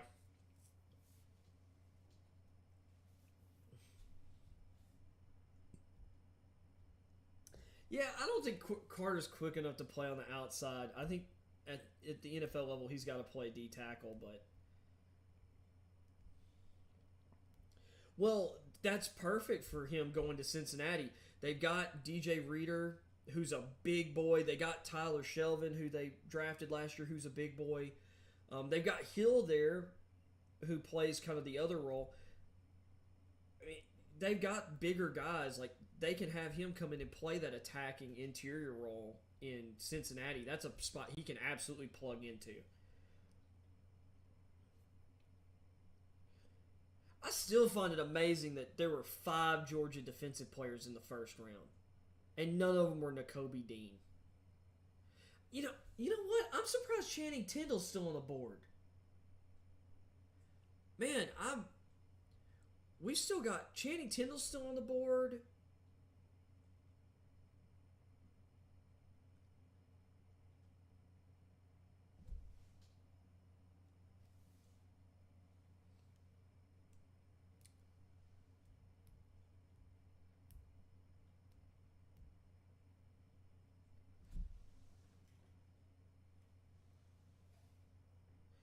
Dude.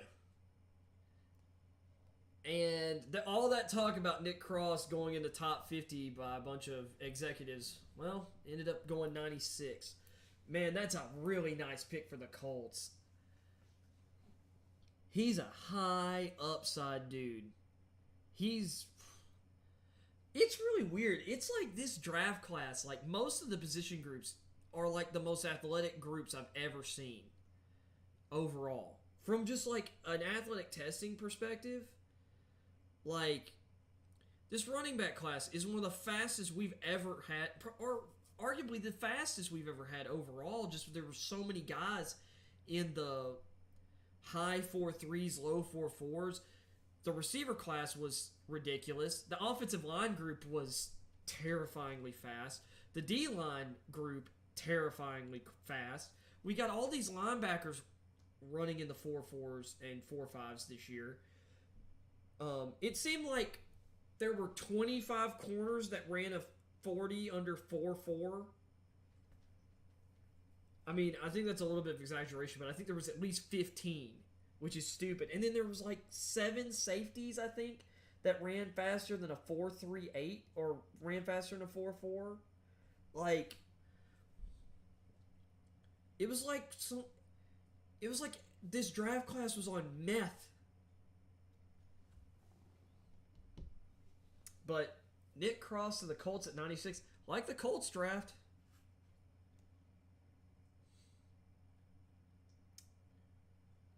Let's see. Let's catch up on some of these like trades that have happened since.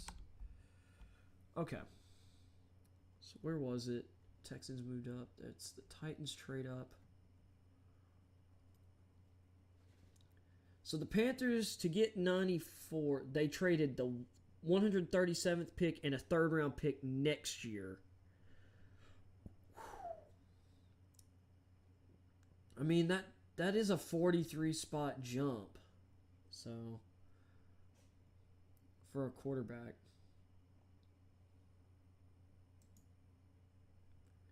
And then the Colts... My goodness, the Colts trade a third-round pick next year to move up. That's 83 picks for the Broncos to move down. Well,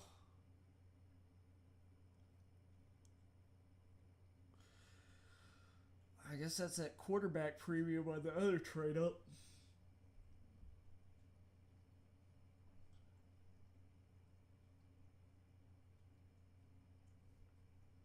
I'm getting tired.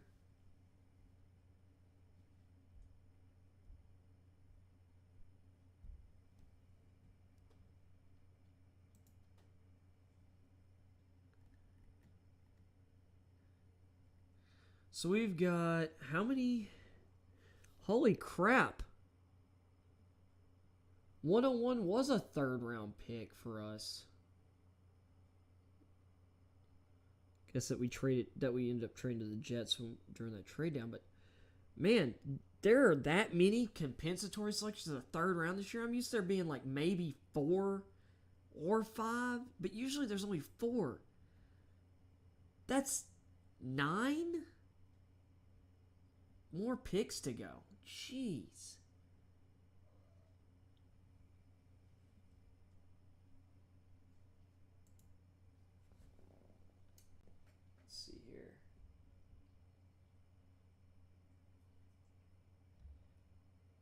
Taught Jonathan Grenard in 7th grade. That's cool. Yeah, he really did pop off in year 2. I'm not shocked that he eventually popped off because I remember, because I watch a ton of SEC football outside of, Tennessee. I spend, all Saturday in the fall glued to TVs. Grenard and I mean his athletic testing numbers weren't crazy or anything, but he had really good bend, and he just had good technique, good motor. Like,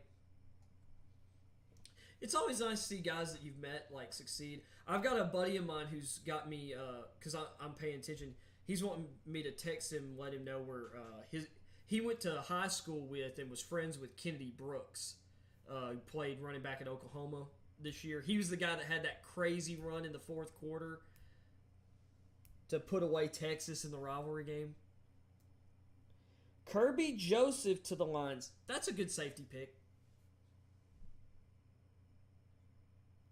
I have safeties on the board rated ahead of him, but he's solid.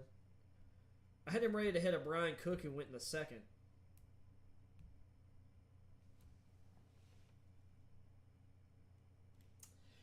Yeah. I have to replaying that Kyle Brandt thing. Oh gosh. I'll tell you what, man. I've been up since 6:45 this morning, and I had a late night. So I would have streamed last night, but it turned out I had a conflicting event. I'm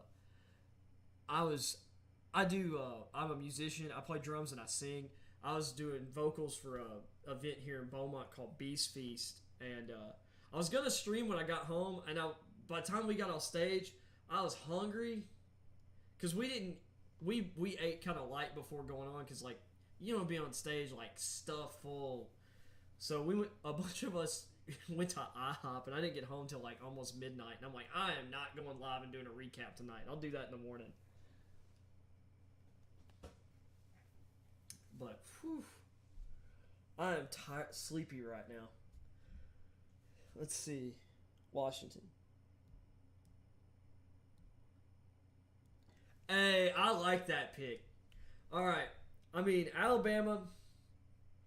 As much as I hate that they're so good, like I respect the crap out of Saban, and same with Georgia. Like, man, it's like it sucks that we're having to deal with these two giants, but I really respect the process of Smart and Saban. Brian Robinson is actually one of my favorite guys that's coming out of Alabama. Like his story, like he didn't transfer out. He was just patient. He's one of the best pass protecting running backs I've ever seen. Like, and he's got good hands. There's not too many running backs that are as big and physical as he is who have as good hands out of the backfield as he does. He's just really solid. I think he's exactly what they need to pair with Antonio Gibson there and J.D. McKissick. I think he could actually end up beating out Antonio Gibson for the top running back spot.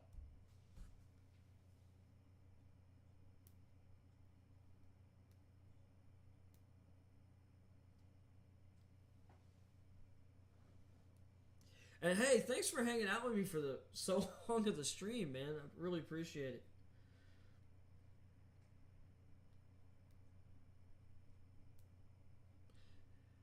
You have made my night. Because I'm fledgling at this, and I'm trying to get better at it.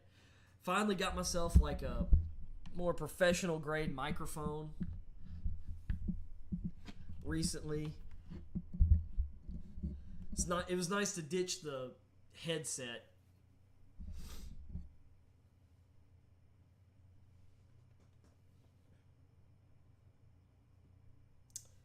All right, Cleveland. What you got for us, Cleveland?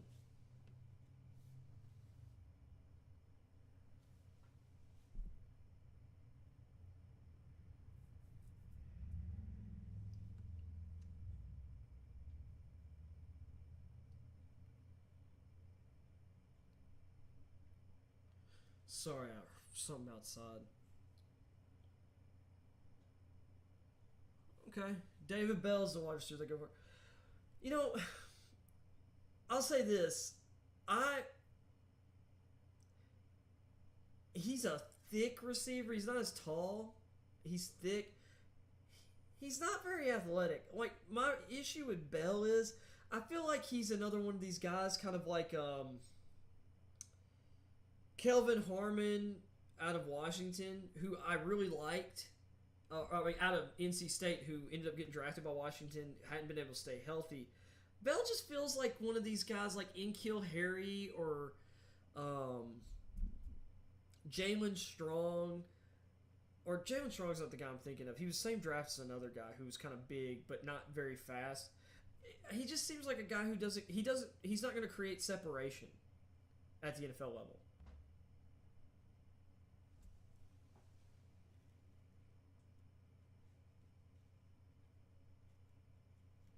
Yeah, and I can play and sing at the same time. I'm a little out of practice on doing the singing while playing drums. Haven't needed to as much. But when I was like in high school, I grew up, or my dad raised me on a lot of classic rock type stuff, and then I got into like pop punk and then a lot of the post-hardcore, metalcore stuff in the late 2000s. So like Under Oath, the first metal album that I bought with my own money was Define the Great Line by Under Oath. And Aaron Gillespie, their drummer, sings and plays, and so I wanted to be like that. Cardinals go with Myjai Sanders at the end of the third round. So they got another guy for their front seven.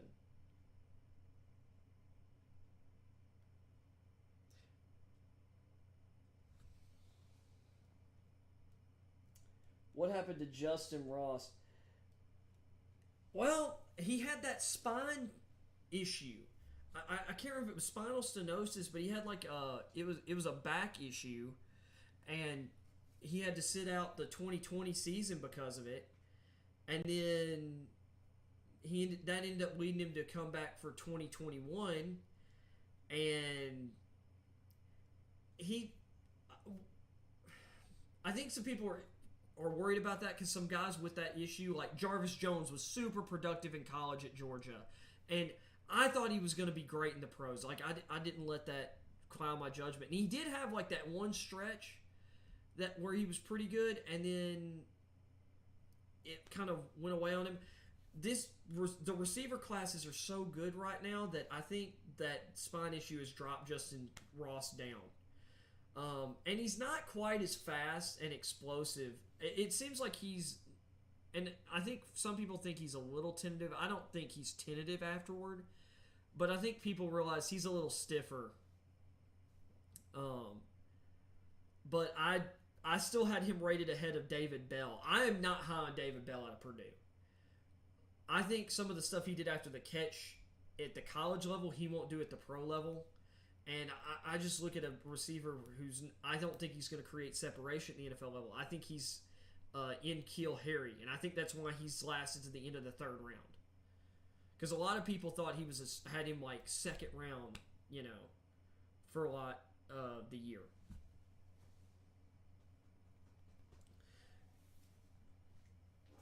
But yeah, Ross, what time is it right now?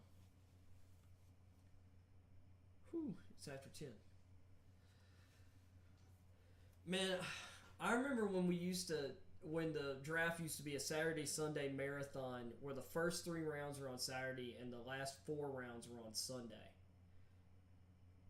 Oh man, I love this 3-day format that they do now. It's so much better. And I don't have to worry about the draft being on Sunday when I got church day. But yeah, just kind of getting back to what I was saying about the whole, or answering your question about drums and stuff. Like a bunch of bands I listened to in middle school and high school had drummers that also did like clean vocals, especially. Like I said, Under Oath, Atreyu, their drummer had really great cleans. A lot of my friends, a lot of people like to compare me to him. And one of my bands, we used to do a couple of their songs, particularly The Theft, which I learned how when I was in high school. I was in band for a little bit. I learned how to play that whole song on the marimba, like the melody through on the marimba. It was really weird.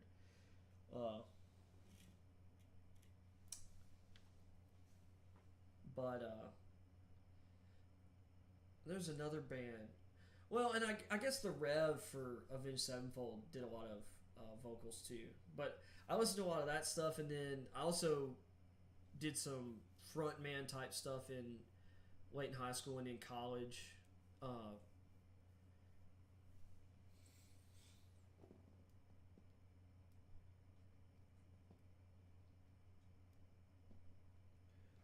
for the band. Um, the band. I know. I mean, I don't know if you're trying to also figure out if the band is a show or a band just called the band. I know that the drummer for the Eagles, what's his name? Um,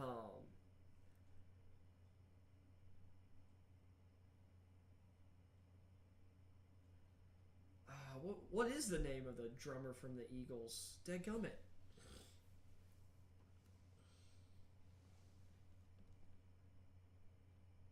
Okay, the band.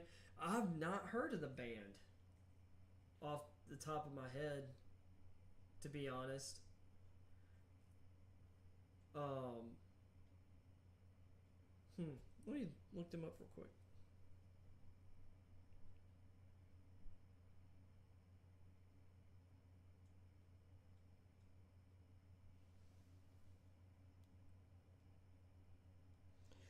Jets drafted Jeremy Ruckert.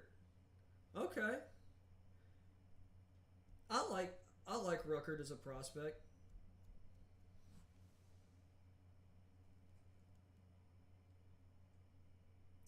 They brought back Bob Dylan, then formed their own band called the Band. YouTube. Gotcha. Okay, that rings a bell. Uh, my friend Kevin is a huge Bob Dylan fan. He's referenced the band before.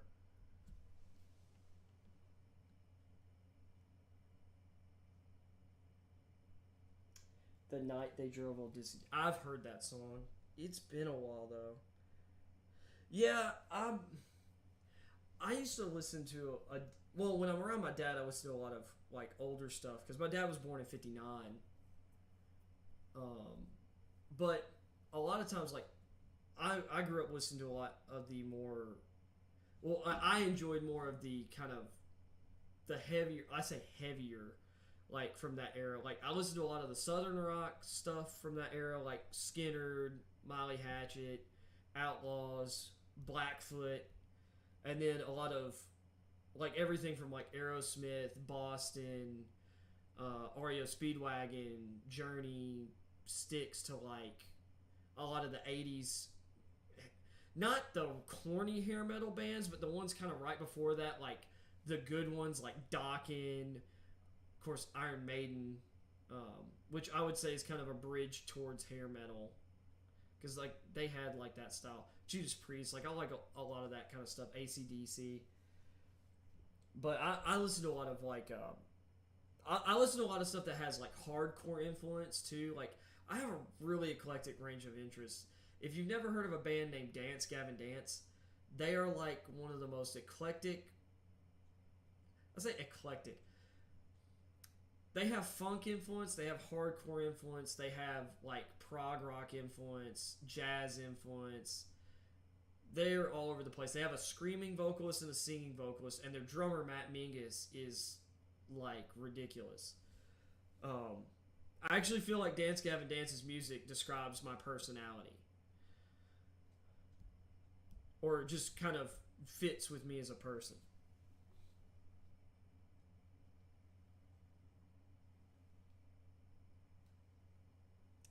And there goes Tyndall. He's a good fit for. He's a good fit there. Well, Tyndall's a good fit anywhere. I tell you, speaking of Georgia linebackers, I was so thrilled when my Titans drafted Monty Rice last year. He was one of those kind of like my guys that I was just like, when I saw we made that pick, I was excited.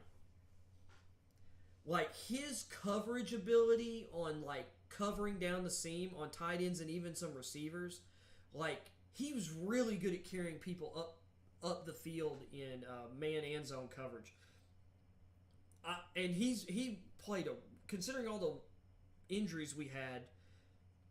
Everybody got injured at inside linebacker at one point. Rice played really well when he had a bigger role this past year. I was super glad when we got him.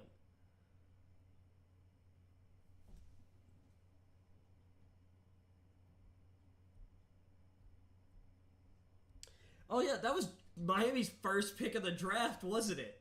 Oh crap. And that's honestly that's a really good value after the like pick 100 or like now that we're down in the to the compensatory picks here in the third round. Like I really thought Tyndall might end up in the top 50.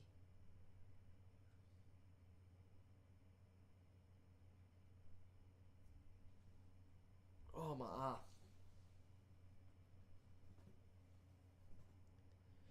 Dude.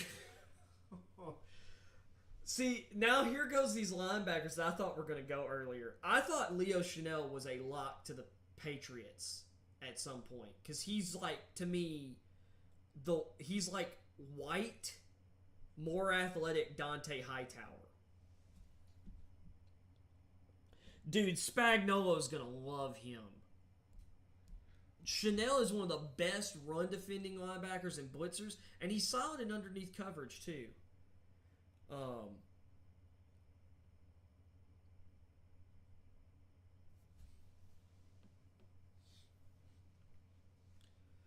oh my, I think my allergy meds might be wearing off.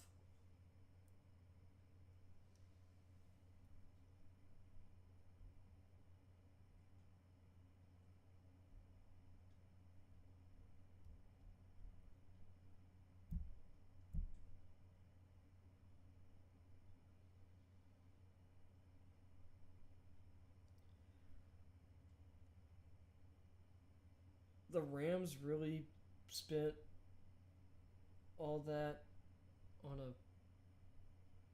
trailer for the. Okay, that was interesting.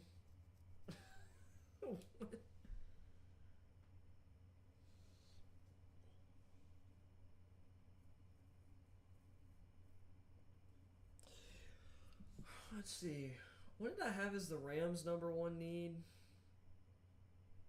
I was thinking a edge rusher across from Leonard Floyd. Interior offensive line.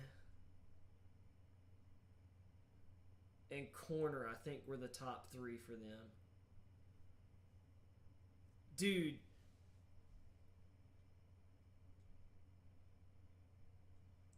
Don't really care about Terry Killam that much, but Steven Jackson. You want to talk about a guy who doesn't get enough love? Steven Jackson told away on that really terrible stretch of Rams football, and he was awesome. Like, Steven Jackson's one of the best running backs I've ever seen. And he was stuck on some bad teams.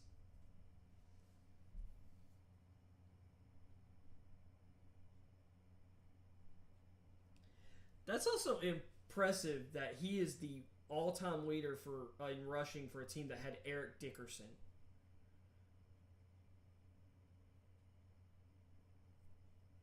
And Marshall Faulk. He has more rushing yards for the Rams than Eric Dickerson or Marshall Faulk.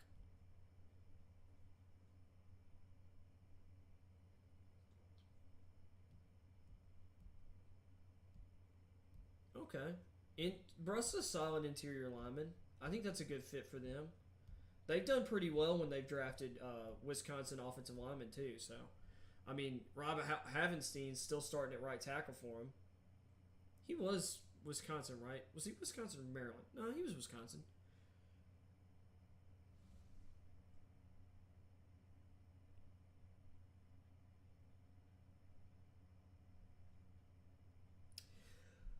Um. Oh yeah, and I guess like I was thinking like, yeah, and more rushing yards than Todd Gurley. Although Gurley's run wasn't as long as Jackson's.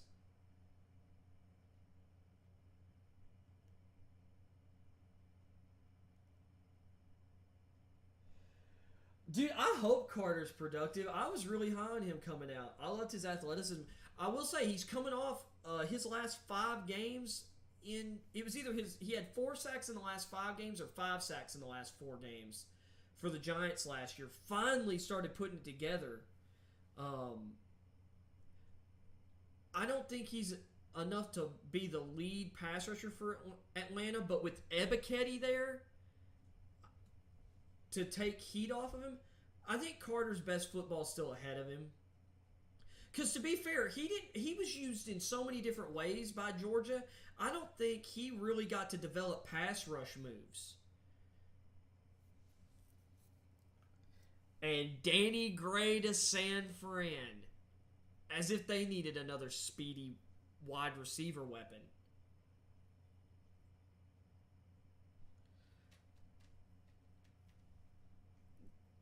Wow. That's a solid pick by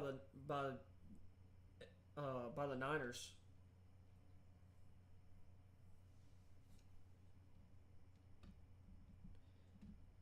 How many receivers is that now?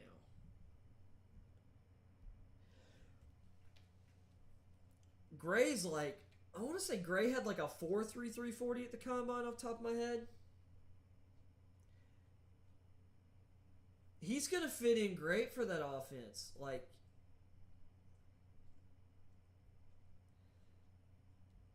the 49ers just need to get Deebo Samuel's contract figured out eventually.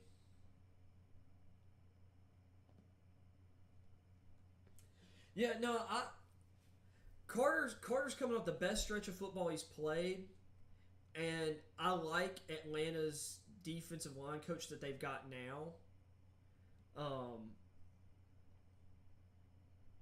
I'm trying to remember his name right now, but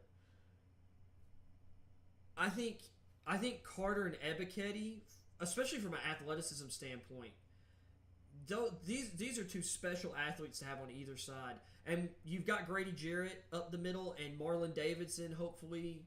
And they've got another interior guy that they drafted last year. They've got like kind of 2 guys to rotate across or next to Jarrett. I think Carter is in a good spot to develop in Atlanta. And I think he's going to like being back in Georgia as well. So I hope he does well. I'll tell you what, I was super excited last year about Azeez Ojulari. I loved his tape. He kind of, in a way, like he was kind of a one-trick pony, but he was so good at that chop move that he'd run. Like he was,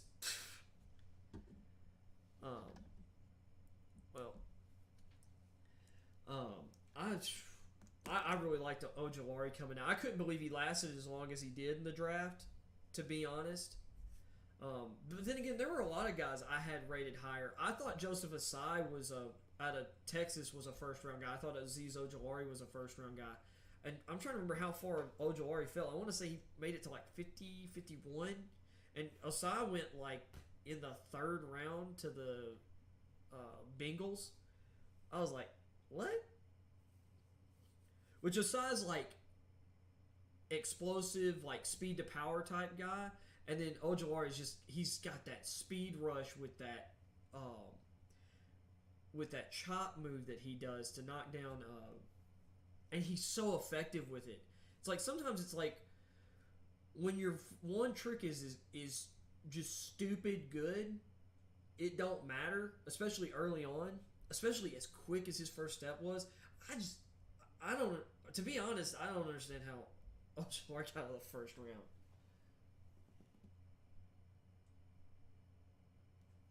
I'll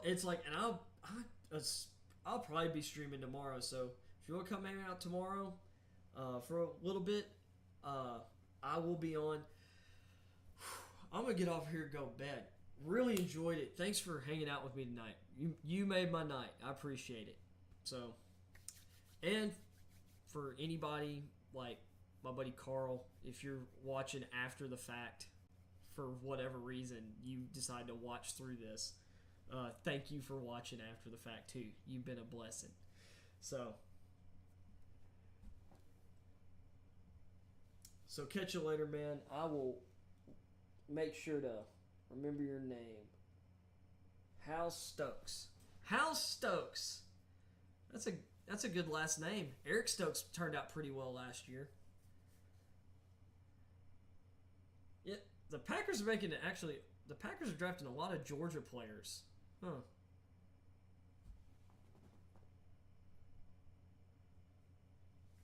Hey, no problem. That's what I'm trying to do in my channel. So I'll catch you later. Oh my goodness, I can barely hold my eyes open. I'm so stinking tired. Peace.